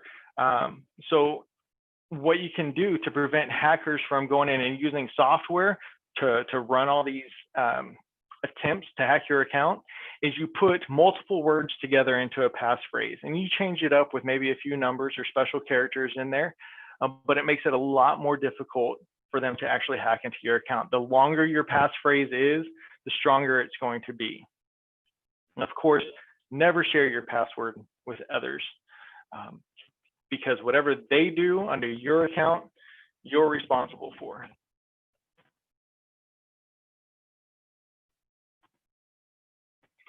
Okay, so let's talk about what parents can do to help their students. Make sure that you talk to your kids. Keep the lines of communication open. This is the #1 thing that's recommended in order to help protect your students and your children. Talk to the teachers. Teachers talk to the parents. Be on alert for bullying and changes in behaviors. Parents can friend their kids and should friend their kids on social media. It's recommended that you limit alone time with their electronics. At night, when a lot of this bad stuff happens, what a lot of parents do is they'll have a wicker basket or a charging station located either in the parents' room or someplace in a central location, so that way the kid doesn't have it at night. Of course, it's always important to pattern appropriate behavior. You know, we don't want to do anything that we wouldn't want our children doing, especially on social media. And then there are a number of applications to monitor children's computer use and their phones. That's highly recommended to ensure that they're being safe, monitor what pictures are being sent back and forth and things of that nature. review home network security products. So there are devices you can plug into your network at home, which again will send you a security report every night, letting you know what your children are doing. And then of course, you can always freeze credit for your children. If your children aren't going to be getting a credit card until they're 18 years old, you can call the big three or notify the big three credit bureaus and freeze their credit.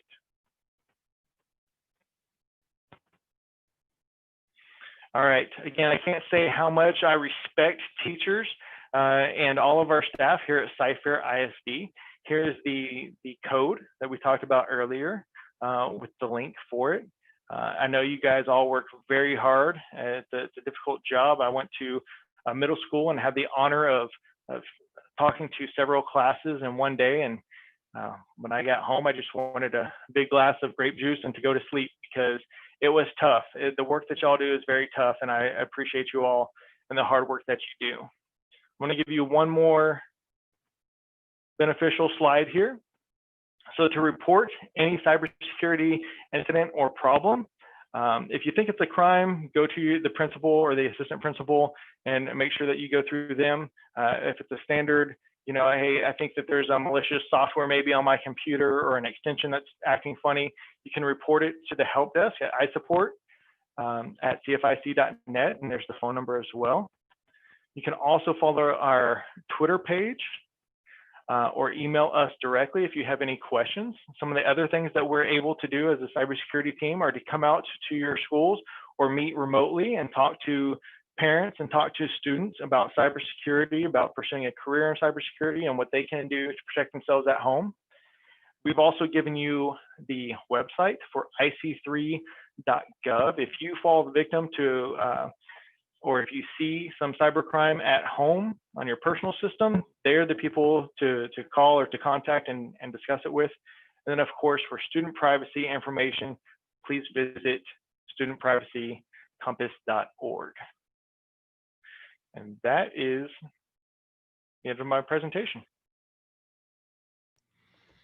Hey, James, a lot of great stuff, man. Thank you so much for all of that. And, you know, it can be a little concerning for us as teachers because, you know, we feel like our students are ours and we want to protect them and we do the best that we can. But then there's this big old online world. And with this new initiative that we have, where we're going to be going one-to-one, every student's going to be having a Chromebook.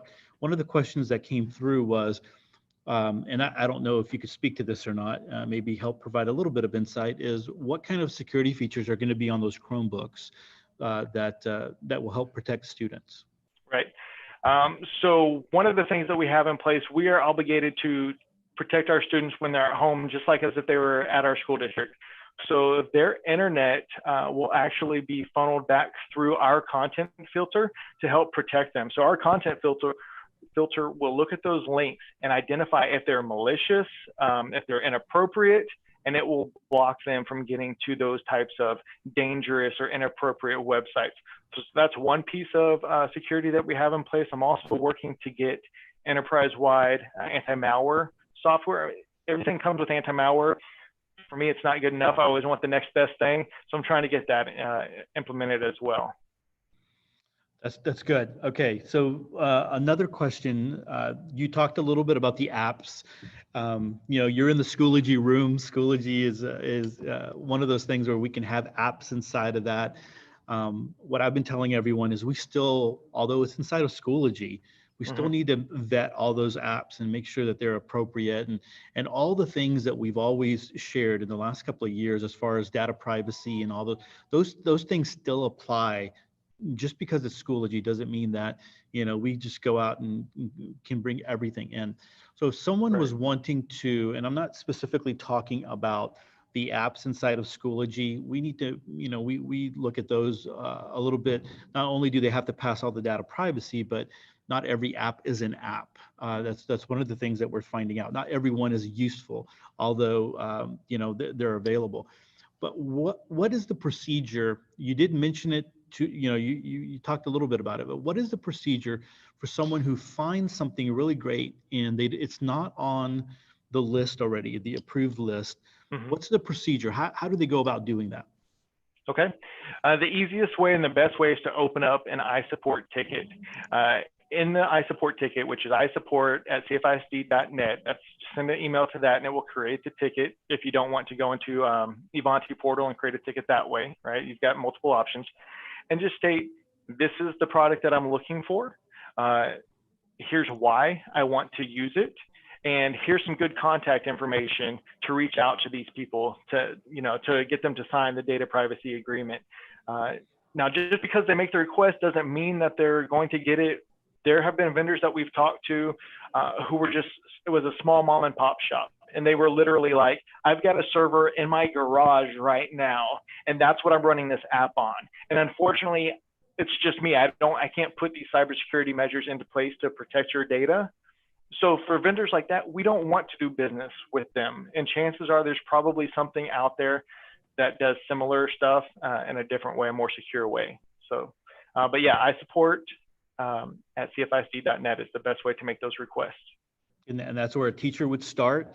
And then from there, it goes through the route of where it needs to go to. So, all right, that's good information. Good stuff here. James, is there any parting thoughts, anything that you'd like to leave us with? Just want to say you've got a team here to support you.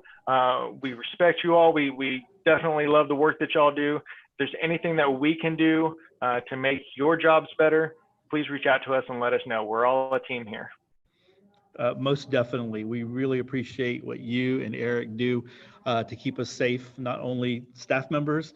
And, talking about staff members safe, I mean, one of the things that, these hackers can attack is the infrastructure that pays teachers, right? And so we want to make sure that that's not something that they can get to. So we all need to do our part. And again, thank you so much, you and Eric, for what you guys are doing and keeping us safe. We greatly appreciate it. Absolutely. Thank you very much. Thanks, James. All right, guys, I have the bit.ly up for you. That's the bit.ly to get the link for the attendance verification for the 12 o'clock session. I'm going to leave that up as I'm talking just here for a little bit, and leave it up so that you can go ahead and do that. Make sure that you are clicking, you click all the way through that form until you get to the submission button. You want to make sure you submit that. All right.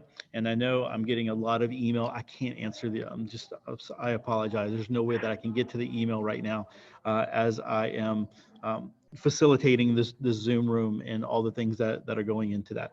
So we have the bit.ly up there. Katrina is placing the bit.ly inside of the YouTube chat. Remember, you can always scroll up. If you see that bit.ly, you can go ahead and click on it. That's a clickable link. You can go ahead and fill it out really quick, and you're good to go there, right? And so we will be joining you here in about, we got a little bit about a 14-minute break. And so that's a nice little break for you to go take care of yourself, get something to eat, come back and, get right back into the 1 o'clock session that we have available. So guys, thanks so much for being a part of this DLC and working with us. We're very excited to be able to do this and provide this for the district. So with that, I'm going to go ahead and run our commercial, and that will be playing on repeat until we come back for the 1 o'clock session. All right, we will see you soon.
Welcome to the first ever virtual Cypress Fairbanks ISD Digital Learning Conference. We are so glad you're here.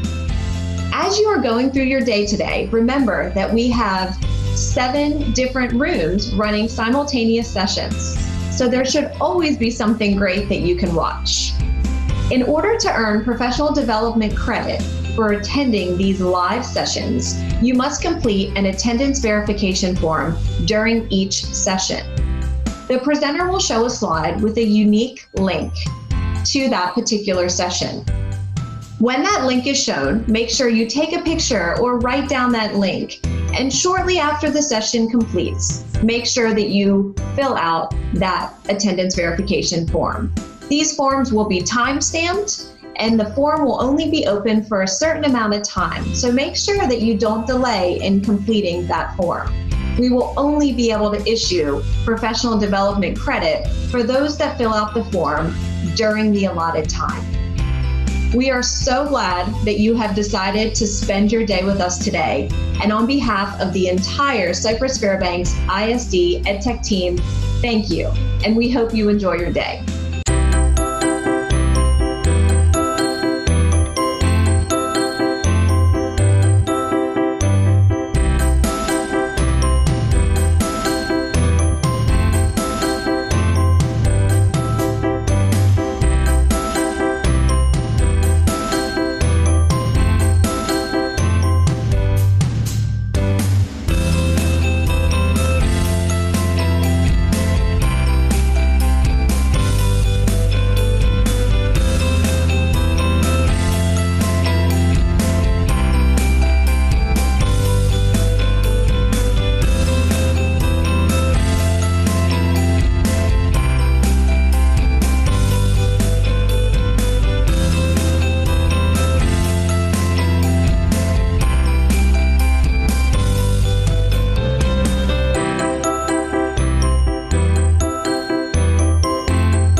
Welcome to the first ever virtual Cypress Fairbanks ISD Digital Learning Conference. We are so glad you're here. As you are going through your day today, remember that we have 7 different rooms running simultaneous sessions. So there should always be something great that you can watch. In order to earn professional development credit for attending these live sessions, you must complete an attendance verification form during each session. The presenter will show a slide with a unique link to that particular session. When that link is shown, make sure you take a picture or write down that link. And shortly after the session completes, make sure that you fill out that attendance verification form. These forms will be time-stamped, and the form will only be open for a certain amount of time. So make sure that you don't delay in completing that form. We will only be able to issue professional development credit for those that fill out the form during the allotted time. We are so glad that you have decided to spend your day with us today. And on behalf of the entire Cypress Fairbanks ISD EdTech team, thank you. And we hope you enjoy your day.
Welcome to the first ever virtual Cypress Fairbanks ISD Digital Learning Conference. We are so glad you're here. As you are going through your day today, remember that we have 7 different rooms running simultaneous sessions. So there should always be something great that you can watch. In order to earn professional development credit for attending these live sessions, you must complete an attendance verification form during each session. The presenter will show a slide with a unique link to that particular session. When that link is shown, make sure you take a picture or write down that link. And shortly after the session completes, make sure that you fill out that attendance verification form. These forms will be time-stamped, and the form will only be open for a certain amount of time. So make sure that you don't delay in completing that form. We will only be able to issue professional development credit for those that fill out the form during the allotted time. We are so glad that you have decided to spend your day with us today. And on behalf of the entire Cypress Fairbanks ISD EdTech team, thank you. And we hope you enjoy your day.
Welcome to the first ever virtual Cypress Fairbanks ISD Digital Learning Conference. We are so glad you're here.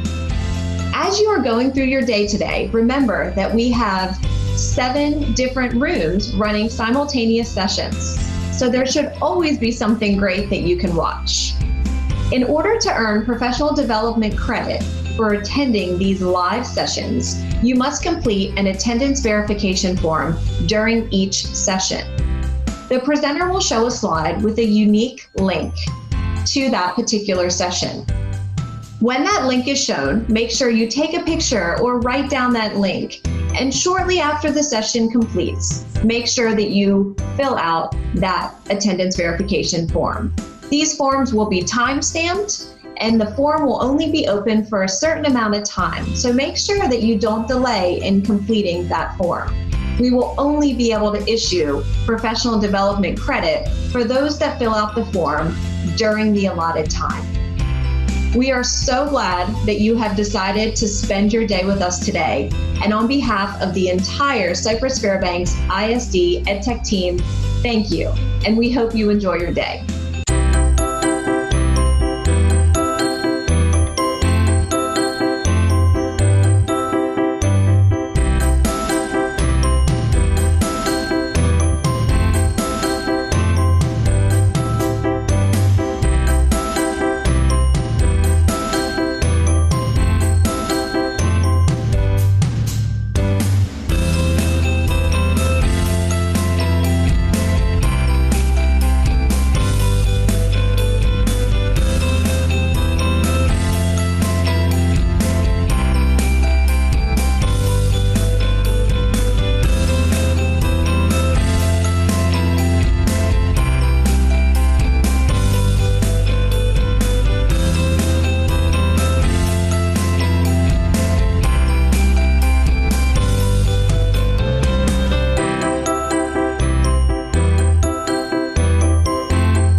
Hi, welcome to the first ever virtual Cypress Fairbanks ISD Digital Learning Conference. We are so glad you're here.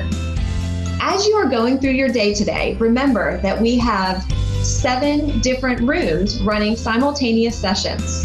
So there should always be something great that you can watch. In order to earn professional development credit for attending these live sessions, you must complete an attendance verification form during each session. The presenter will show a slide with a unique link to that particular session. When that link is shown, make sure you take a picture or write down that link. And shortly after the session completes, make sure that you fill out that attendance verification form. These forms will be time-stamped, and the form will only be open for... All right, everyone. Hey, welcome back to our virtual DLC. Hey, Adam, how are you? Good. I'm so upset that you stopped the commercial before she got to the end. I wanted to hear it one more time. You know, I've listened to it like a lot, so many times today. Hey, she must be really tired. She's very tired. She's going to need a long break after this virtual DLC. Hey, this next session is going to be awesome. This is going to be talking about best practices to get students and parents started into Schoology. And so one of the things that those of you that are coming in, and I see there's a lot of people already coming in, parents will have access to Schoology. They will get it through the Home Access Center, and there'll be a lot of information that will be coming through.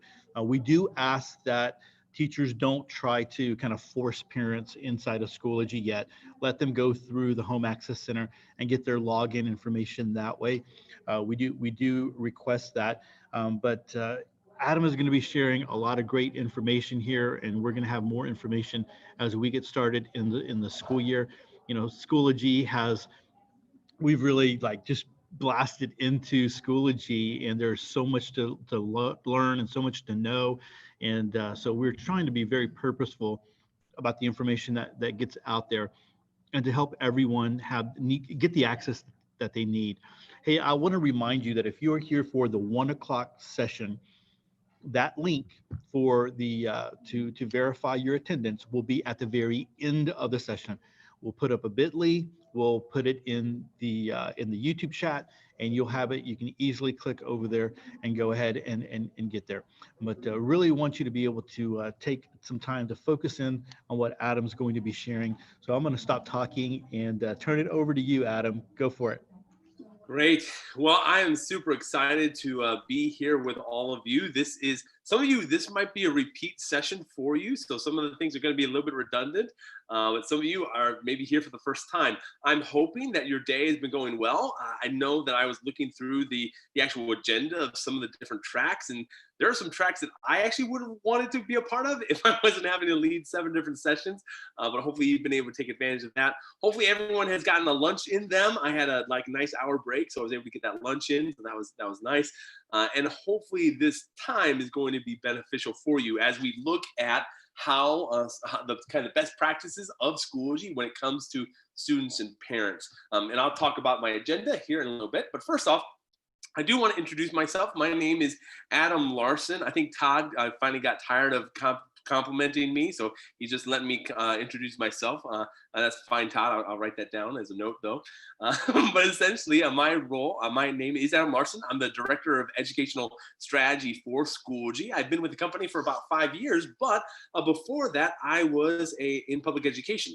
I was a classroom teacher, both at the elementary level and intermediate. So I kind of have been in both of those kind of areas. I really got a love for teaching during that time and understanding of how technology could make me a better teacher.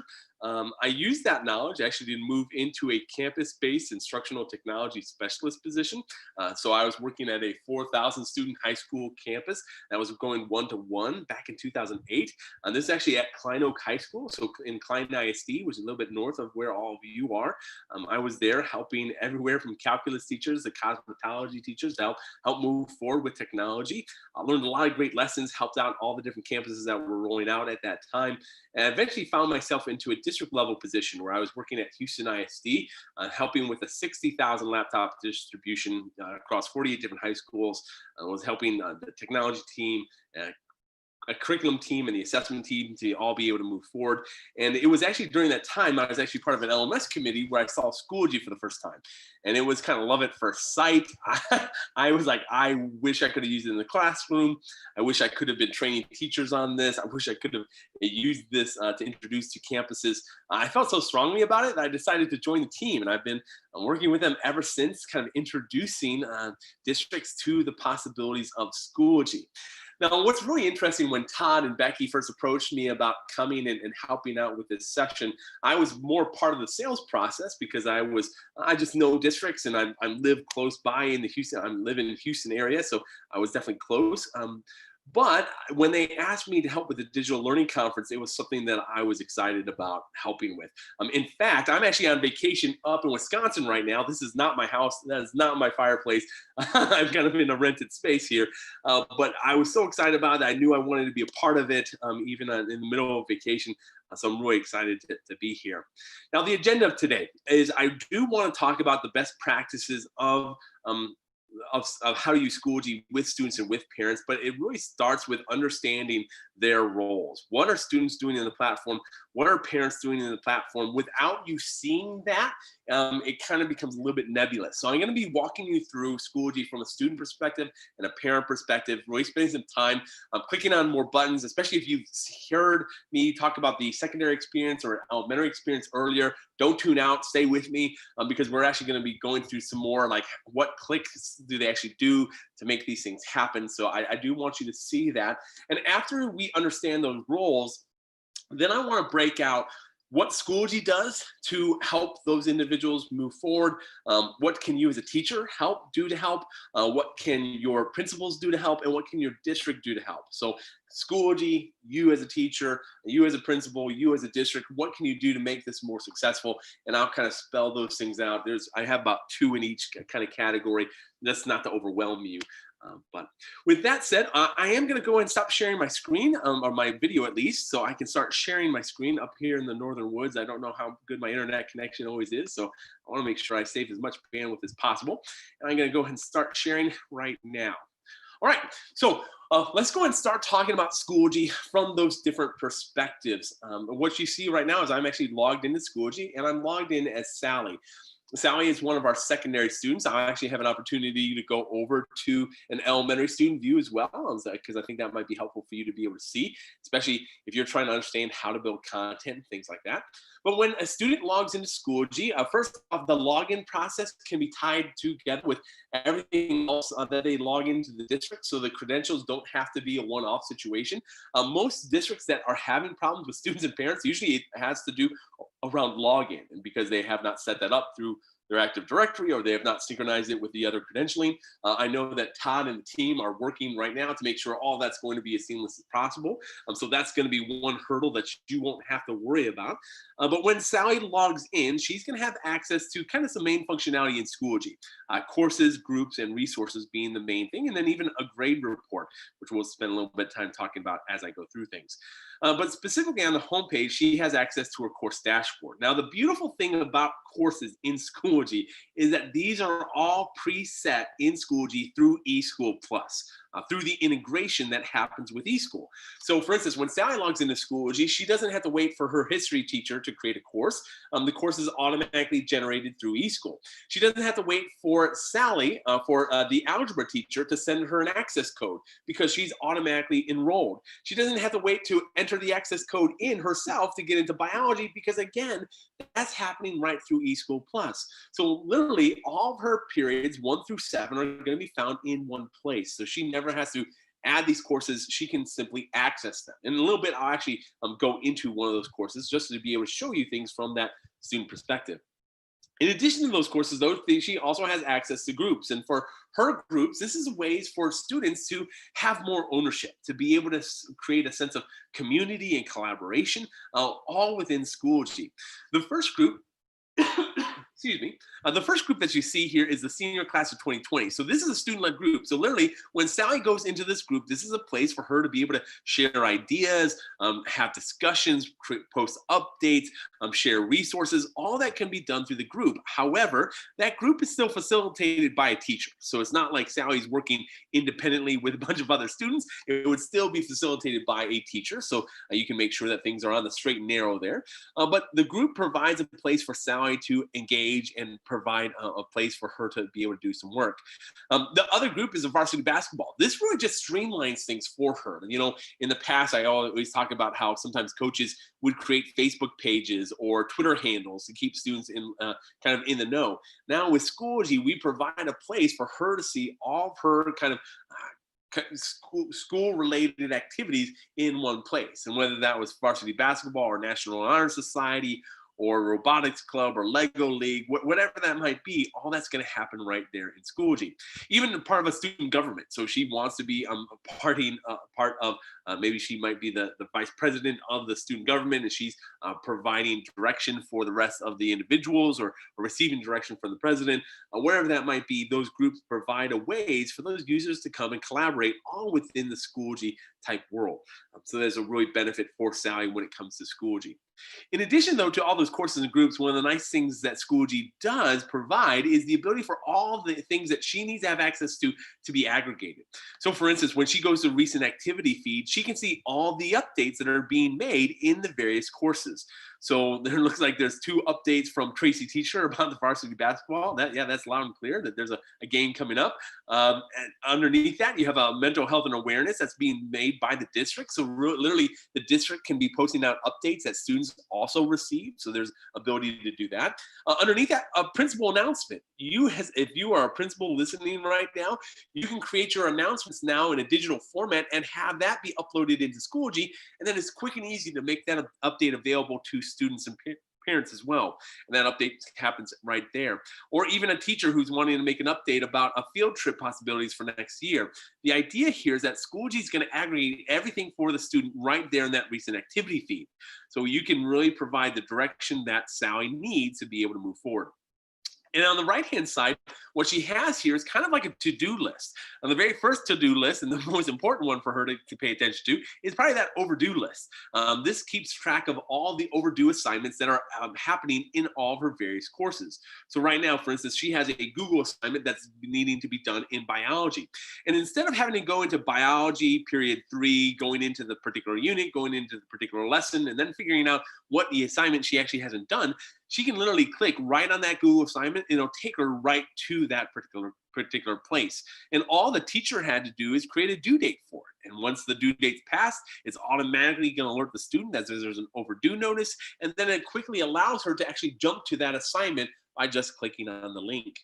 But of course, we hope that students don't always use the overdue notices, but more they're looking at the upcoming events. And those upcoming events are, again, an aggregation of all the different assignments, discussions, and assessments that have been tied to the calendar that will show up right here for that student. And as the student clicks on that item and goes to that item to complete it, she can kind of keep track of all those things to make sure that she's never behind where she needs to. And then again, the nice thing about what I'm doing right now is I'm kind of showcasing the role. So when I talk about you as a teacher and what you can do to provide support to the student, these are some of those examples of creating due dates for assignments or assessments that help automatically send it to the calendar, to give overdue notices, to give a to-do list. Now, as a student, they can also go to the calendar, and if they wanted to be able to organize things themselves, they have the ability to do that. So they literally can click on that calendar tool, and when they do so, it'll pull up the calendar for them to be able to create new events or be able to see the various components of the different courses and groups. They can do that. They can also see messages. So if there are messaging happening within the platform, whether the student wants to message the teacher, or the teacher is messaging the student, or maybe the administrator is messaging the student, all those messages can come up right there in Schoology, and they'd actually get a little notification showing that there was a new message. So it tries to provide an easy workflow for that as well. In addition, notifications. The notifications area allows the student to know exactly what happened last time that they logged in. So maybe there's a new post assignment that was created, maybe there's a new test that's available, whatever that is, they'll be able to see that right there. The idea here, again, is to provide an easy workflow for that student right on the homepage to be able to see what they need. And what you'll notice, especially if you've sat through a couple of my sessions already, this workflow is going to be very similar to that teacher workflow and the student workflow. The difference is context, right? Context is king. When it comes to students, they are the receivers of the content and the teachers are the creators. So that's kind of how that relationship works. Now, when I go into an actual course, though, if I click on History Period 1, I wanted to just walk through a couple of the pieces that are going to be available for the student within a course.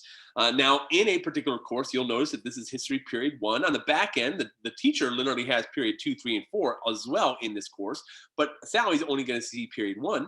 And within this course, all the tools for the student are going to be found on the left-hand side.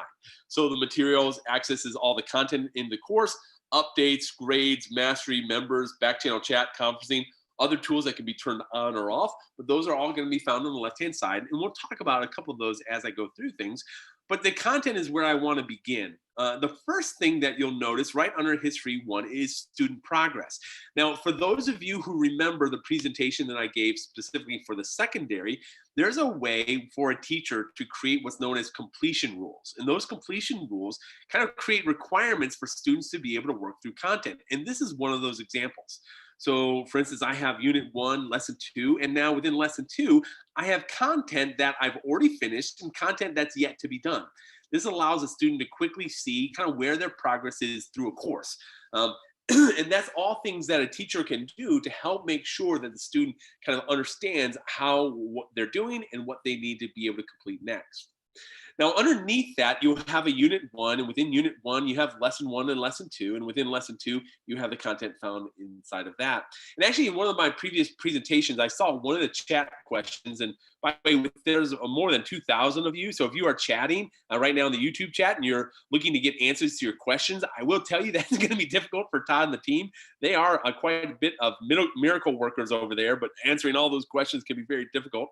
But one of the things I did notice in one of the previous chats is that, when it comes to Google Classroom and any student that's been using that, how are students going to be able to adjust for Schoology? Well, one of the nice things about the Schoology platform is that we have a folder structure that's very similar to classwork. So if you've been building out content in classwork, this is a very similar type workflow. But it actually allows them to see a little bit more view into the nested and threaded feel of the various content. So that's definitely going to be something that's helpful for your students. Now from here, they can click on Lesson 2 and be able to go to the content that they want, but I will also point out on the right-hand side, if a teacher is leveraging those calendar items, so whether you're creating an assignment or discussion or assessment and you're tying it to the calendar, it's going to show up in the upcoming area. So we have a lot of teachers that actually just create content tied to a calendar, and then it makes it easier for the students to navigate what they're having to do on a particular day. And in fact, they didn't even have, that student wouldn't even have to come into the course for that. They could just go right from the homepage right to what they. But within that lesson, if I just click on Lesson 2, you'll see some of the examples of the various pieces of content. And I'm not going to go through all of these because if you've sat through some of my presentations, you've already seen some of this content already. But the idea here is that we want to make sure that when students come into the Lesson 2, what do they see? And pretty much everything that you do as a teacher, that work view is not altogether different from a student. The only difference is that as a student, you can interact with that content. Like for instance, you can take the assessment, you can submit to an assignment, you can do those things as a student, whereas a teacher kind of just provides the way for the student to make those kind of submissions. And along those lines, the reason why I mentioned that is I wanted to actually go into a couple of those items just so you can see what that looks like. Because if you are building assignments, if you are building assessments, that's a workflow that's going to be really important for your course building process, but you need to kind of see what that student experience looks like just so you have that in your mind and know that it's not a difficult ask for those students. So within this Lesson 2, there's a review assignment for Sally to complete. There's some directions here that's provided, a student choice board where they can actually choose what kind of submission that they want to make.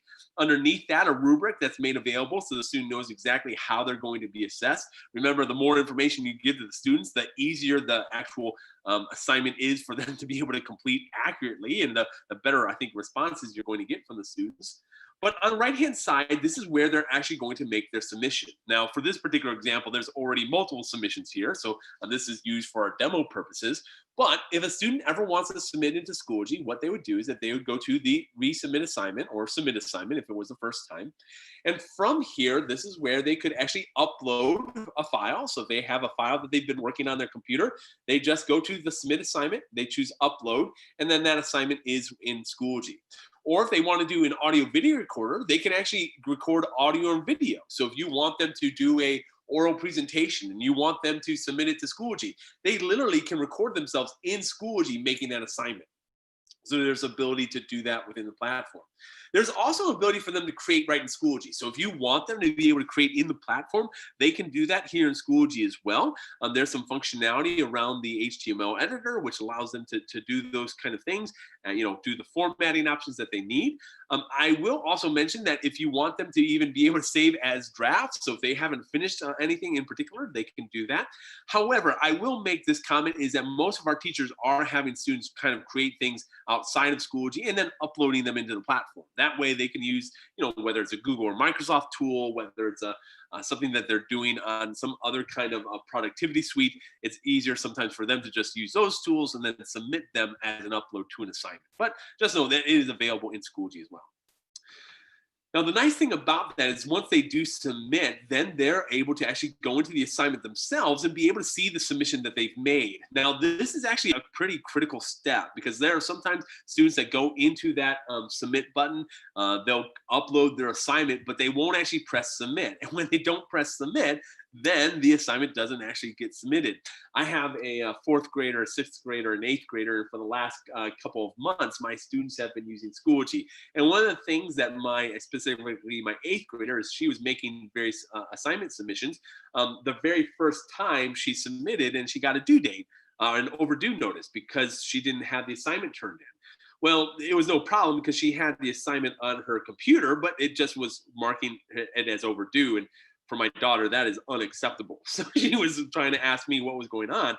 And I walked her through the process of just making sure to submit. And when she did, she recognized, oh, when I submit, I actually see that it's submitted. And that's what she's wanting for as proof.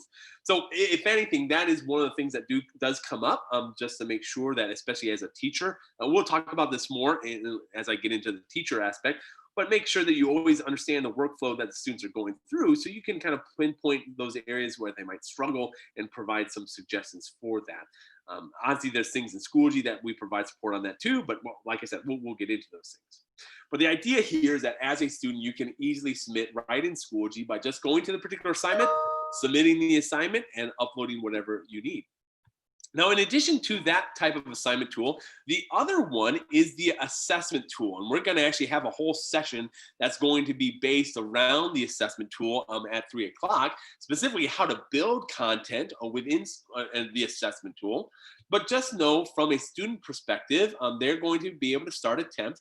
Now, when it comes to assessments, by the way, you can have 1 attempt or up to 20 attempts. So it's up to you how you want that designated. But when a student does go into it for the first time, this is where they could start attempt. And then underneath that, if there's previous submissions that they have not actually completed, they'd be able to access it that way as well. For today, I'm just going to resume this assessment so I can just showcase what a student's doing.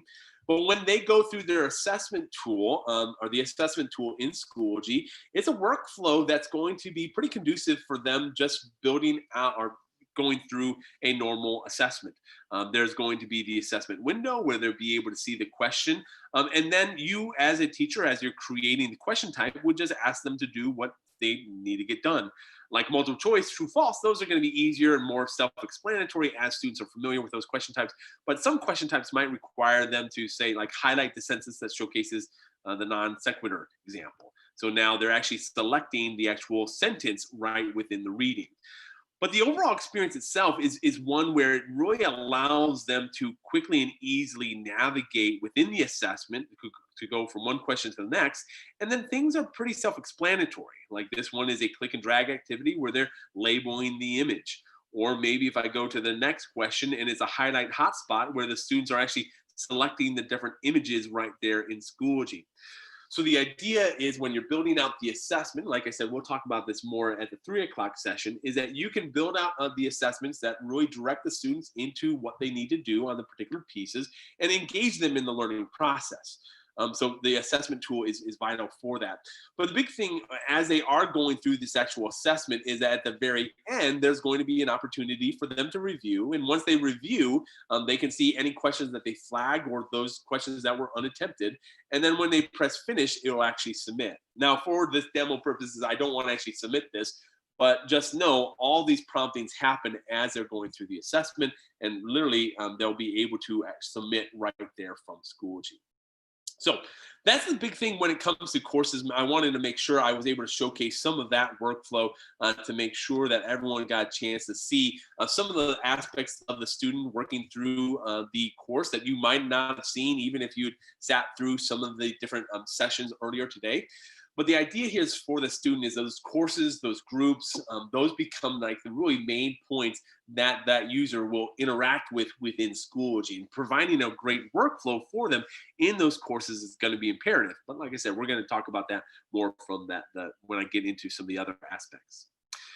All right, let me switch over to a parent view so that you can see that as well. So if I switch over to Patricia Parent, for instance, when Patricia logs into Schoology, a parent is going to have really two different perspectives. And I'm going to actually start off from the parent's perspective herself, because this is going to be very similar to what I showed you as a student. So when it comes to Schoology, parents are actual users. So that means they're not just observers, they're not just flies on the wall. They actually have accounts themselves, and those accounts can be generated through a process with Active Directory, and we'll be working with Todd and the team to make sure that all that's set up so that your parents can easily access Schoology platform. But when they do, they're going to have courses in groups as well. They're going to have recent activity. They're going to have course dashboards. So they're going to have their own things that they're a part of. And specifically on the course dashboard, you can have courses that those parents are a part of. Now, one course that I'm going to jump into a little bit later is a parent orientation course. This is actually something that Schoology created to help with the overall onboarding process. And there's not only one available for parents, but it's also available for students, so that within Schoology, you can have courses that your district delivers to those users to help orientate them to the course or to Schoology in general. So if you are a teacher thinking about like, well, do I have to train every single parent and student on how to use Schoology? The answer is no. There's going to be things that we have in place that will help them get supported, and there's some other pieces in place as well. Your job as a teacher or as a principal is to create an atmosphere that makes their experience in Schoology as seamless as possible. And I'll be mentioning those tips when I get to that portion. But in addition to this course, the other thing that you can do, which is really nice about Schoology, is that it's not about the how-tos of Schoology. It's really about what you're wanting the user to do. For instance, this personalized learning course, this is a course that this district created that is focused on helping to develop parents professionally. So think about it like PD for parents, where you can be providing courses that help those parents be better at their job, which is not parenting, but as co-teachers. So they're co-teachers with their students oftentimes, and especially in this distance learning world, and you can be creating courses that help them move forward successfully and navigate some of those pieces that they might need to know. So there's some definitely benefit for that. But the parent themselves, not only do they have access to their own account, but they also have access to their student account. And this is going to be important because not only are they going to have access to courses and groups themselves, but they're going to have access to everything that their students have access to. And they're going to have access to all of their students from one place. And right now I'm looking at Sam's student. And when Patricia logs in, she's going to see that homeroom course, and she's also going to see student activity. Now, from a parent view, you can see not only the updates that are being made in the course of the group, but you can even see your student activity. So for instance, whether Sam replied to a homework assignment, maybe a submission to the daily activity, or maybe the grade for that daily activity, all that's going to be made available for the parent to be able to see. It's kind of like the highlight reel of what's been going on with the student. A parent can always see that. In addition, they're going to be able to see in the recent activity all the updates that the teacher's making. One of the nice things, especially from the elementary point of view, as teachers are building out their courses, is leveraging the updates area. We'll talk about this more later, but the idea here is that you can provide specific direction to parents to let them know what those important pieces are in that overall packet work or the videos and activities that students are doing. You can provide kind of high-level talking points for the parent to be able to discuss with the student. So there's a great ways for that communication and conversation to happen. And that's really what Schoology is facilitating. It's facilitating a way for parents to see more into that learning process. Even to the point when they click on homeroom course, now I have the ability to actually see within Sam's course all the material that's available, all the student progress, and even parent resources. So parents can come into a course that's made for their students, but within that course, there can be materials that the teacher shared that might have been actually used by the district or created by the district and made available within the course, so that now that parent knows exactly how to best work with the adding and subtracting on the number line. All that's possible within Schoology and makes parents' lives a whole lot easier as they're looking to support the overall student. But the big thing here is to remember specifically as a teacher, and again, we'll talk about this, but not only are students accessing your courses, but parents are accessing it as well. The clearer and more organized your courses are, the better overall experience those students and parents' experience will be. So that's just something to be aware of. And of course, and if I go from Sam, I can also switch over to Sally. And from Sally's perspective, here's now Patricia, parent, viewing as Sally that student's work. And now I can see all Sally's student activity. I can see all Sally's enrollments, specifically in the enrollments area. I can see courses, I can see grades, I can see recent grades, overdue notices. And remember, all these are being tied to the calendar event. So more work that's being done, the better it is for your students and parents to automatically see those things in Schoology. But the idea here is that your parent your parent has the ability to not only see this content, but they can also go into the courses themselves. So if they want to go into history or biology, they have the ability to do that and be able to oversee what's happening. Now, one thing I do want to mention from a parent point of view specifically, though, is that you never have to worry about parents actually submitting on behalf of their student. So for instance, Patricia can't take an assessment for Sally. She can't submit an assignment. She can't even make a discussion post that's been used for students and be able to read other students' posts besides their own students. So Schoology always handles that. I think one of our regional sales directors once said it well, that we allow for those helicopter parents to do quite a bit of flying, but they can never do any landing. So they can see what's going on, but they can never actually submit to anything. So I know that that was kind of extensive going through some of those different roles, but I really wanted to be able to showcase some of the ways that a user is actually coming into the platform and doing things. Oh, and one thing too, I will maybe mention as well in the members area, if at any time, if you want to be able to, as a parent, be able to send a message to a teacher, you have the ability to do that. Also, those messaging areas would be available within their account as well. So that definitely is possible. But let's go ahead and take a step back and say, all right, so we understand the student role, we understand the parent role, or at least we kind of got a glimpse of those things. What is it that we can do best practice-wise to help students and parents get started with Schoology? So I talked about what can Schoology do, what can a teacher do, what can a principal do, and what can a district do. So let's start off with Schoology. What can Schoology do to help parents? Well, one of the ways that we try to help is by doing those orientation courses. And you actually saw that from a parent perspective. So if I switch back over, I'm actually going to switch over to Allison Admin, who's my actual admin account. And from here, this is where we can actually have a parent orientation course. And just so you can see a sampling of what this looks like, our parent orientation course offers ability for a parent or a student, because we also have student orientation courses, but it allows them to get started with an introduction to Schoology. From here, there are videos, there are animated GIFs, there's things that they can learn about the platform, and they can go through this in kind of a sequential way. But as they're going through that, we also provide ways for them to have discussions where they can be able to have questions with each other about Schoology. And those questions can be answered by your district team or by principals or whoever you choose to be part of those courses. But those questions can be answered right there. They can even have their own check for understanding. So you can literally have parents go through an assessment themselves and be able to show what they know and what they don't, all within Schoology. And of course, that's a big plus, whether it's for students or for parents or for teachers who want to get a little started with Schoology. Those orientation courses are really powerful.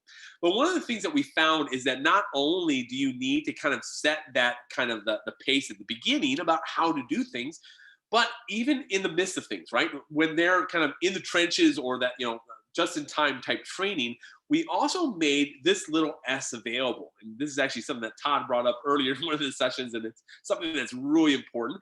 This little S is what's known as the Help Center or the Guide Center. And it's going to give you a couple things. One, it's going to give you the Help Center, and I'll talk about that in a moment. But it'll also have support contacts. So your district will have a couple of support contacts identified, which those users can be able to contact. There's also different ways for them to have other things in the Guide Center based upon what the district is choosing. But the idea here is that with the Help Center is that you have the ability for a user to be able to search for things in Schoology's Help Center.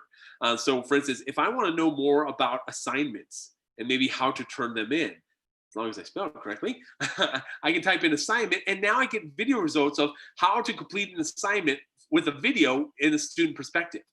And what I'm able to do then is actually see that video right here in the Help Center that walks me through all that process. Or if I'm in an assessment and I'm wanting to figure out how to submit, I can click that S and it'll show me how to navigate through. So that little S is something that, one, it'll try to identify where you're at and provide suggested articles for you to review, but it's also going to provide a way for you to just search and find those kind of things. And that's going to be available for all your users, your teachers, your students, your parents. All of them are going to have access to that Help Center. And those are things that Schoology wants to provide to get that kind of just-in-time training or that kind of the first glance into Schoology done at the kind of R level. But what can Schoology do? The big thing is orientation courses and Help Center. Those are two things that we're trying to do. There's a whole lot more, but again, because of time, I just want to hit on two of those that kind of come to the top of my mind. Secondly, let's talk about what can teachers do. So a lot of times when teachers ask me, Adam, how much training is going to be involved with training students on Schoology? And it literally is minimal. The thing as a teacher that you need to be aware of is what you're expecting students to do. So for instance, if I go into this history course and I've designed this history course in this particular way, I need to have an understanding of what I want students to do. So if I want the students to go into Unit 1, and within Unit 1, I want them to go into Lesson 2, and within Lesson 2, I want them to go to this discussion forum and have a conversation, well, the course itself doesn't necessarily tell them that in terms of how it's set up. However, what does tell them that is to have something like this on the right-hand side where, hey, there's an upcoming assignment here, and I'm going to click right there to actually go into that discussion or go into the assignment. That upcoming gives them a clue of what they need to do. So there's ways that you can develop your course to help it be more conducive for a student to know what they need to do. In fact, a lot of times what teachers have been doing, especially in this distance learning time, is that within their kind of pages or folders, what they're doing is that they're actually, and let me just edit this one so you can see what this looks like, is that instead of writing out directions or hoping the students just click on the right thing, they're literally taking out their audio and video recorder and they're recording themselves right here in Schoology and providing the directions to the student. This is what you need to do today. This is what you need to get completed. Make sure that you finish this and that. And all that can be done in a video right here in Schoology. The more direction that you provide them in the course, the better off they're going to be to make sure that they're doing what they need to do.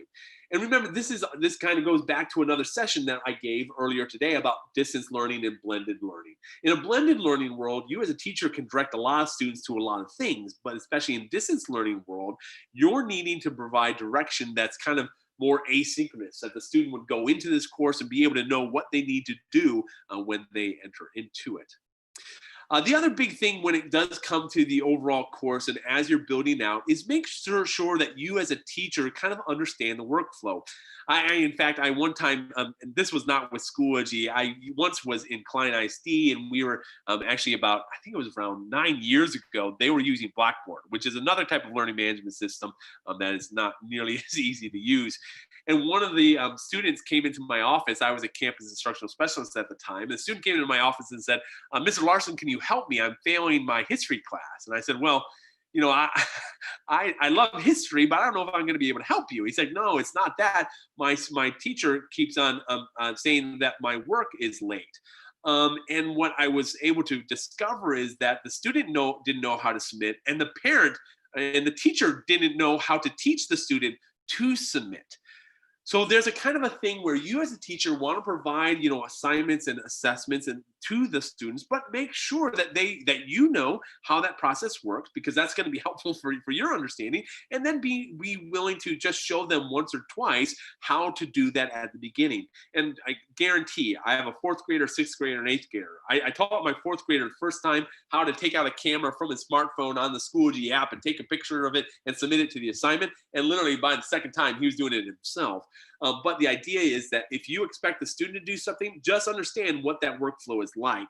And to help you with that, something that Schoology also has available is in course options, the view course as. So view course as is where you can literally find a student that's in your course, and you can be able to see what Schoology looks like from that student perspective and be able to walk through the workflow as if you were the student. So there's always that ability for you to have a better understanding about what students are accessing and in what steps they would need to take. So when it comes to Schoology, we have the Help Center. We also have those orientation courses as a teacher. It's a lot about understanding your course content and how students are accessing it and making sure that the expectations that you have are something that you kind of know what they need to do. Let's talk about principals. What can principals do? Well, one of the best things that you can do as a principal is try to use Schoology yourself. And I'm going to switch over to Holly for this example. So when you're using Schoology at a principal type level, this helps create a pattern within your school that Schoology is not just this fluff type tool. That means when you're trying to send out updates to parents or students, use the recent activity feed. And within the recent activity feed, you have the ability to come and make an update and make that update available to the entire building or the entire district. So the idea here is that the more you're utilizing Schoology and directing people to its usage, the more benefit you're providing for your teachers, your students, and your parents. Because if they're having to remember one thing for you as a principal and another thing for that classroom experience, it's going to be disjointed. So as much as you can, try to provide ways through Schoology to help with that. In addition, the courses that are going to be made available, those courses are a place for you to interact with those users. So whether you're wanting to do that parent orientation course that you're kind of overseeing, or you're wanting to create that professional development for parents, that's also possible. You can set those up. But the other thing when it comes to courses is that you also have groups. And this is where we have some principals that are doing things like bilingual parent advisory committee. So they're creating groups within Schoology that would help engage the different parents and different users, even students, for instance, and having them all in Schoology. So you're directing the flow into the platform, and you're being able to support those the parents and students to make them as successful as possible. Now, one thing I do want to just point out, though, here is that a lot of these things you might have been thinking like, okay, well, what about the how-tos and things like that? With Schoology, the problem with Schoology is not around the how-tos. It's more around the what-fors. How is Schoology going to be used in your school to help students and parents be successful? And how can you, as a particular role that you find yourself in, help support that? That's the more focus that you can spend your time on, which is ultimately where you want to go, right? Being able to use a tool to make sure that you're moving the campus or the district forward. All right, speaking of district, the last kind of topic is, what can a district do? How can you make sure that Schoology is going to be used for best for students and parents? Now, part of that is having that help center. One I mentioned in the guide center is that there's going to be areas where you can have actual support at the district level.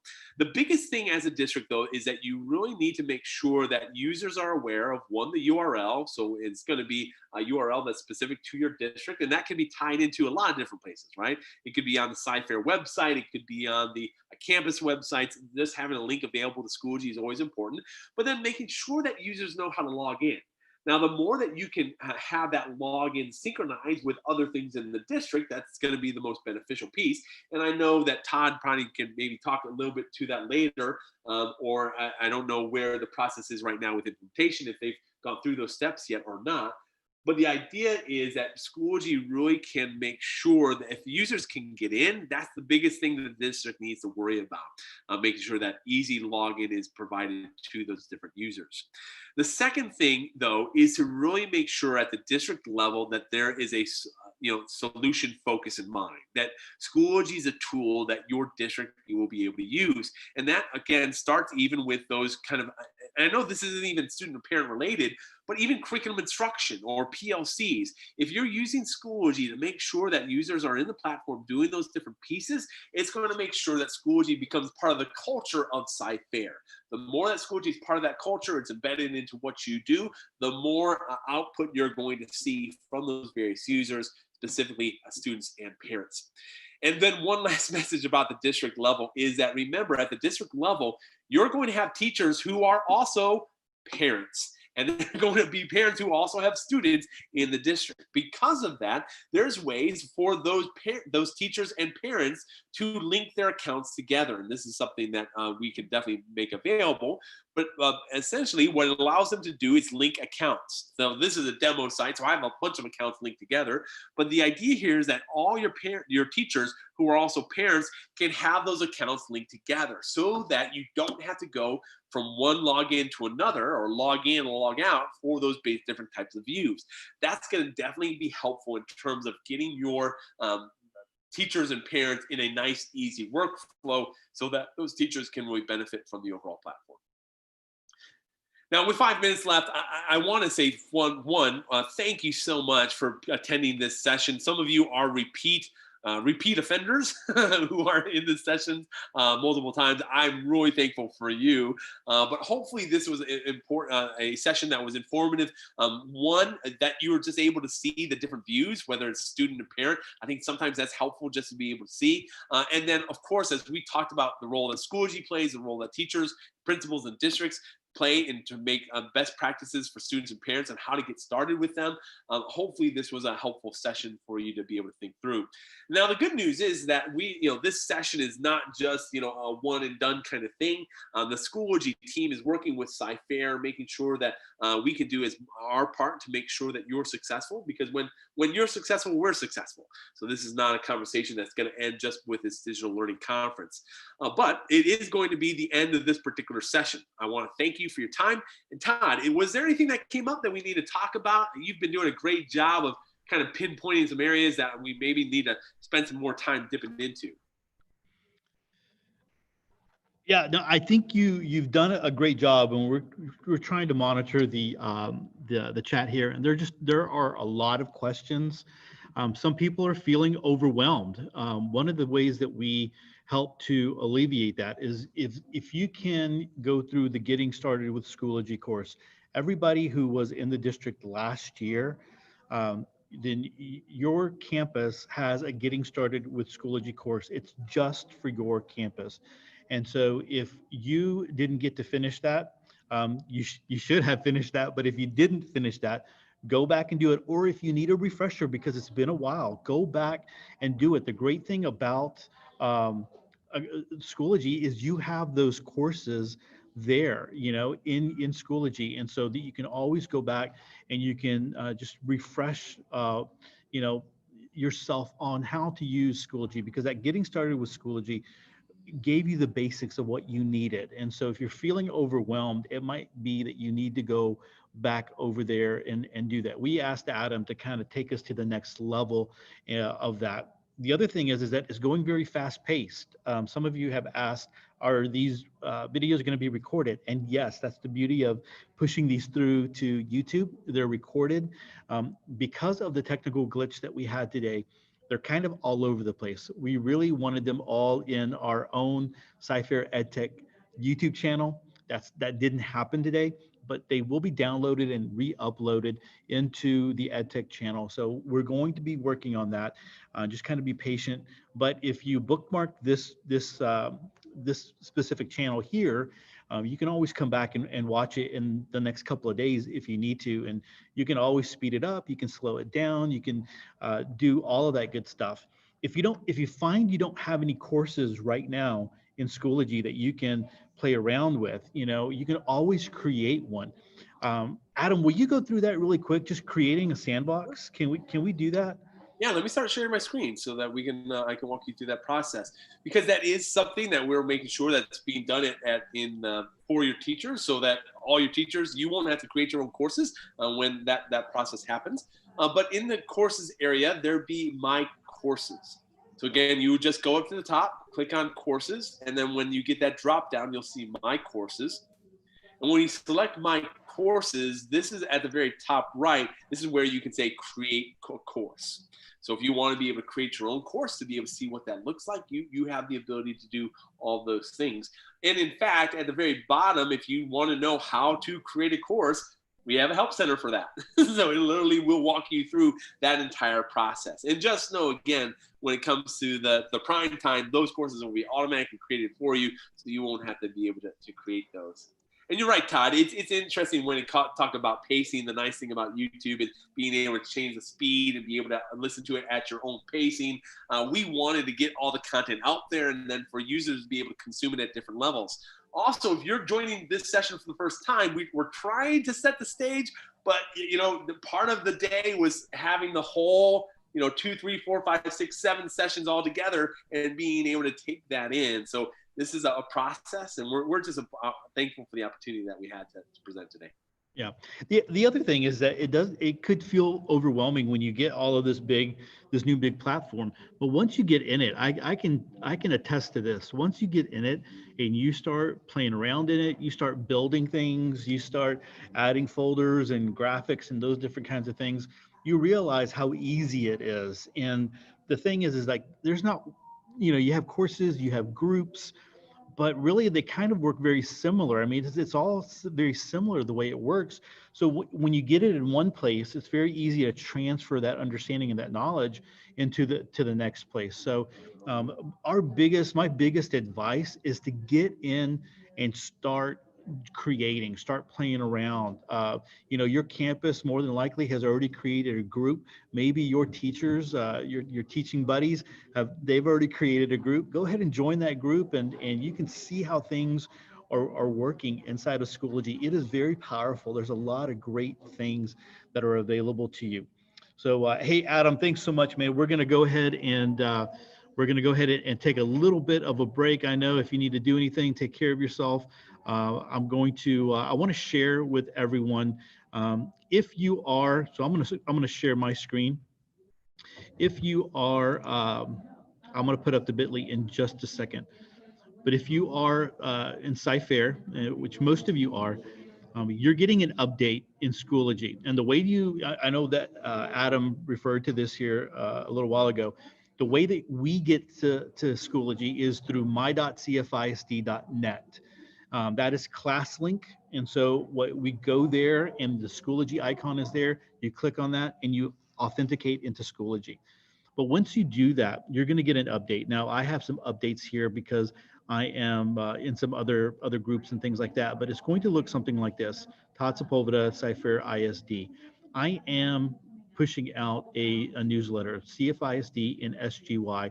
I'm doing that every Monday here, just providing resources and information for you.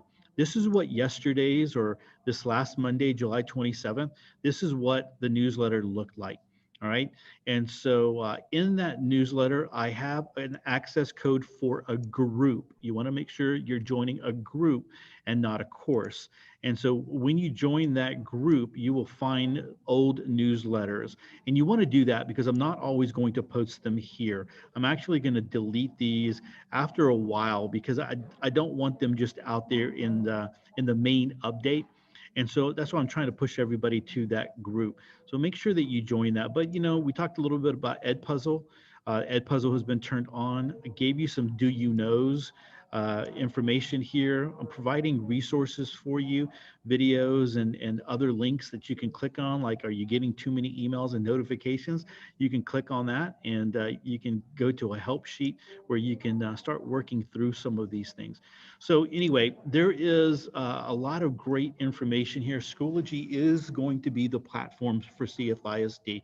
It's not only for teachers, it's for paras are going to be in it. Everybody, actually. It's not just a curriculum thing. It is a communication platform as well. And as Adam was talking about, it's a way for your administration to talk with parents, to get them involved. It's a way for the district to get parents involved. There's so many opportunities available to use this and to really reach out to the community. And so it's very powerful.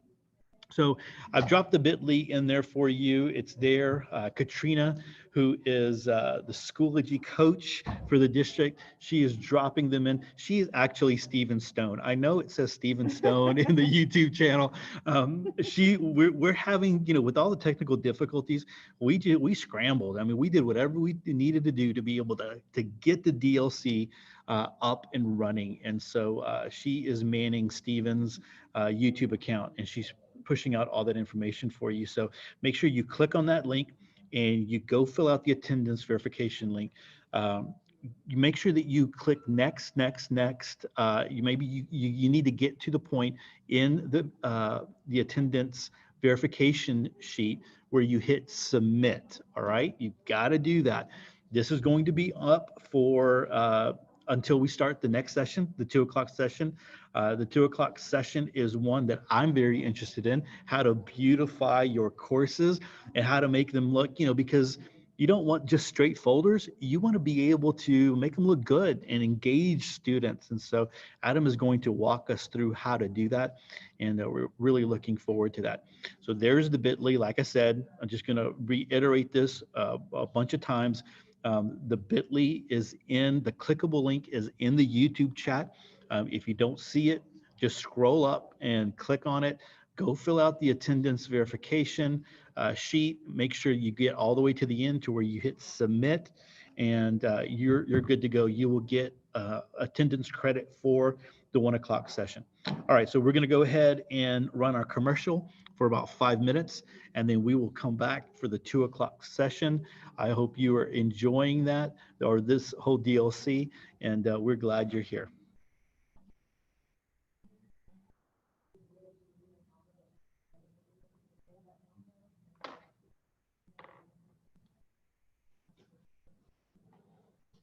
In completing that form. We will only be able to issue professional development credit for those that fill out the form during the allotted time. We are so glad that you have decided to spend your day with us today. And on behalf of the entire Cypress Fairbanks ISD EdTech team, thank you. And we hope you enjoy your day.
Hi, welcome to the first ever virtual Cypress Fairbanks ISD Digital Learning Conference. We are so glad you're here.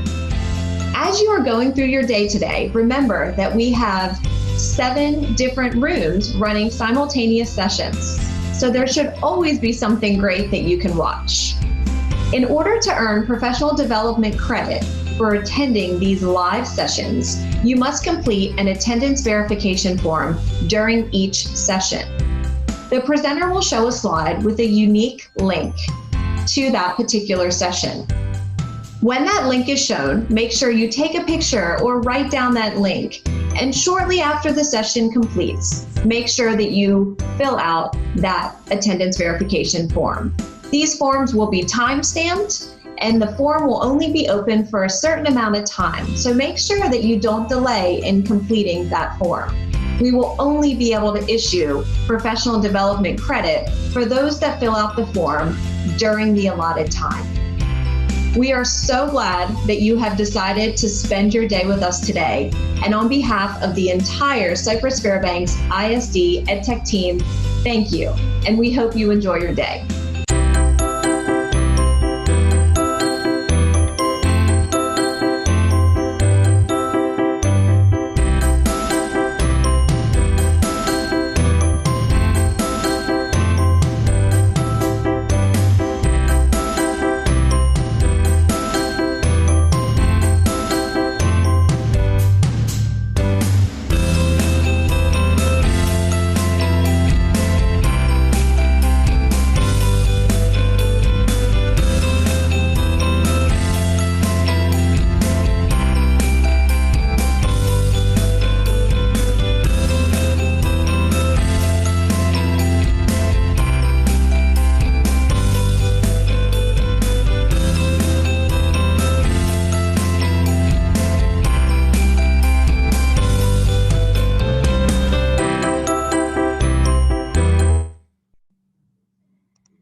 All right, everyone. Hey, welcome back to the DLC, our virtual DLC. We're so glad that you're here, and we're getting ready to jump into session 2, how to beautify your Schoology course. I got to tell you, when we started looking at Schoology years and years ago, and how the graphics looked on the page and how visually appealing it was, it really grabbed me. And then when I got into play, I saw all these folders. I'm like, well, wait a minute, this doesn't look anything like I saw other people doing, or the other Schoology that I saw. Then I realized how easy it was to make your courses in your groups look so, again, visually appealing. And for students, that's engaging. You know, when you see a bunch of different colored folders and it's like, okay, I'll do what I have to do. But when you see that you get to, you know, you've got the graphics and, you know, it looks good, that draws people in. And that was one of the things that I noticed right away, that I wanted to make sure that we get out there to CFISD. And I wanted Adam to be able to share that because his courses look really good. And you have noticed that as he has been demoing all day long and presenting all day long. So I got to just share a little bit. I didn't do this on the the 1 o'clock session, and Adam gave me some static for it. But it feels like I've been doing it over and over. I should have just recorded a video of it and just, you know, could have gone from there. But I've known Adam for a while now, long before we signed up with Schoology, when we were looking at different LMSs. And one of the things I loved about Adam is that he just was just a genuine guy. He really cared about students, and he wanted students to be able to have the best software and the best platform out there. And that would just became very apparent over the years as we spent more time with each other and just getting to know each other. And so when we were getting set up for the DLC and we knew that Adam was going to come and be a part of it, man, I just knew that we were going to be in store for some really great information and presentation. So Adam is a native Houstonian. So he's here in the Houston area. He's going to say something about spring and something about Klein, but we know, you know, he really is a Houstonian, and the whole deal really just Cypress. Okay, so we'll just do that. But he's got some really great information for you today. I'm really excited about this one, and so I'm going to turn it over to him. Just one really quick thing before I do that. I want to let you know that at the end of the session, we will put the bit.ly up for the attendance verification link. So that will come at the very end of this course. So make sure that you stick around for that. We'll display that information. We'll put that information in the YouTube chat. We are monitoring it, but there's a lot of you. There's almost 2,200 people in the YouTube chat right now. And so, you know, it's the questions are coming really fast. Adam does a really good job of answering a lot of them, though. So with that, I'm going to stop talking and turn it over to Adam so he has his full time. Adam, hey, thanks for coming back to the 2 o'clock session. Yeah, no, I'm excited. It's funny, with this face of mine, to beautify Schoology, at least I can beautify something. But the idea here today is to really walk you through some of the things in Schoology that you can do as a teacher to help just the course look a little bit more engaging, get them students and parents excited, also to help with your overall course to make sure that students are being more successful. There's also so many things that Todd mentioned that I want to just talk about. One is, yeah, I am super excited for the relationship I've had with Cyfair. I remember talking with Todd, it literally must have been 2 or 3 years ago when we first started having conversations. I was kind of fresh at Schoology that time and was just excited about everything that Schoology was doing and talking to him about that. Then over the last about a year and a half, talking with Todd and Becky to be able to understand the needs of Cyfair and to understand if Schoology would line up with those needs. It's been really neat relationship, and I'm excited that this opportunity is even a continuation of that. I was actually so excited to be part of this digital conference that I'm literally on my vacation in Wisconsin right now. This is not my house. I do not live in a log cabin normally, but I'm coming to you from my vacation. My kids are down at the lake right now, and I will be joining them here in a little bit. But I wanted to be able to talk through what Schoology can do to help beautify your courses before I do that. Also, I do want to introduce myself a little bit just to give you some of the background, because I think that's going to be important, because everything that I'm going to show you are things that anyone can do. If I can do it, you can do it. I actually have been working with Schoology for the last 5 years, but before that, I was a classroom teacher. I was an elementary school teacher, an intermediate school teacher. I taught in Humboldt ISD and also in Klein ISD. I did that for about 5 years, loved teaching. I understood how technology could make me a better teacher. From there, I moved into a campus-based instructional technology specialist position, kind of a mouthful, but I was working at a high school campus that was going one-to-one back in 2008 with 4,000 students. I was working with 220 teachers there on campus at Klein Oak High School and Klein ISD. Was working with everywhere from calculus teachers to cosmetology teachers to help them be able to move forward with the technology. Learned a lot of lessons during that time, even as other high school campuses in the district were moving forward with the one-to-one program. I took that experience and moved into Houston ISD, worked at the district level, helped with a larger scale rollout at the district. It was really neat to be able to help be hands-on with a lot of the schools really close by to where you're at as well. But it was during that time that I was part of an LMS committee, and I remember I was responsible on the committee to go through 16 different vendors, all who had submitted to Houston ISD. And I remember sitting through a kind of a webinar for Schoology, and it was, at first glance, I knew it was the one. This is the tool that I wish I could use in the classroom. I wish I could have been training teachers on. Wish I could have been introducing to campuses. I felt so strongly about it that I decided to join the team. And as part of the Schoology team, I've been talking with districts like yourself about what Schoology can do. And during that process, one of the things that Todd kind of hit on is that, Schoology as a tool can be really quick and easy to build out content. But the way that you can use the various bells and whistles to make those things look even more engaging are really something that drew me in, and something that I was been able to work on over the years. And hopefully today I'll share some tips and tricks with you about how to do that effectively. Now, one thing that I have gotten is that a lot of times not a lot of times, but there's been a couple of presentations where there's been a couple of comments out of the 2,000 people who've joined that says things feel like it's a little bit fast paced. So let me set the expectation. that this is all recorded. It's going to be on YouTube later, and you're going to be able to watch this at your own pace. So if you're wanting to pause, if you're wanting to listen to something again, you're going to be able to do that. But my big goal is I want to make sure I get the content in so that you're going to have access to that. And then also to throw some shade on Todd so that he can kind of rest his fingers a little bit. The Klein Forest team are going to do their best to be monitoring the chat, but if you're asking questions in the chat, it's really difficult for them to be able to respond to 1,000+ people. So if you have a comment, love to hear your comment. If you want to make a suggestion, that's fine. But when you're asking questions, just know it's difficult for them to always get to that. So just be aware of that, and they're going to be trying their best. So with that said, I'm going to stop sharing my video just to make sure that this up north internet stays with us here. So I'm going to stop my video, and then I'm going to start sharing my screen, and then I'm going to start here. So I think when it comes to the tips and tricks to beautify your courses in Schoology, it really is just a couple of tools that you need to be able to identify and know how they kind of work in conjunction with each other. And in fact, I think this presentation won't even last us the full 50 minutes. We might have some time that at the end where I actually encourage you to kind of, I'm going to take a pause, and I want you to, if you have access to Schoology, I want you to go in and try some things out to be able to go into the platform and do some various pieces. But I want to kind of at the beginning show you some of those building blocks that you can use that can allow you to do things in the future.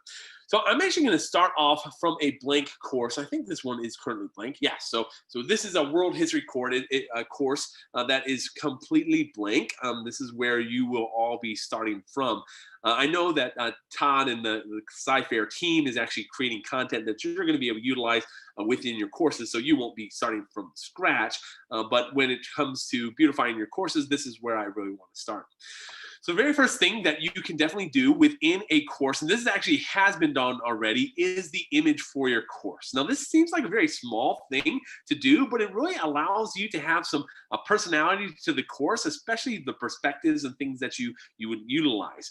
What I always tend to recommend is that when you're doing images, that you find an image that will go along with your particular topic of a day.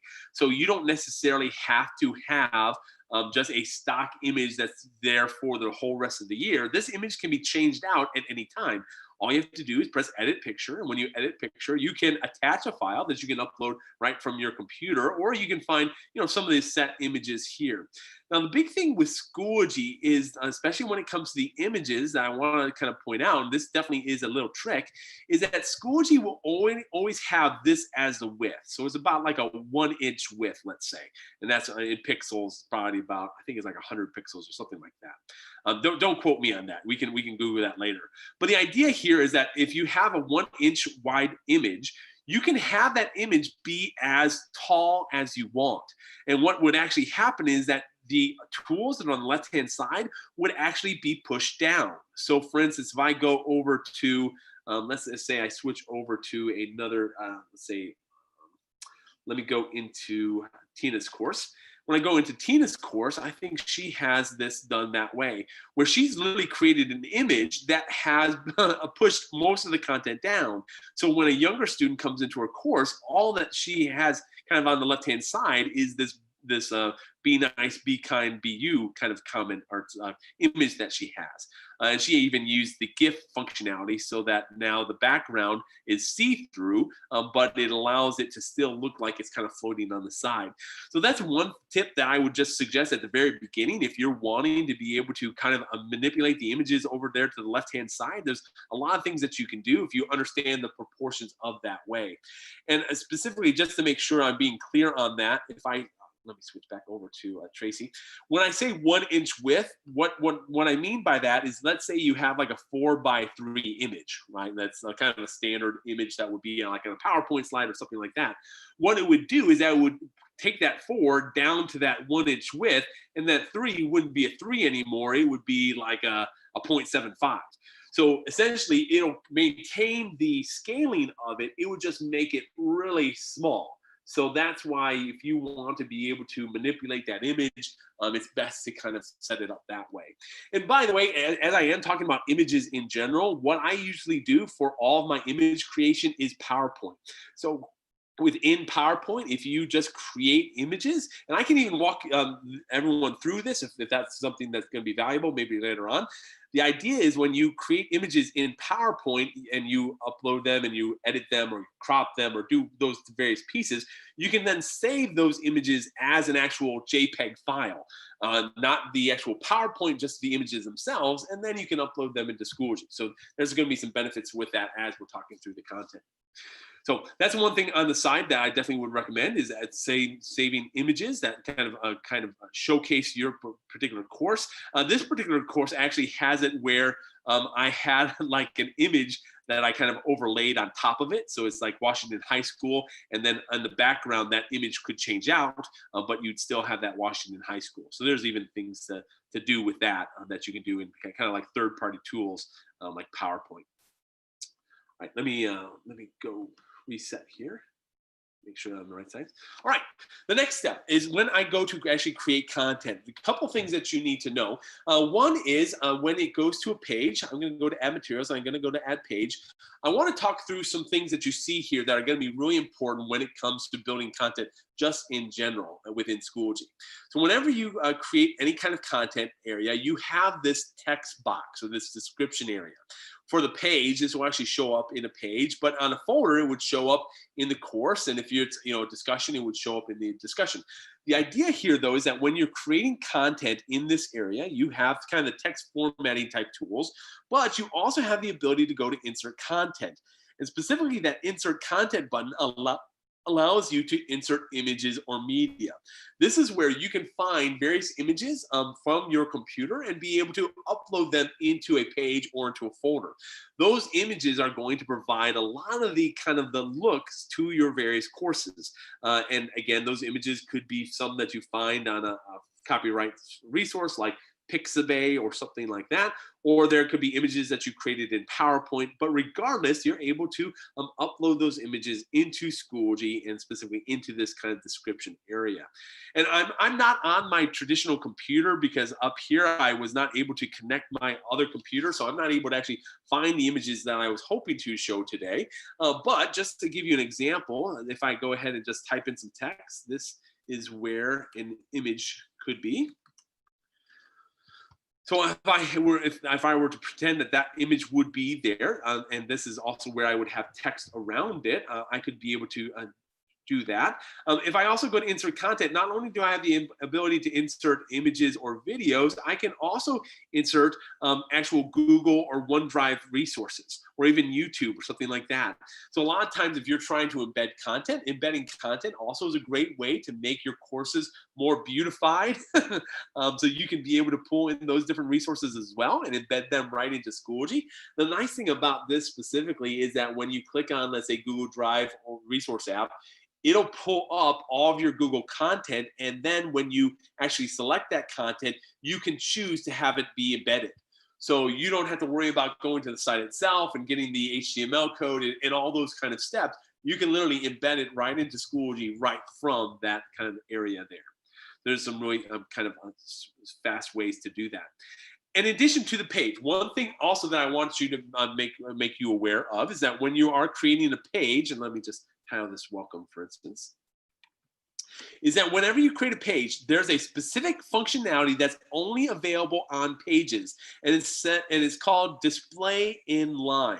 So if you want to even write that down, if you're listening to my voice and this is something that becomes interesting to you in the future, this is something I would definitely check out. But whenever you create a page in Schoology and you choose that display in line, it'll take whatever is found in this page itself and it'll display it within Schoology without a user actually selecting the page.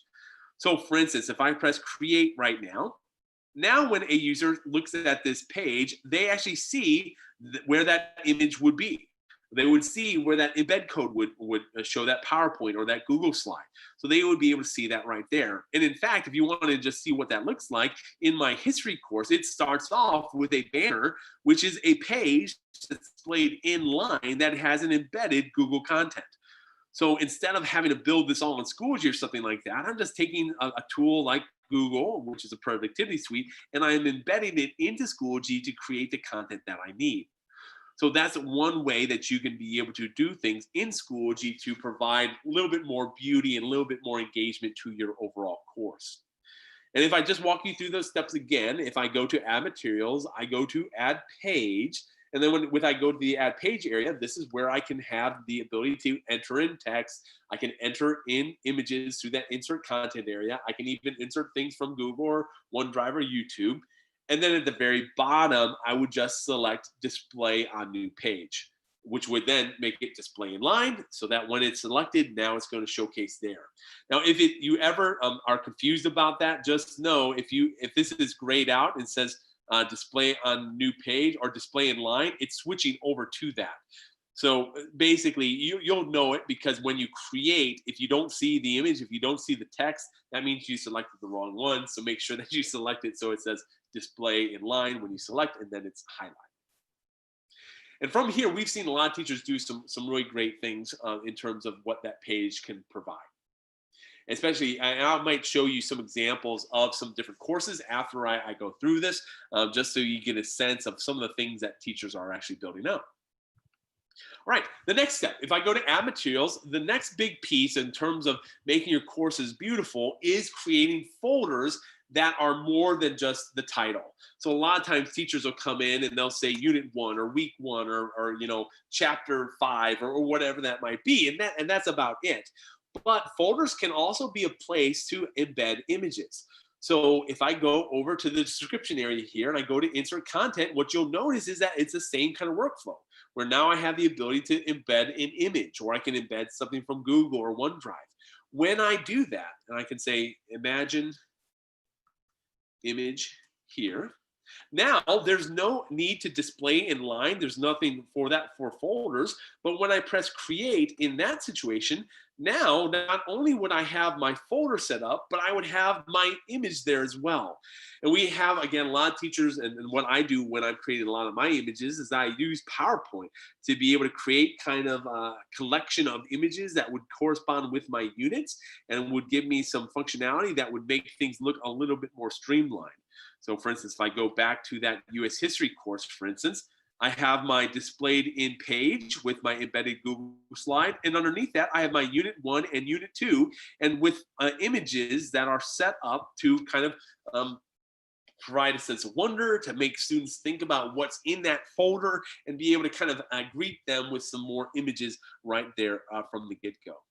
Now, one thing I will mention about the actual folder images is that you are going to be limited to this kind of width. Right now, the way that the formatting is set up is that the width of that is going to be a certain amount, and that's because when it comes to the actual window sizing and things like that, there's ways that it's set up right now to try to make sure that it shows the things that are needed. But I know that there are some things on the roadmap right now that are going to be kind of going through some of those pieces. But the idea here is that if you have that image, it could be as tall as you want, but always the width is going to be around that. And because this is a folder type structure, I try to keep the images to be, kind of like a 1:4 ratio so that it's not extended out too far and I'm not having to do just massive amount of scrolling to get through images. And also the idea here too is that this does not just have to be images. So if I go back to that other course, this could be the actual more description about that particular folder. There could be descriptions about what students need to do in this folder. Again, there's a lot of ways that courses are built out that allow that folder area to folder description area to showcase what's needed. But the big thing here, those pages and those folders are ways that you can definitely embed those images and videos and be able to kind of create a more pleasing sense of what you're doing. Because right now, what you'll notice is even if I click on, let's say, add folder again, this gets into kind of the topic that Todd was mentioning. That now if I have just folder after folder and page after page, it's kind of looks more stagnant experience. Now, the great news is that if you're a teacher who's just starting off, you're like, Adam, I'm just happy if I build a folder, I build an assignment. Well, more power to you. I'm happy that you're here. I'm happy that you're listening along. But for those of you who are looking to try to expand that experience, sometimes just adding the image there makes all the difference. All right. So let's go into this Unit 1 folder. So within Unit 1, now all the other kind of content that I would be able to talk through is really leveraging some of those key pieces, the insert content button and things like that. But from this add materials area, this is where I could go to an assignment or an assessment or a discussion, and I could build out those things. I'm not going to do the assessment. In fact, I'm actually going to be coming back in the next session and actually spending more time in the assessment tool itself, talking through all the various question types and showcasing those things. But I am going to go into add assignment. So when I go into add assignment, this is where I have that pop-up window. And by the way, an assignment, for those of you who are completely new to Schoology, this is just a way for you to be able to collect work from students. So assignments become a big basis of how a teacher actually collects work, grades work, and things like that. But this assignment is where you can actually provide a lot more information than just basic descriptions. So you can give it a name. So let's say this is the unit project. And from here in the description area, you have the same kind of editor, but now you have the insert content button. When you go to insert content, you have the ability to insert images or media. Media, by the way, again, is just videos. So I think the folders don't allow for videos, but the pages and all the other kind of areas do. But from this is where you can upload your images or your videos. You can embed from Google or OneDrive. You can take from YouTube. You can do all those kind of things. But in addition to those steps, which I've already talked through, and hopefully this is going to be repetitive somewhat, because the way that Schoology works is that if you know how to do it in one place, you really know how to do it in all the places. But to add some additional layers to this particular assignment, this is where you can also do an audio video recording. I think I might have to, I'm on a new device, so I might have to just allow the camera here.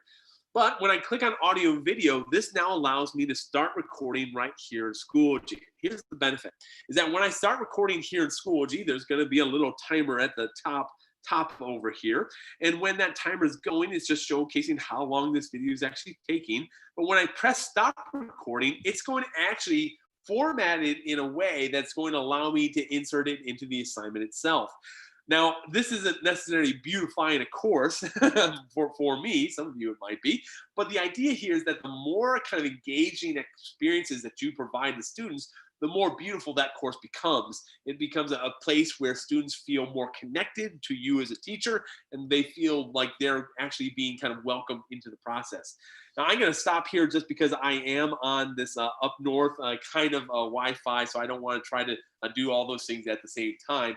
But the idea here is that when you embed that audio and video, it becomes part of that assignment area, so that now when students come into the assignment, they're not only greeted with a wall of text, but they're actually greeted with a video of you explaining the directions, and then all the written directions are below for them to be able to go through, refer to, and discover. So the idea here is that within Schoology, if you're wanting to create a more beautiful experience, if you're wanting to have it be more engaging, you want it to have it to be more instructive, there's things that you can do to provide that. And like audio video is one of those big pieces that you can do. Now, what I wanted to do, I wanted to make sure that I showed a couple of those pieces. And a lot of times people are, they ask me, Adam, well, what else? Like, what else? Well, there are other things, but literally with those pieces of information, you can do so many things. And I wanted to actually walk you through a couple of those. Now, this is different than how I would normally walk through a course, because when I'm walking through a course, I'm more talking about kind of the instructional focus and what's happening here. But because this is showcasing how those tools like insert content can be used, I wanted to just walk you through some courses to show you and kind of give you the behind the scenes of how that course was built out. So we've mentioned, of course, the U.S. history course a couple of times, the embedded Google slide in a page that's being displayed in line. So that's kind of what this is. And you'll notice that the Google slide even has an embedded YouTube video. So there's a YouTube video that's embedded into a Google, which is embedded into Schoology. So that's kind of an Inception type scenario. You have that. Within Unit 1, if I click on Unit 1, I have Lesson 1 and Lesson 2. Right now, I don't have any images associated with that, because most of the time what students are doing is they're just going in from Unit 1, and within Unit 1, they're just looking into the various lessons. So they're just clicking on Lesson 2 right from here. But from Lesson 2, this is where you can see some more content. And this page, by the way, could have been displayed in line. So if I wanted to have this be displayed right in line when they go into lesson 2. I could have done that. And that might have actually been not too bad of an idea, because this is a kind of a peer share. It's an activity that was built in Schoology that is being directing students to some kind of activity in class. That definitely could have been set up that way. But this page is a good example of, this is just an image that was created in PowerPoint, and those images were uploaded into the page, and now it's embedded right there in Schoology. So that's an example of a page. Sometimes when you go to different pieces of content, like for instance, a Padlet or a link, sometimes that content's not even Schoology based. So this isn't content that was built in Schoology. This is content that's being leveraged from another location, which could be its own kind of session if we had the 8th or 9th session, right, Todd? Maybe we'll say this for next year. But you can take content from a lot of different places and embed that into Schoology, and now thus it looks like a definitely engaging experience. This is actually a Padlet. Some of you might already be familiar with Padlet. It's a great free tool, but when you create a Padlet, that Padlet can be embedded right in Schoology with just a link. It's that simple. And from here, students can engage with it. They can take images and videos and things like that. And again, you're providing this engaging looking experience, this beautiful experience that's happening right in, but it's not being done in Schoology. It's just taking a resource from a location. Along those lines, we even work with some of those third-party tools, and Todd and Cybersecurity team are all on top of this, but they're right now working out the App Center and figuring out what apps will be made available. But those third-party tools like Discovery Education will allow those videos to play right in the platform. So as they're going through the different lessons, there's ways to leverage that kind of content and make it available in the platform for students to be able to utilize. And again, it creates definitely a beautiful experience. If I go to my next one, discussion forum, I'll tell you from a graphic design case, I've had some good experiences, or good feedback and bad feedback from this. This is just an image that I uploaded into Schoology. It's all about getting more eyes on the project. Yeah. Some people think it's cool. Some people think it's kind of freaky. But the idea here is with discussion forums is that you can have that be part of it. And in fact, I'll actually do some cleanup here. I noticed that there's some space up above this. So what I can do is I can just edit this. And at any time, you can always edit a course. So you can be able to go back into it and adjust it for your particular needs. I'm just going to clean up some of these spaces that sometimes get, as different people are demoing the site, sometimes those get added in unnecessarily. I'm going to press Save Changes, and now I can kind of have that image be tighter to the top, and I can have that. But that actually provided a great teaching example. At any time, if you need to edit this, just always view your courses as a work in progress, that you can always come back and edit it for your particular needs, but get something out there, right? You don't have to create the Mona Lisa, depending on your perspective, whether that's good or not, but you don't have to create the Mona Lisa the very first time. Just get started with something and then be able to work from it from there. And in fact, this is a side note. I actually, in the past, have had students help me with some of that process, where I literally have them create, here's the topic for the unit, and the actual kind of beginning activity is students creating an image that would go along with that particular unit that would then be posted into Schoology. So there's even ways that you can have this be a classroom project. It's not just you creating all these things, but delivering it to students. By the way, there's ways to do that too with a PowerPoint, where you can even change the slide size. So if you want to give them that PowerPoint template that they can work from, that'd be some fun things. We need to talk about that more later. The other example here, if I go to the assignment, this is an example of some more of that embedded content. And this is another, it's interesting when it comes to assignments, teachers are always wanting students to have more choice. And within Schoology, you can have students submit whatever that is that they're working on. But to direct them to those different aspects of learning, this teacher literally just created, I say teacher, I created this. This is a student choice board where students have text, images, or audio or video that they can choose from. This presentation, by the way, is all linked together. There's some really fun things when it comes to hyperlinking within Schoology course, or within Google or PowerPoint, and that creates a more engaging experience as well. Again, that's a training for another day. But that embedded experience allows the overall course to definitely feel more powerful. One of the things that Schoology in general tries to make sure that we highlight is that we are a platform that allows teachers to do a lot of things. You can create a lot of great content within the platform using some very basic tools, but using it in ways that overall added together create some really engaging experiences. And in fact, if I go to, speaking of engaging experiences, if I go to, let me close out of this window real quick. I want to show you the assessment tool, but I want to show it to you. This is a preview, wanting to maybe spend some more time with me at 3 o'clock. Within that session, I'll actually be walking through this lesson 2 assessment. But the lesson 2 assessment has a great kind of showcases how Schoology can be used to really create some engaging experiences, really beautiful, I think, assessments. So just to walk you through a couple of those, if I have a question like this is just an embedded image. This is an embedded audio file that's part of the question text. All the formatting is taken care of by Schoology, so that's really helpful because I don't have to worry about that. This particular one is just using a table. So there's a table that was created in Schoology, the ability to type that information in. This becomes a click and drag activity because it's a matching question. Again, there's some fun things about that I'll talk about in the next session. This is an embedded video, so now a student can watch a video right here in the tool and be able to, in this particular case, their students are having to write a short narrative around that or whatever they're seeing. And then this, if I go through this is actually an image that was uploaded into Schoology, and then a highlight image question was created around it. I'll walk you through how to build that type of question.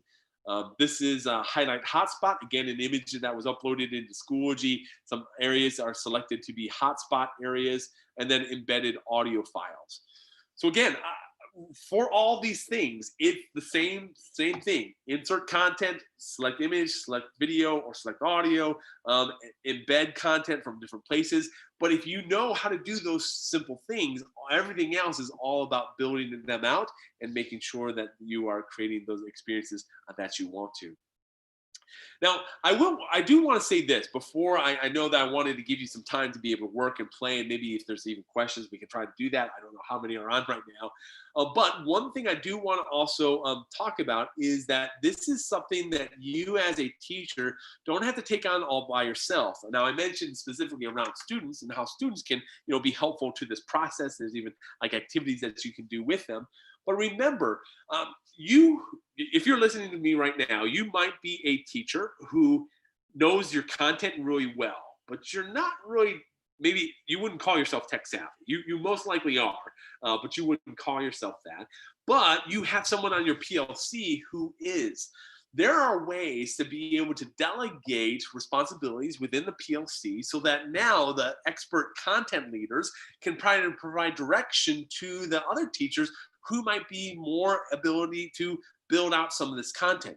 For instance, when I was a 7th grade science teacher, I remember my team lead, her name was Angela, she knew the content really well. I didn't know it as well. But what I was able to do is I know how to use e-instruction. I knew how to build out courses. I knew how to format Word documents. And I was able to take all of her understanding and make actual things that looked better, like tests that weren't all out of place. And that's one of the things that you can do with Schoology. So that now within a course, if you go to add materials, instead of building the content yourself, you can import from resources. And from that import from resources area, you can go to maybe a PLC. So that within the PLC area, you can pull in content that you need. Oh, sorry, it was back here. So for instance, if I go within PLC and I go into Unit 1 or Unit 2, and within the lesson plan area, I can literally pull out content that's already been built out, that has this beautified experience, and pull that into my course. And I know even, in fact, not only PLCs are this dependent upon, but even in district. If I know Sci-Fair is trying to do a lot of things to make sure that content is available. And I know first and foremost, they're trying to make sure that you have the content that you need, but interspersed within that is the ability to make that content beautiful with banners for folders and images with embedded content. Things like that can make the overall experience beneficial. Now, one of the good things, hopefully, that everyone was able to glean from this session, and when it comes to beautifying courses, is that it's not like this hidden knowledge, right? It's not like, oh, there's this some person who knows how to do this amazing coding thing, and that's how they have all these courses. No, it's very basic. Insert content, make use of pages, make use of folders, find places to embed where you can. And that is overall going to create an engaging experience. And if I actually walk you through just a couple more courses, just so you can see that point, Carl Co-Teacher is part of a lot of different elementary courses. I know I've been talking mostly secondary here, but this works the same way at the different elementary levels. So this, what you see when you log in, of course, is the image on the top left showing that little kindergarten. Underneath that is a page. That page has an embedded image. It has a table so that you have this column and this column. You have just embedded a content, you have some icon work here. I'm not going to get into that today. I don't know if that is as necessary, but you have some iconography that they've utilized as well. And underneath that, an embedded starfall activity. This is just embedded content. So this is nothing that the teacher created, but it's that third-party content. But if she's embedding it within the page, now it provides a more pleasing experience. Underneath that, you have a parent resources folder. That parent resources folder is not just blank. It has images associated with that as well. So there's ways to be able to set that up so that the courses always look more conducive. This one actually has some unpublished content, so that content's not available right now, so you don't need to worry about that. The student work has some content in there. If I go to the next course, you'll see how this particular course is set up. So if I have this course, this one's a little bit new, and I want to talk about this specifically. This is a folder, and that folder has images associated with it. The images are found in a table, and that table can be created in the folder description area, just using that rich text editor there. But these images are also linked. And this is an additional step that we're not gonna have time to talk about today, but there's an ability within this image to link it to a different item in Schoology, so that now when they click on Monday, it actually takes them to the Monday folder. So now within this folder, you have more pages. Those pages have images, you have columns, you have that kind of an organization set up in this embedded content as well. And then lastly, when you go into 5th grade course, this is another great example of, I think, images done right. So you have your 5th grade course, and you have a kind of an attractive kind of image at the top left there. You have a little embedded image here in the announcement area. This actually, the announcement area, by the way, is also something that teachers do in the updates area. Within the update, if you create content, you can choose to have that, it allows you to post it as a notification or an announcement. And when you do that, it actually shows up at the top. There's ways to get images in there so that you can create really some fun things with that. But this 5th grade, the reason why I like this 5th grade course is that I think the images are kind of tastefully done, that you don't ever want to overwhelm people with stuff. And I think this is really nice where the reading is nice and simple, and within reading area, you have content that's associated with the particular aspects of things. And you're not overwhelming them, right? Because it's not a picture show that you're creating. You want students to get to the content they need, but that specifically on that homepage, I think it uses it just right. And by the way, I'm saying all that complimentary. I did not create this particular course; another user did, so I'm not just bragging on myself on this situation. But this one's really well done. I really like it. The other course that I will also show, and this is kind of like the extreme version. This was done with me and a couple of our Schoology ambassadors. We're talking through some ideas, and we came up with this idea.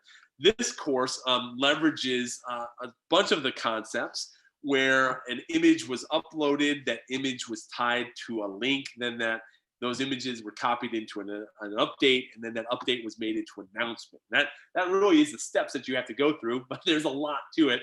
Again, we're not going to go to it today, but the idea here is that now when a student goes into math or history, they can go to that particular content item. So they click on history, and it takes them right to that brain pop activity. So it's going from one piece of content to the next. Or if I go into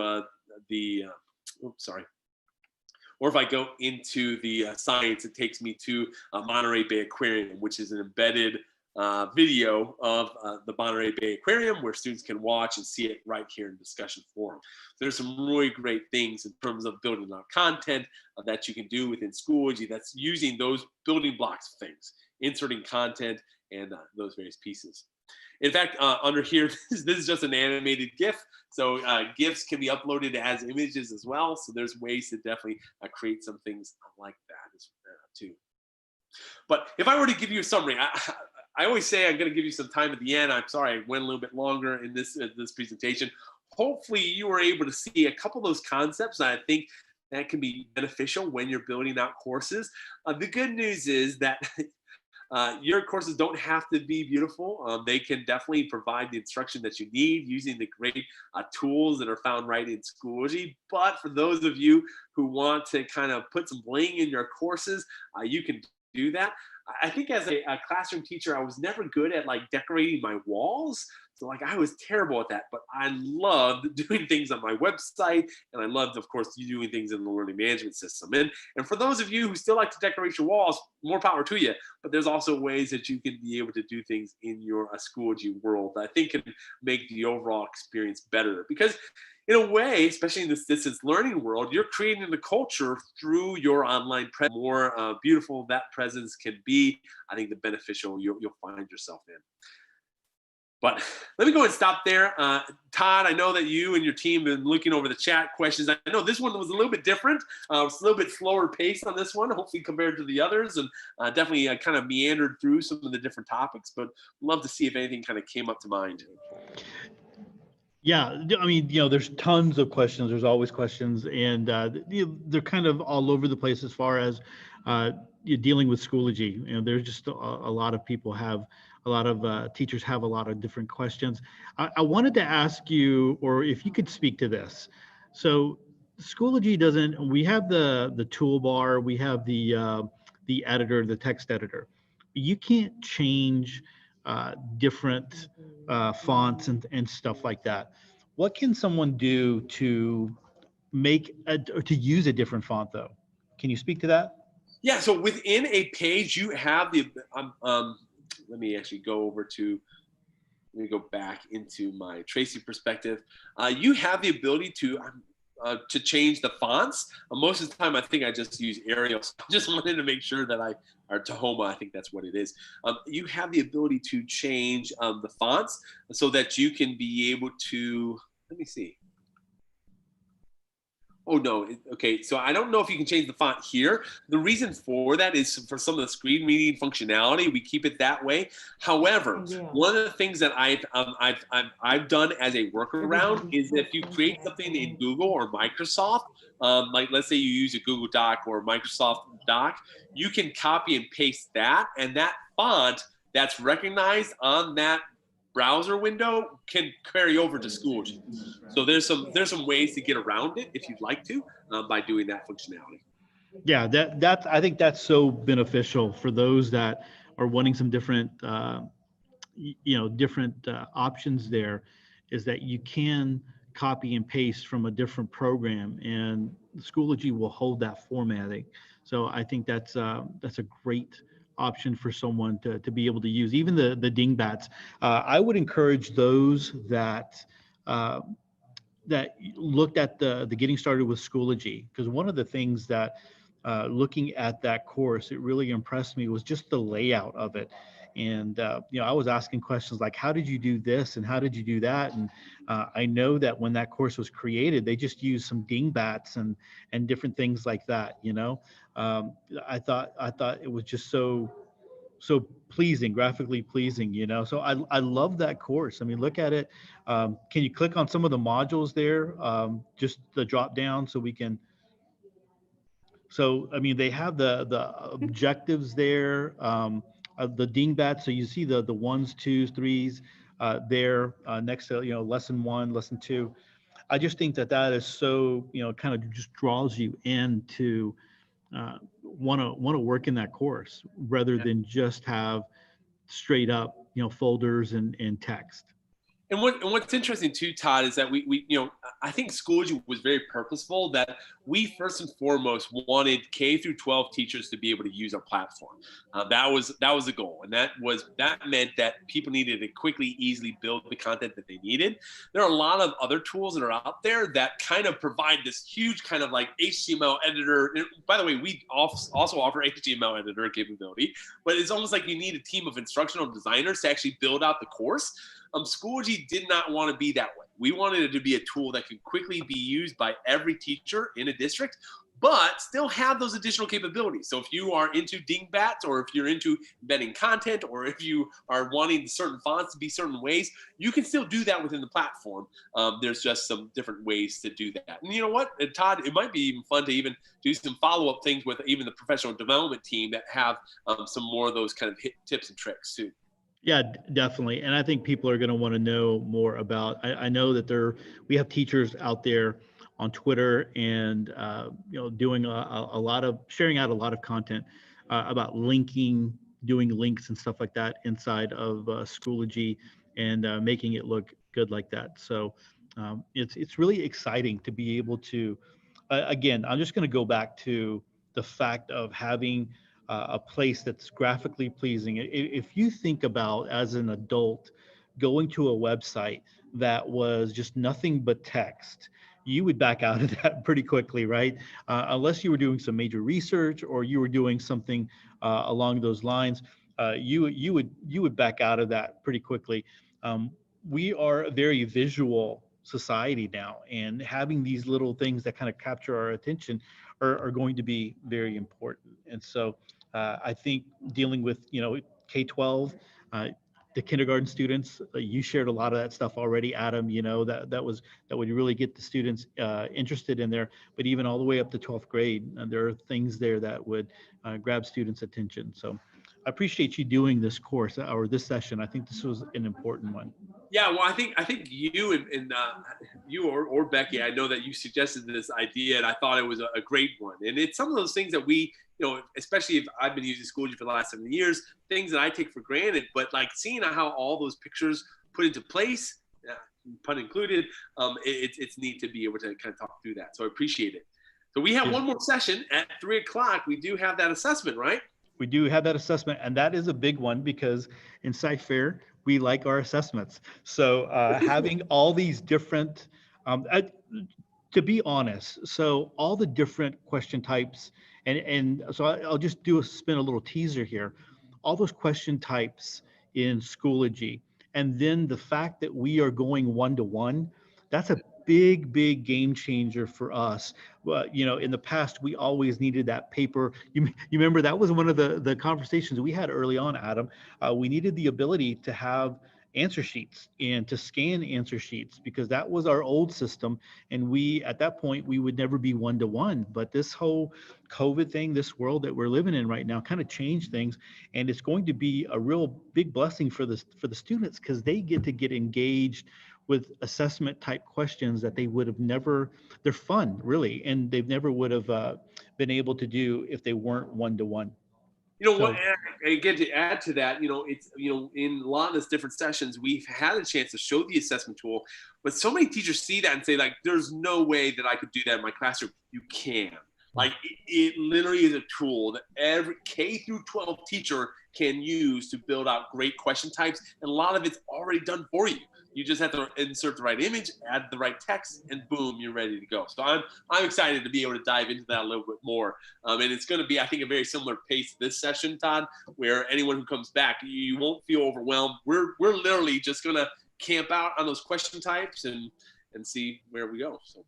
Awesome. Well, I will give you a little bit of a break so you can go take care of any needs that you have. And I'll just kind of continue on here just for a few more minutes.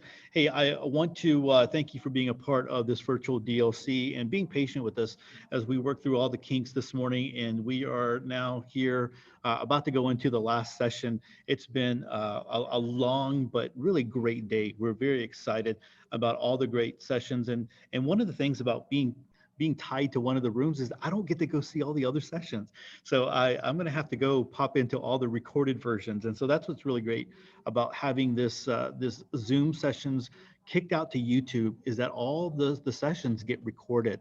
And right now, because our goal was to have all the sessions in our EdTech YouTube channel.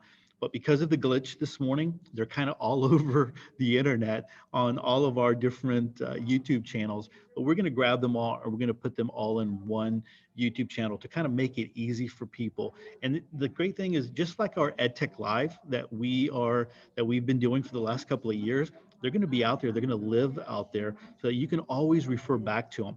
One of the things that Adam was talking about as far as like working in PowerPoint, I know people in the YouTube channel were talking about Canva and using Google Draw and all that good stuff. This summer, our team did a DLL, Digital Learning Labs, and we had a whole day, and we really built it out for students, for elementary, middle, and high school students on how to use Google Draw and how to use those to make graphics.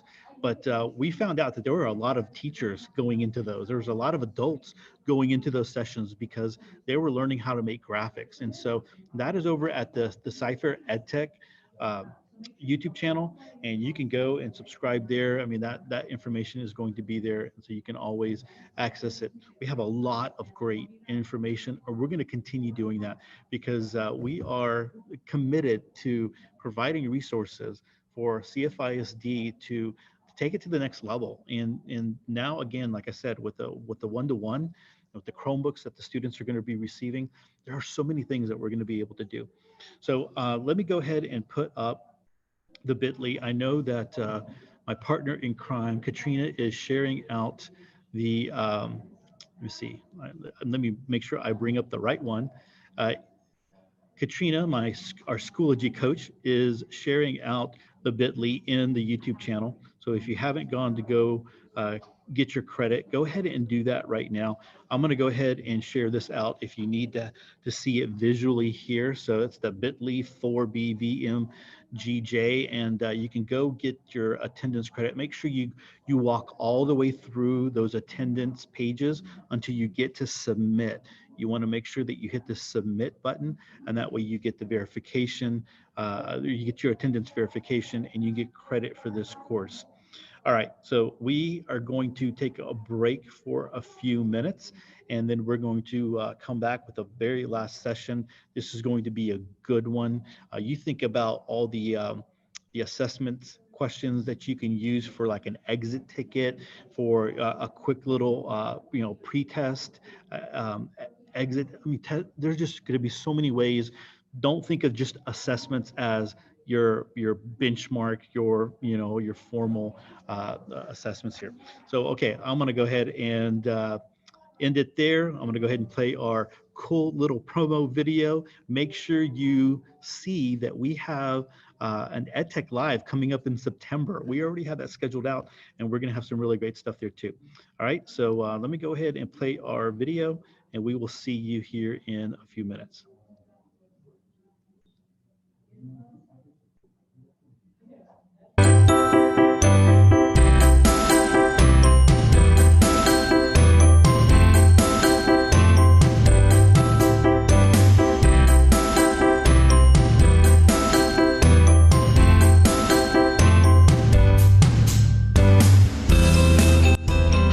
Welcome to the first ever virtual Cypress Fairbanks ISD Digital Learning Conference. We are so glad you're here. As you are going through your day today, remember that we have 7 different rooms running simultaneous sessions. So there should always be something great that you can watch. In order to earn professional development credit for attending these live sessions, you must complete an attendance verification form during each session.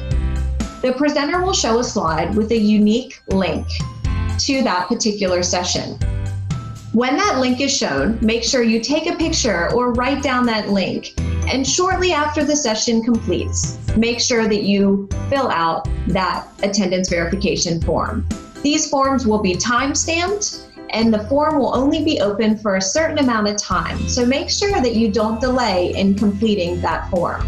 We will only be able to issue professional development credit for those that fill out the form during the allotted time. We are so glad that you have decided to spend your day with us today. And on behalf of the entire Cypress Fairbanks ISD EdTech team, thank you. And we hope you enjoy your day.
to the first ever virtual Cypress Fairbanks ISD Digital Learning Conference. We are so glad you're here.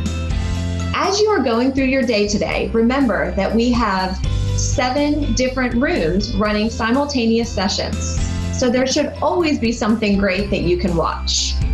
In order to earn professional development credit for attending these live sessions, you must complete an attendance verification form during each session. The presenter will show a slide with a unique link to that particular session. When that link is shown, make sure you take a picture or write down that link. And shortly after the session completes, make sure that you fill out that attendance verification form. These forms will be time-stamped, and the form will only be open for a certain amount of time. So make sure that you don't delay in completing that form. We will only be able to issue professional development credit for those that fill out the form during the allotted time. We are so glad that you have decided to spend your day with us today. And on behalf of the entire Cypress Fairbanks ISD EdTech team, thank you. And we hope you enjoy your day.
Hey everyone, welcome back to our final session.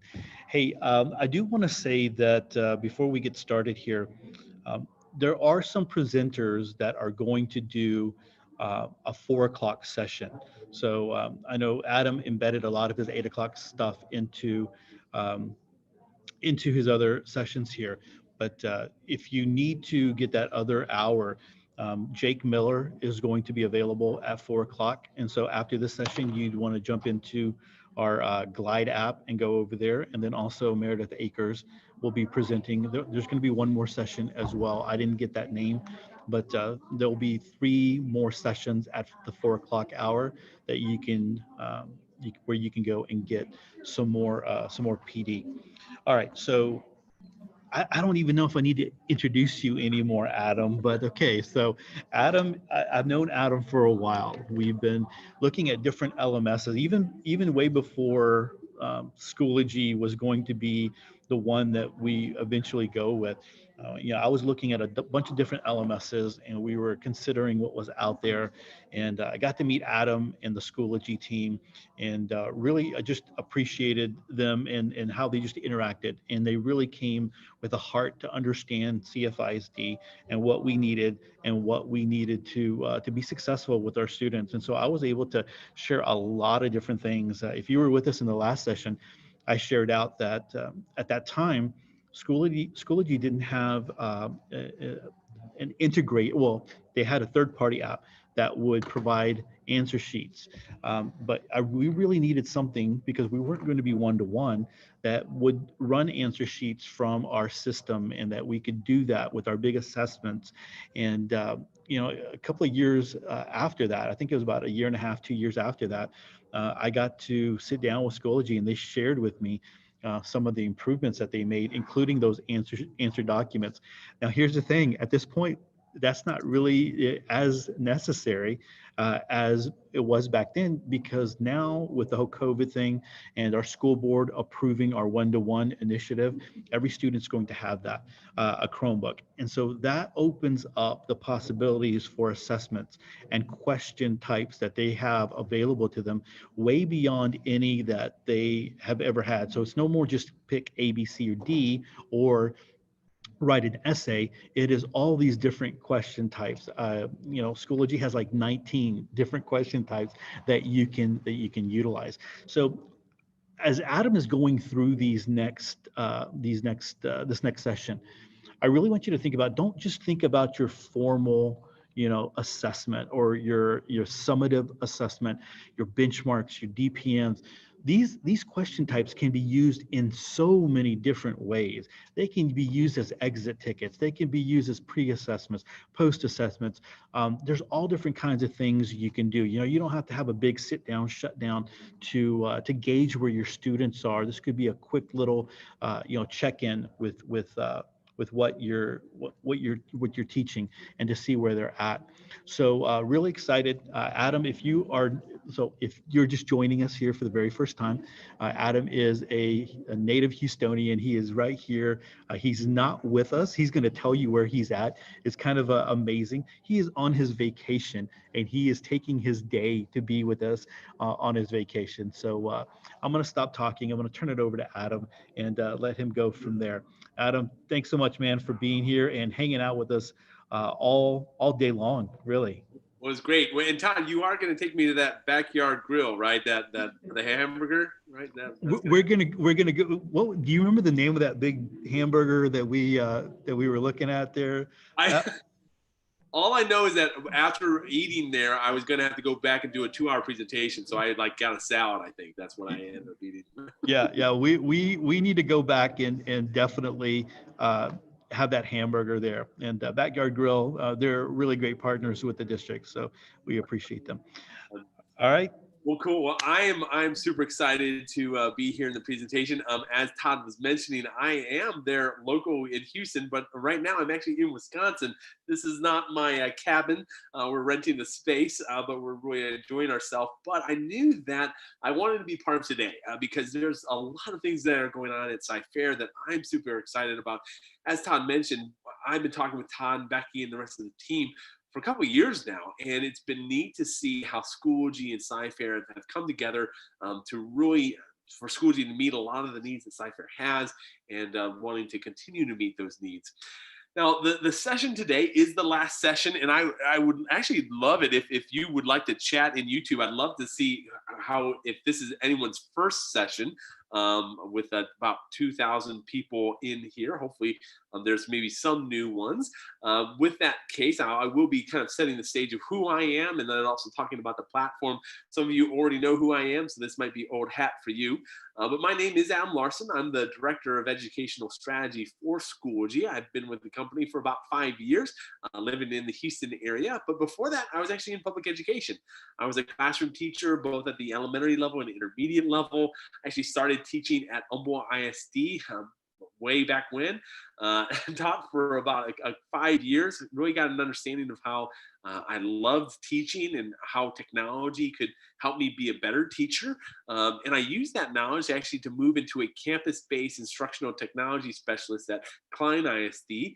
I worked at Klein Oak High School, which some of you might know is a little bit north of you. But I was there back in 2008 when they were going one-to-one for the first time. I was there helping 220 teachers, which is a little bit less than we have on this session today. But I was helping them on a daily basis to integrate technology into the classroom, working all the way from calculus teachers to cosmetology teachers. Really learned a lot of lessons there, even helped out with the different campuses that were going one-to-one. But from there, I actually moved on to Houston ISD. I worked at the district level there, helping out with their Power Up initiative, which was a big laptop rollout across 48 different high schools. And it was during that time that I was assigned to an LMS committee, and I was looking through different vendors. And when I saw Schoology, it was kind of love at first sight. It was a platform that I wish I could have taught from, wish I could have been training teachers on, wish I could have been introducing to campuses. I felt so strongly about it that I decided to leave Houston ISD and join the Schoology team. And ever since, I've been working and part of client success, part of marketing, part of sales. And actually, currently, I'm on the sales team, and that's where I was talking with Todd in various roles and different positions. But this conference is really important to me because this is kind of more of this isn't a pitch, this isn't a sales process, this is just talking about the tool and how it's going to benefit you as a teacher, because that is something that I care about. I want to make sure that you're being successful, and I think assessment is one of those type of tools. Now, it's interesting, when I was looking at Schoology about 7 years ago, when I first learning the platform, they had a test quiz functionality, and it offered things that you would normally expect in an online test quiz, like here's multiple choice, true, false, there's some fill in the blank, things like that. And it was effective. I mean, it was really great for teachers to be able to move forward using that type of tool, and it was extremely easy. But over the last couple of years, especially in connection with conversations that we've been having with Cyfair, we wanted to have a more robust assessment tool. And because of that, we built out a lot of things. And over the course of those years, we've had more and more districts come on board. We have I believe around 26 million users right now that are in Schoology and doing great and powerful things.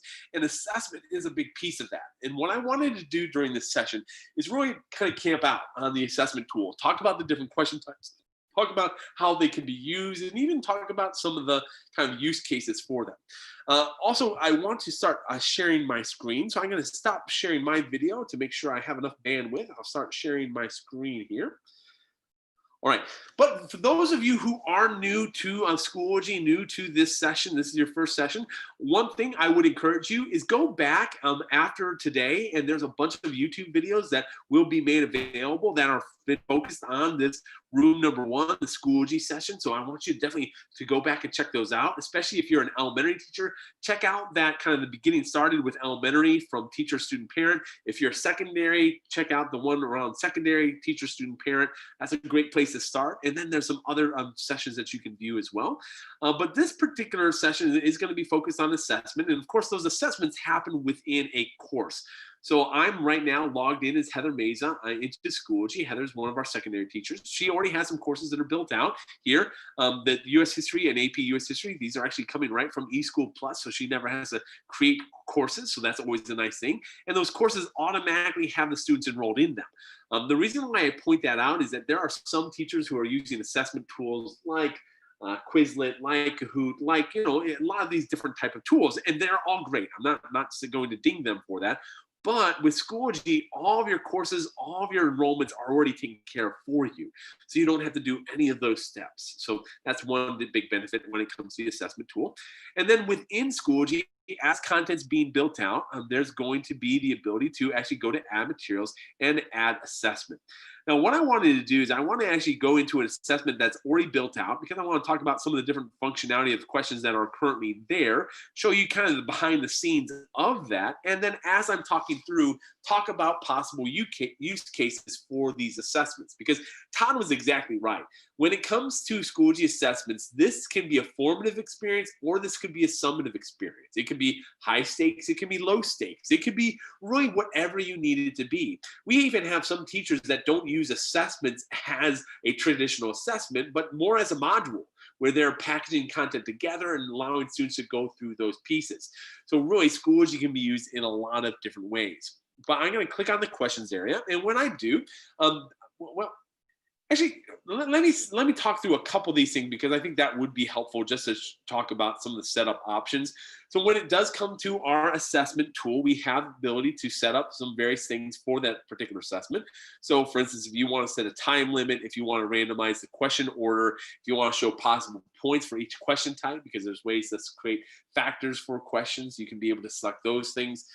There's an assessment toolbar, which you'll see if I preview the assessment, where you can allow students to flag questions, eliminate answer choices, have calculators turned on or off, rulers on or off, protractors, highlighting text, using a notepad. All those things can be selected.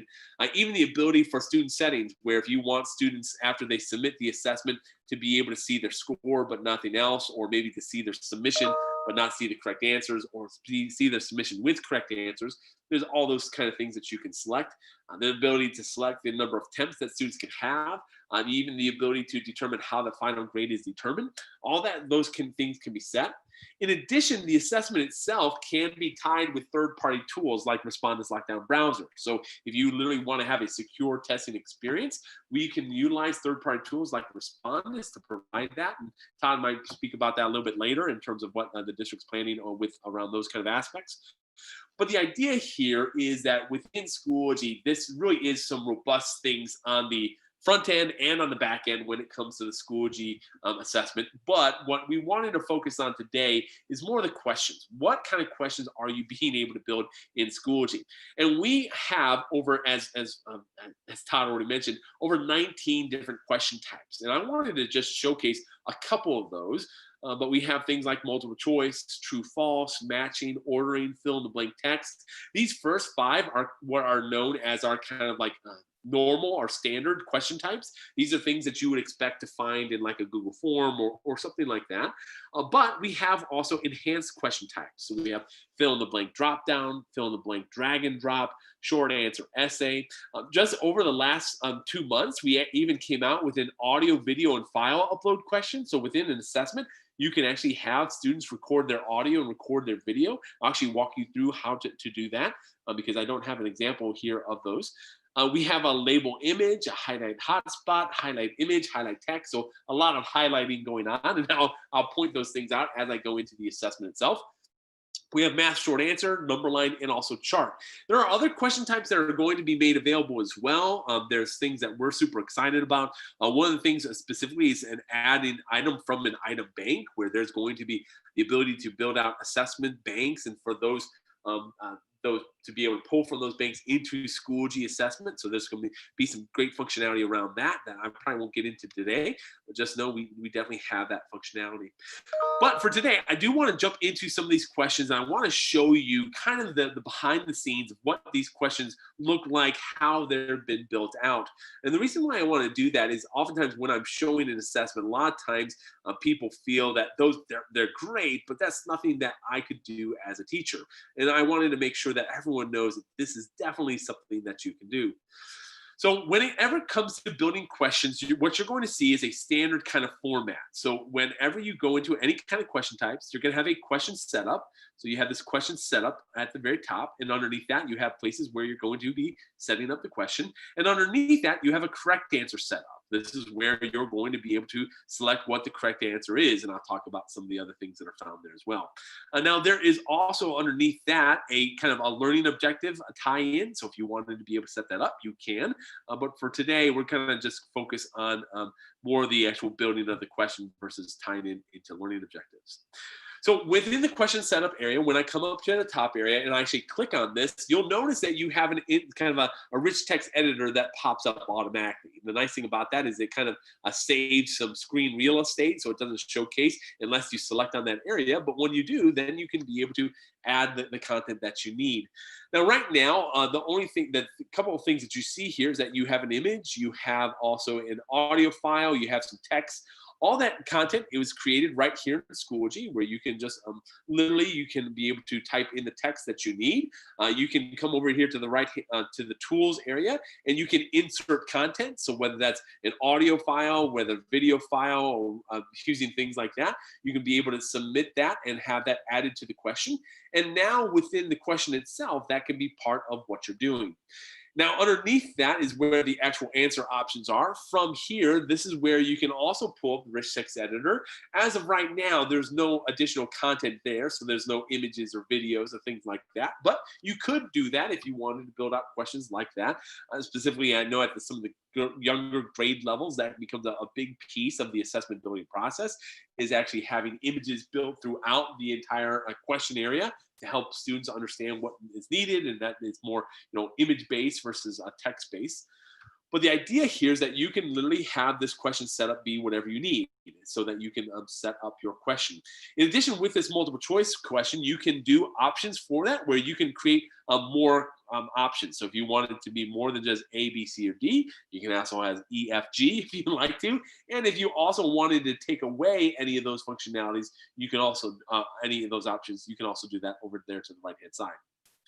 In addition, underneath the question setup area, as I mentioned, after you build out the question, You also have the correct answer setup, and this is where you would select what the correct answer is. So maybe B is the correct answer, or A or C. You could be able to set those things up however you need. In addition, specifically with a multiple choice question, there are some other questions that allow this as well, is that you can have alternate answers. Why is that important? Well, within a question, you can have it be, if they choose A, that's correct.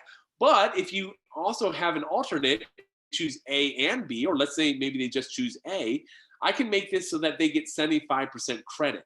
So if I want to award partial credit to a lot of my questions, I can do that with alternative answer setups. So there's some really powerful ways that you can still award students based upon what they know, but still make it, points correct, or that would add up correctly at the end of the day. This multiple choice question also allows you to shuffle options. So if you want to be able to have the answer choices shuffled from question to question, there's some additional security purposes for that. You can do that. This particular question has multiple responses, so you can do A, B, C, or D, or you can have all of the above. You can have that ability as well. And then underneath that, this is where there's some additional settings for this particular question type. So specifically in this one, there's a layout where I can go to standard. And if I do standard, now it's going to be like a radio button on the left-hand side versus clicking on the block area. Or if I go to radio button under option, there's ways to set that up as well. So in Schoology, depending upon the question type, the layout options are going to be different, but they give you kind of different looks and feels for the questions as you build them out. I'm kind of a big fan with a block when it comes to my multiple choice questions, but of course you can have your own thoughts and ideas. In addition, if you ever want to add notes to the questions, so like let's say you're building on a question, there's specifically some feedback that you want to provide for other users who are using those questions in their own assessments, you can be able to fill that out as well, in addition to learning objectives. But as you build out that question, what you can always do at the very top is you can always preview the question. When you preview the question, this allows you to actually see what a student's experience would be like. So you could play that audio file, or you can be able to select the items and make sure that, multiple responses is indeed selected. So you have the ability at any time to always preview the question, and then at any time click on edit question to go back to that editing functionality. Now, the big thing here is that whenever you're done, you would press save. And when you press save, it's going to take you back to this screen that we were just at. I'm going to press cancel because I want to kind of go back to, I don't want to actually change that actual question.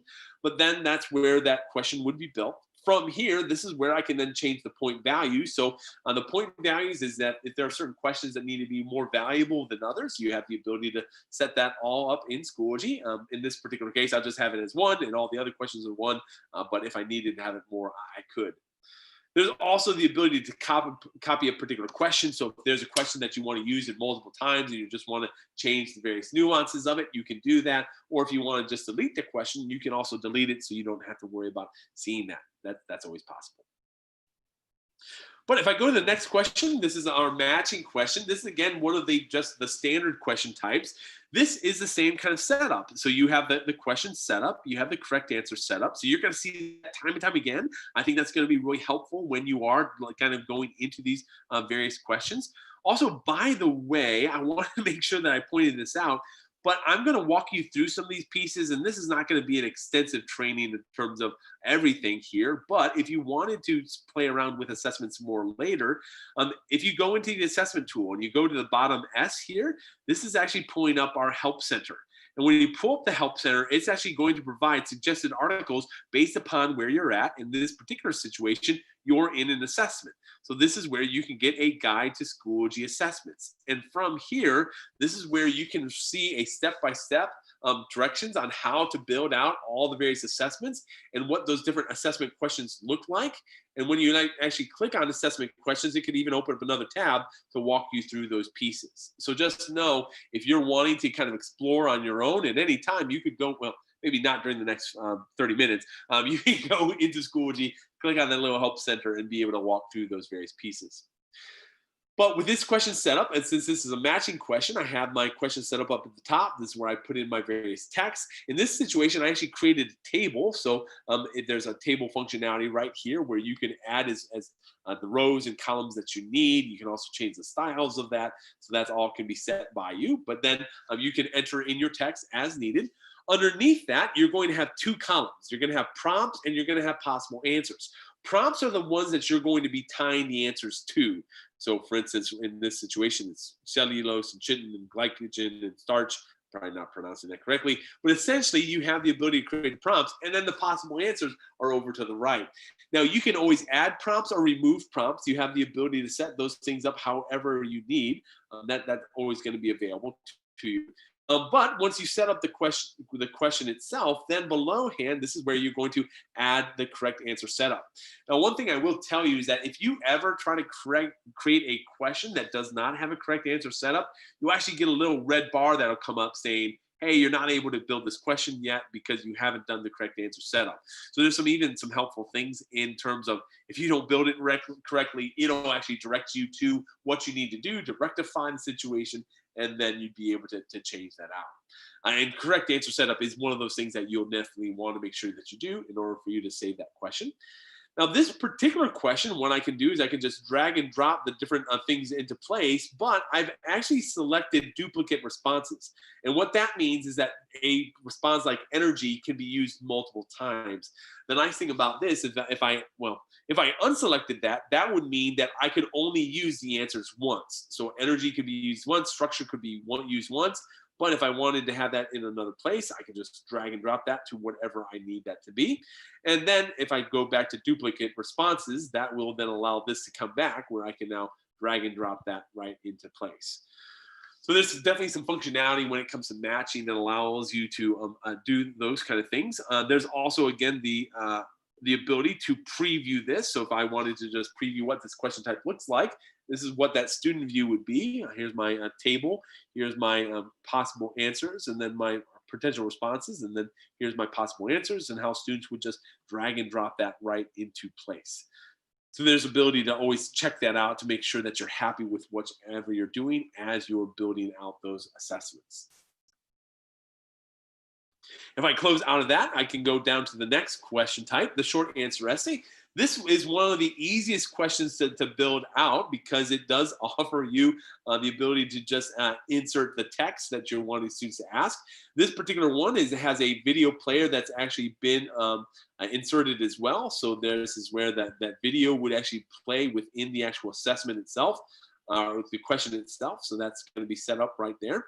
Underneath that, there are some formatting options that you can set up. So if there's certain formatting that you want students to be able to do, you can be able to set all those things up right here. The ability to set word limits, all that can be on or off. You can be able to submit those things.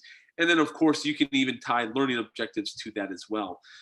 Now, the nice thing about the essay questions in general is that it does allow you to have an essay question be part of the overall assessment. A lot of times when it comes to like multiple choice or true false, a lot of times people think of like Scantron type of scenario. You always had to have another workflow for the assessment, for the essay type questions. With Schoology, we do literally embed that right into the experience so that you can be able to do those kind of things alongside all those different question types. And again, if you wanted to have the essay question to be worth more because you're evaluating that differently, you can. You can also have essay questions be tied to rubrics, and that actually is what those standards are coming from, is that it's been already tied to that particular rubric, and from here, this is where you could be able to see how that student is going to be actually assessed. Now, the interesting thing is I could spend more time going through each of these question types, but if I do, you would literally just see how Schoology continues to maintain that same kind of format where you have a question set up, you have an answer set up, and then you're ready to go. The reason, though, I wanted to go into this particular question type is this is one of those that I oftentimes show that a lot of teachers are impressed by, but really on the back end, it's super easy to build. So first off, with this question set up for highlight image, this allows a student to literally annotate directly on the image itself. What I've done here is I've entered in my text. In this particular situation, I have an equation. Schoology's equation editor is pretty robust. I've actually been able to demonstrate it to a lot of various math teachers over my time at Schoology. We have both LaTeX and also Math ML, or you can create right here in Schoology as well. So the nice thing though about the equation editor in Schoology specifically is that it doesn't treat this as an image. So at any time, if you wanted to change what's happening here, you can pull that up and you can edit that particular need. And in addition, in let's say with 504 and 508 accessibility, so if you have students that are using a screen reader, this will also be read out loud by that screen reader. It's completely accessible that way. So there's definitely some benefits of building in Schoology. And we have every single kind of keyboard that you would want to be able to enter in things into the platform. So there's a lot of things for that. But in this situation, all they've done is they've uploaded an image, and that image was a graph with some white space. This is where, especially if you've seen maybe my elementary demo or something like that, where students are tracing letters or things, all you have to do is upload an image. And when you upload the image, then this becomes a place where the students can actually annotate directly on the question. So again, a lot of times I show this question types and everyone's like, wow, I don't know how in the world you'd create that. This is like one of the easiest questions to build. You just enter the text, upload your image, and then Schoology handles all the rest, where students are now able to annotate directly right on that image. So like I said, though, when it comes to the assessment experience, I strongly recommend you going into the platform and just choosing some of these different question types, entering the question setup, select the correct answer setup, and then just do a preview, being able to chance to see what that looks like in real time. That's really going to provide you some great ways to be able to kind of dig into the platform. And then also make sure that you're using that little S at the bottom. That little S really helps you to make sure that you're setting things up in a way, it walks you through the individual steps of individual question types, so that if you have a question about how to do this or that can be seen. The other thing, I do want to just show you this really quick, the audio and video question type. This is another great example. So within a question, if you're wanting students to be able to record themselves or have a video, you can actually do that within an assessment. So I'm just going to type in some text there real quick. And if I preview this, this is where, as a student, they would get a box. They would have this record button. They press the record button, which would make them need to allow it, of course. But then the recording is going to begin, and that's going to happen right here in the platform.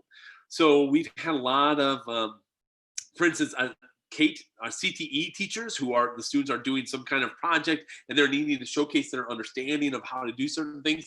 They're creating assessments where they're doing something like this. Or a Spanish teacher who's wanting students to be able to record audio and have their dictation recorded. They can do that in the assessment. There's so many ways that the Schoology assessment tool can be utilized in your classroom so that you can be able to engage students in learning, and for you as a teacher to be aware of what students know and what they don't know. But in addition to that, so let's say you've built out the different question types and you've actually delivered it to students. Some of the things that I want to be able to talk about is actually the grading aspect. Now, when Schoology, it does the grading, it's going to showcase this in a couple ways. One is by question. The by question is going to take every single question that was delivered in that particular assessment, and it's going to be able to show you not only the question itself, but the type of question, the amount of points available for that, and then the overall percentage that students have gotten, and the questions that specifically need to be graded. The needs grading are the questions that have to be manually graded by the teacher. But one of the benefits of the Schoology assessment tool and how you can really be that power user is that when you click on needs grading, it's going to kind of aggregate all the students' responses for that particular question in one place, so that you can see what Stone's doing, you can see what Frank's doing, you can even see what David and the others are doing, all here from one place. And what you'll notice with this particular question type is that it's a video replay, where you can literally see what the student has written and how they're solving the problem, and be able to record your scoring of that student on the right-hand side. So there's some really great ways for you as a teacher to actually go back and check what the student's done and be able to assess that student right here in Schoology. And of course, they get not only left with that question, but if I go back to all questions, I can go to, let's say, this short answer essay. And this short answer essay actually has, that video that the students watched and the essay that they had to record. But from here, this is where on the right-hand side, you're going to have a rubric that's now available for this particular essay question.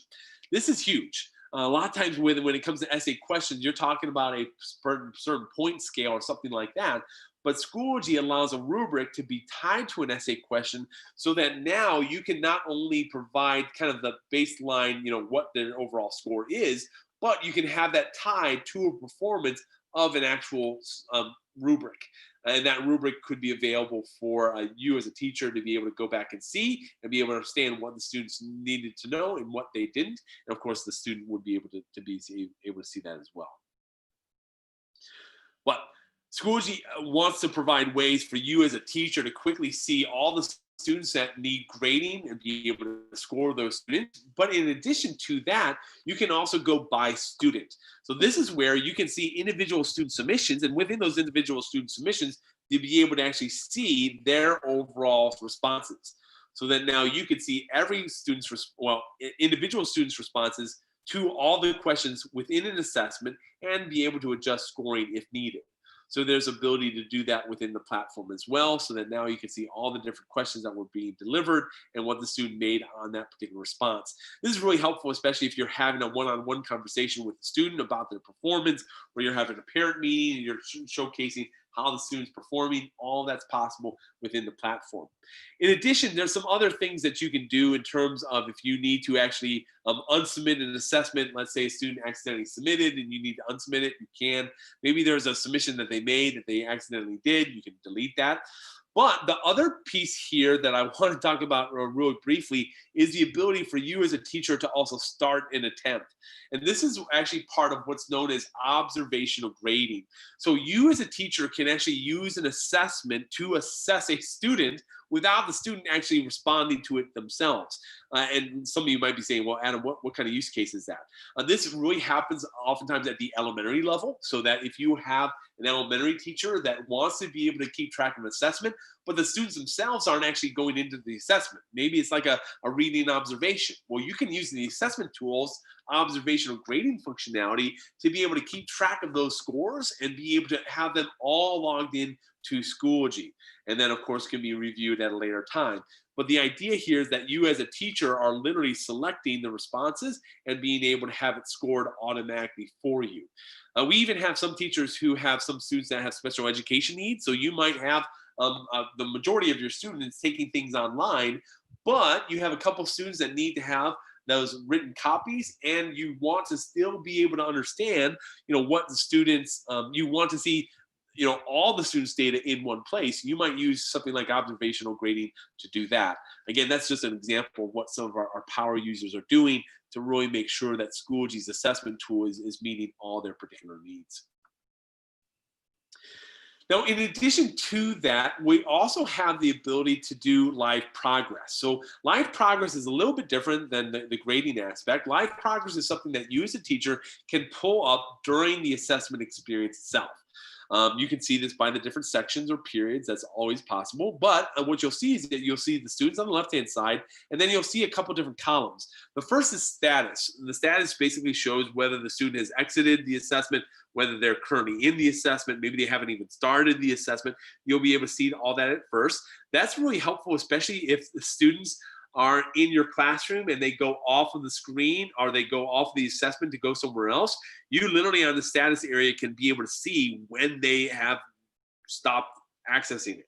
And you can be able to see that right there. Now, this is not the same as like a screen share. You're not going to be able to see their screens, but you'll be able to see that the student has exited off. Like, for instance, if all of you were on YouTube right now, I'm hoping the majority of you are actually listening to my voice, but some of you might just be having it on in the background while you're doing something else. Well, Schoology would be able to keep track of those kind of pieces. So that could be a helpful process. In addition, it allows you to know where students are currently at in terms of what item they are on, what projects they've done, what time they've spent, and even flagged items. So as students are going through, they can flag specific items. The really nice piece about this is that we've had a lot of teachers that are using that functionality to help students that kind of feel uncomfortable during the testing experience to raise their hand. They don't want to seem like they don't know, but if they just flag items on their assessment, that can alert the teacher to kind of come over and be able to assist without that kind of feeling of like they don't know something. There's ways that teachers are leveraging that kind of piece. There's all that's going to be available in the live progress. And then also we do have a reporting area. Now this reporting is something that is not available right now because one, I don't have a lot of assessment data here, but it's also something that we're currently working on to provide more item analysis that's going to be available at the assessment level so that you can have a better understanding about what students know and what they don't know all within Schoology. Now, the assessment itself, too, when you are delivering an assessment, you have the ability to edit this assessment in terms of when do you want it available to students for them to be able to see, when do you need it to be published, do you want to set passwords? You have the ability to do all those kind of things right here in Schoology. So if you want to enable submissions or disable submissions, or if you want it to be open in a certain time window, you can. If you want to, again, like have a password, you can be able to set up a password for that. You can even choose to individually assign this assessment. So if you are creating an assessment and want that available to a certain user group within your course, you have the ability to do that with that individually assigned. There's some really powerful aspects with students that have certain accommodations, whether they have more time or they have less answer choices or things like that, where you might take a original assessment and make a copy of that to meet their particular needs, and then you individually assign that to that group of students. That's possible within the platform. The other big benefit of Schoology assessments in general, remember these can be both formative or summative, whatever those type needs are, but this can also be part of the overall grading experience. So if you want to be able to create the different grading scales, if you want to be able to select the category, select the grade period, you can be able to set all those things up, but you can also make sure that that grade is synchronized to the SIS. And this is, this is talking to schools that are sometimes used to maybe using the Google Classroom and using Google Forms, or maybe even in some situations, still using Scantrons. Think about this. If I haven't sold you on anything yet when it comes to assessment and for you to be one of our one-day power users, think about that alone. The ability to have an assessment that automatically passes back to eSchool Plus so that you don't have to transfer grades ever again. Like you don't have to transcribe grades ever again. So for instance, you don't have to go into eSchool Plus and create a grade column for the assessment. You don't have to go into eSchool Plus and enter in the specific grades for each period for that one assessment. This is going to happen on the back end where Schoology is going to synchronize those grades with eSchool Plus so that you can get back to doing what you need to be doing, which is engaging students in the learning process. And hopefully the things that I showed you with the overall assessment experience can be one of those tools that you can spend more time with. Now, the other thing I will point out as well, and before I know that our time, we have about 10 more minutes, and I wanted to make sure I just mentioned one more piece about this, is that when I've been showing a lot of these examples, a lot of these have been the more secondary type perspective, but Schoology obviously is a tool that can be used in any grade level. So if I switch over to my second grade homeroom course with Mr. Connell, he's also using the assessment tool, but when it comes to his assessments, he's creating a more kind of like daily activities with his assessment tool. In this particular situation, he's having the students really work with math, and he's having his assessments be thematic, where students are working with shoes, so that now students are coming in and they're using a ruler to be able to measure the distance between different shoes. So this is just a multiple choice question that has an embedded image with the radio button, multiple choice, and the ability to have an embedded ruler. And now students are just selecting 2, 3, or 4. Or if I go to the next question type, here's a fill in the blank drop down where students are now counting up the number of shoes, doing the math problem that's asked of them, and now selecting the particular blank.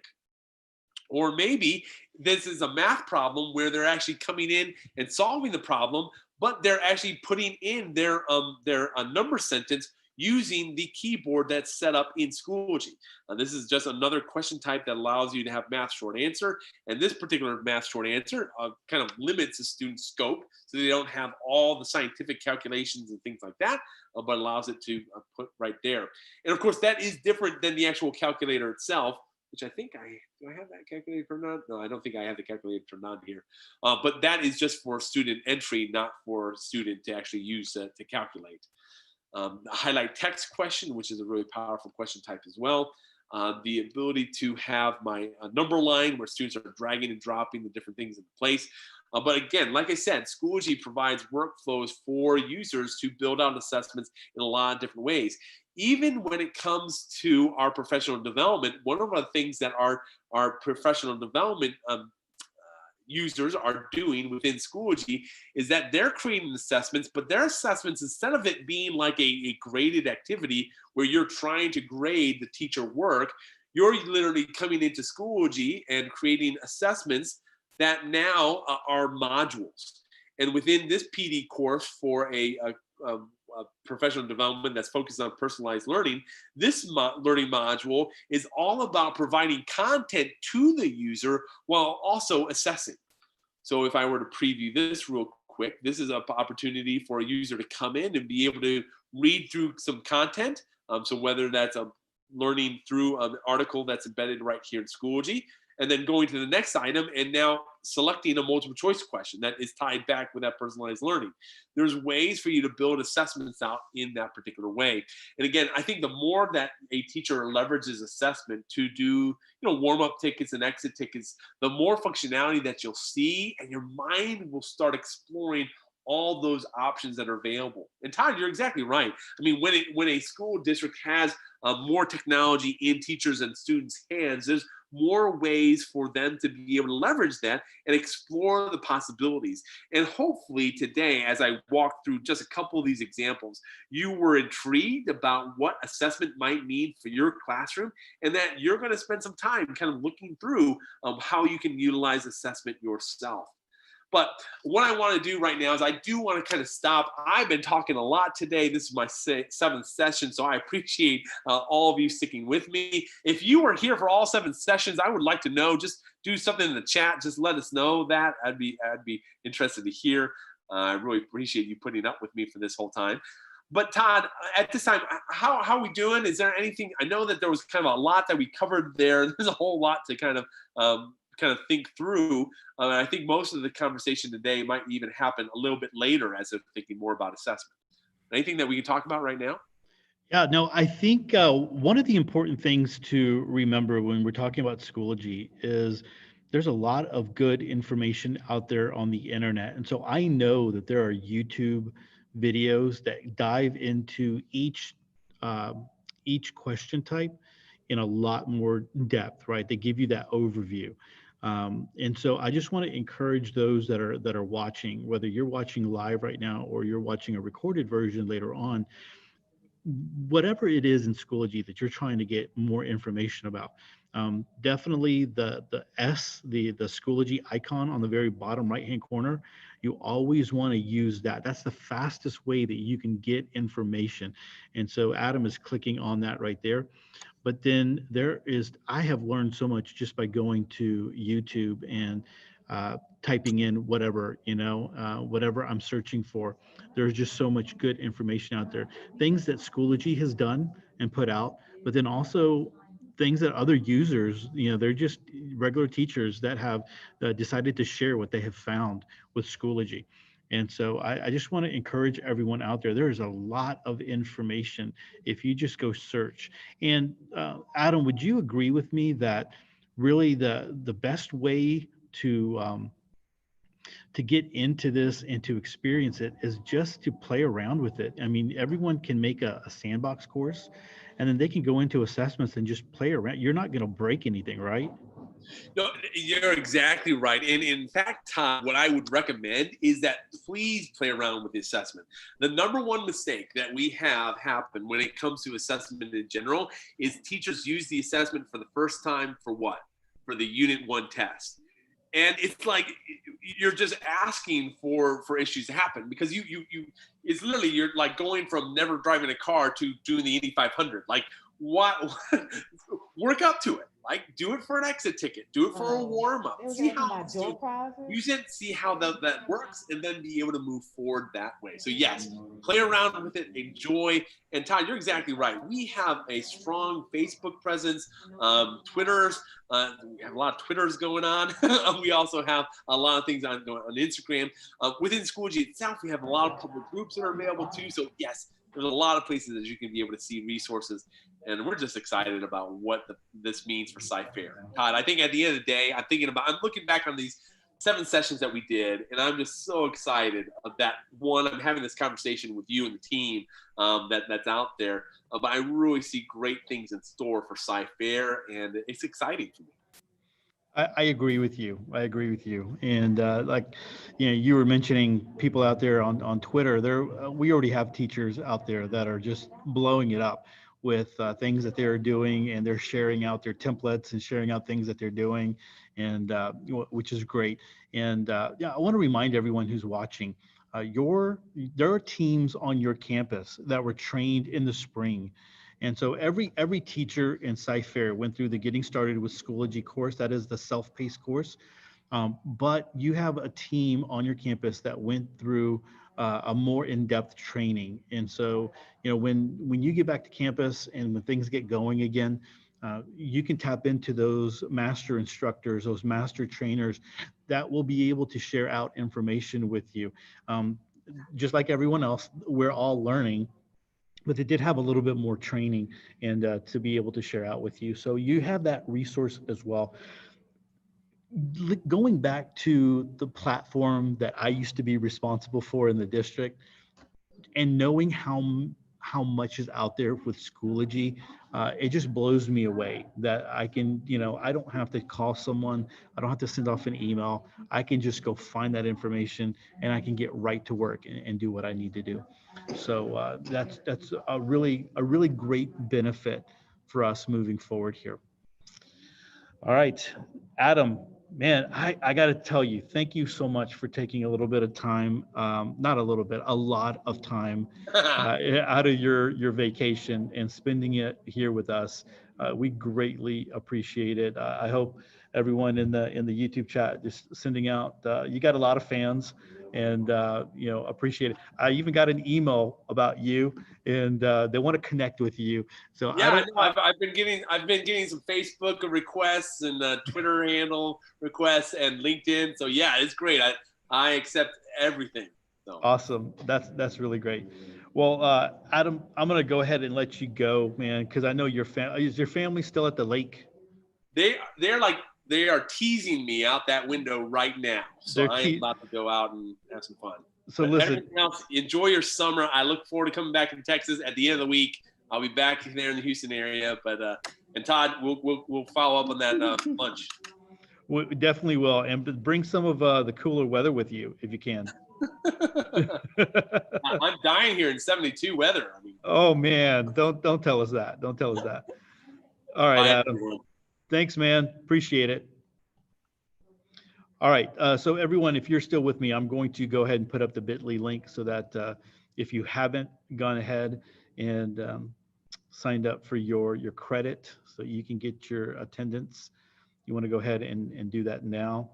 Here's the bit.ly, 3PDFGS.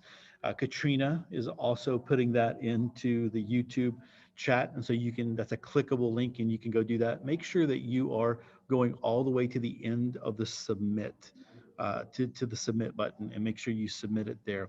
All right, guys, there's going to be a lot more training in Schoology. These videos that you see here are going to reside on this channel for definitely for a couple more days, but we're also going to grab these videos and place them on our Sci-Fair EdTech channel. And so you'll be able to see them. They'll be available there. Also during the week of PD week, when teachers come back, we are going to have more Schoology sessions. So all the content coordinators, they are building things inside of Schoology for you, but we will have some other Schoology courses as well that you can walk through. If you are new or you just didn't, for whatever reason, there was a situation that happened in the spring. If you have not gone through the Getting Started with Schoology course, talk with your campus admin and go ahead and ask them for the code so that you can do that. That is a self-paced course that allows you to walk through Schoology, gives you a lot of the basics and a lot of the information so that you have that. And the other thing is you have access to Schoology. You have access to create a sandbox course that you can play around with and you can do all kinds of crazy things with. The thing that I love about Schoology is if you start building out, because some people were saying, Todd, can I start building out things for the fall? And we don't have our courses yet. And you're right, the courses are not pushed out to you. They will eventually be pushed out by information services. When the master schedules get locked down, they will be sent to you. They will be an empty shell. Your students will be populated in there, but for the most part, it's going to be empty. You will then go to the groups and of your content teams and pull that information over, and then you'll be able to then you'll have the curriculum there, but then you'll also be able to build out as well. But if you want to do things now, maybe you have an idea of what you want for the very beginning, the front of the top of your courses, you can do that now. And Schoology it makes it very easy for you to copy things over. So you can save things from year to year. It makes it really easy. Once you, again, the key is to get in there and to play around with it. Once you start doing that, you realize how easy it is to be able to do that. So we're winding down to the 4 o'clock time here. If you did not get 8 hours of credit today and you need another hour, we do have 3 more sessions that are going to go on, and they're going to extend for that other hour. So we have, I know that Meredith Akers is going to be doing a session. We have Jake Miller doing a session. There is another session as well that is going on. So if you go to the Glide app, and I believe that's bit.ly 2020 DLC, all uppercase, right? And so if you do that, you go to the Glide, you will be able to click on those links and go check those out. But we are going to we're winding down here. I'm going to leave this up for a little bit longer, and we will just kind of go from there. I do want to, because I see that we still have a lot of people in the chat. If you did not get a chance to sign in, so let me do this for Schoology here. I have been putting out a newsletter. It's called CFISG in the SGY, so CFISD in Schoology.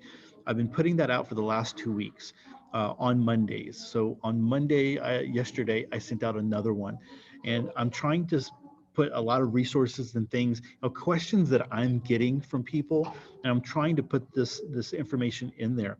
And so you will see that if you log into Schoology, and you see a couple of different updates here for me, because I'm in a bunch of other groups and courses, but you will see this, Todd Sepulveda to Cypher ISD.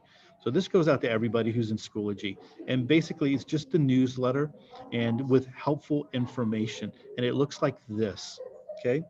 And this is the CFISD and the SGY, and just helpful information. What I want you to do, if you want to continue to receive this, is make sure you join this group right here. Because right now I'm pushing out those updates to the organization, to the main feed. It's going to everyone, but I'm going to only be sending them to the group after a certain amount of time. So if you'd like to receive these, make sure you go to Schoology and you join a group. Again, you want to join a group. The way you join a group versus a course, you're going to go to groups, you're going to go to my groups, you're going to click on join group, and then you're going to enter in the code. So this code right here, FMR8, is going to go right in here. Then you'll join it and it'll show up in your groups. It'll show up down here. And you can always click into CFISD in the SGY, and you will find all the other newsletters right here in the resources. So you'll see last week's, and this week's. And so definitely want you to get those, because we are providing, like I said, I'm getting a lot of emails, a lot of questions, and I'm trying to use this platform as a way to answer those. There's just a lot of questions out there, and we want to provide as much as possible. There's going to be a lot more training as we go out throughout the year, and so just know that's going to be available for you. Just when you get something out there about Schoology, perk your ears up and get ready to go and go from there. All right, so I think that's going to be about it. I'm going to go ahead and leave the room up, or the bit.ly up here. If you need that fourth hour, make sure you go check out Meredith Akers and Jake Miller, and they're always really great. They have a lot of good stuff available for you. All right, so guys, thank you so much for being a part of the DLC. We put a lot of work and effort into it, and we were really glad that we were able to serve all of Cyfair. We had over 5,000 people. When we do the DLC face to face, I think we can only handle about 1,300 people, and doing it virtually, we were able to have over 5,000 people for every session, and that's a great deal, and a great opportunity that we have here in Cyfair. And so I just want to just send that shout out to the EdTech team. Don't forget to follow us at Cyfair EdTech on Twitter.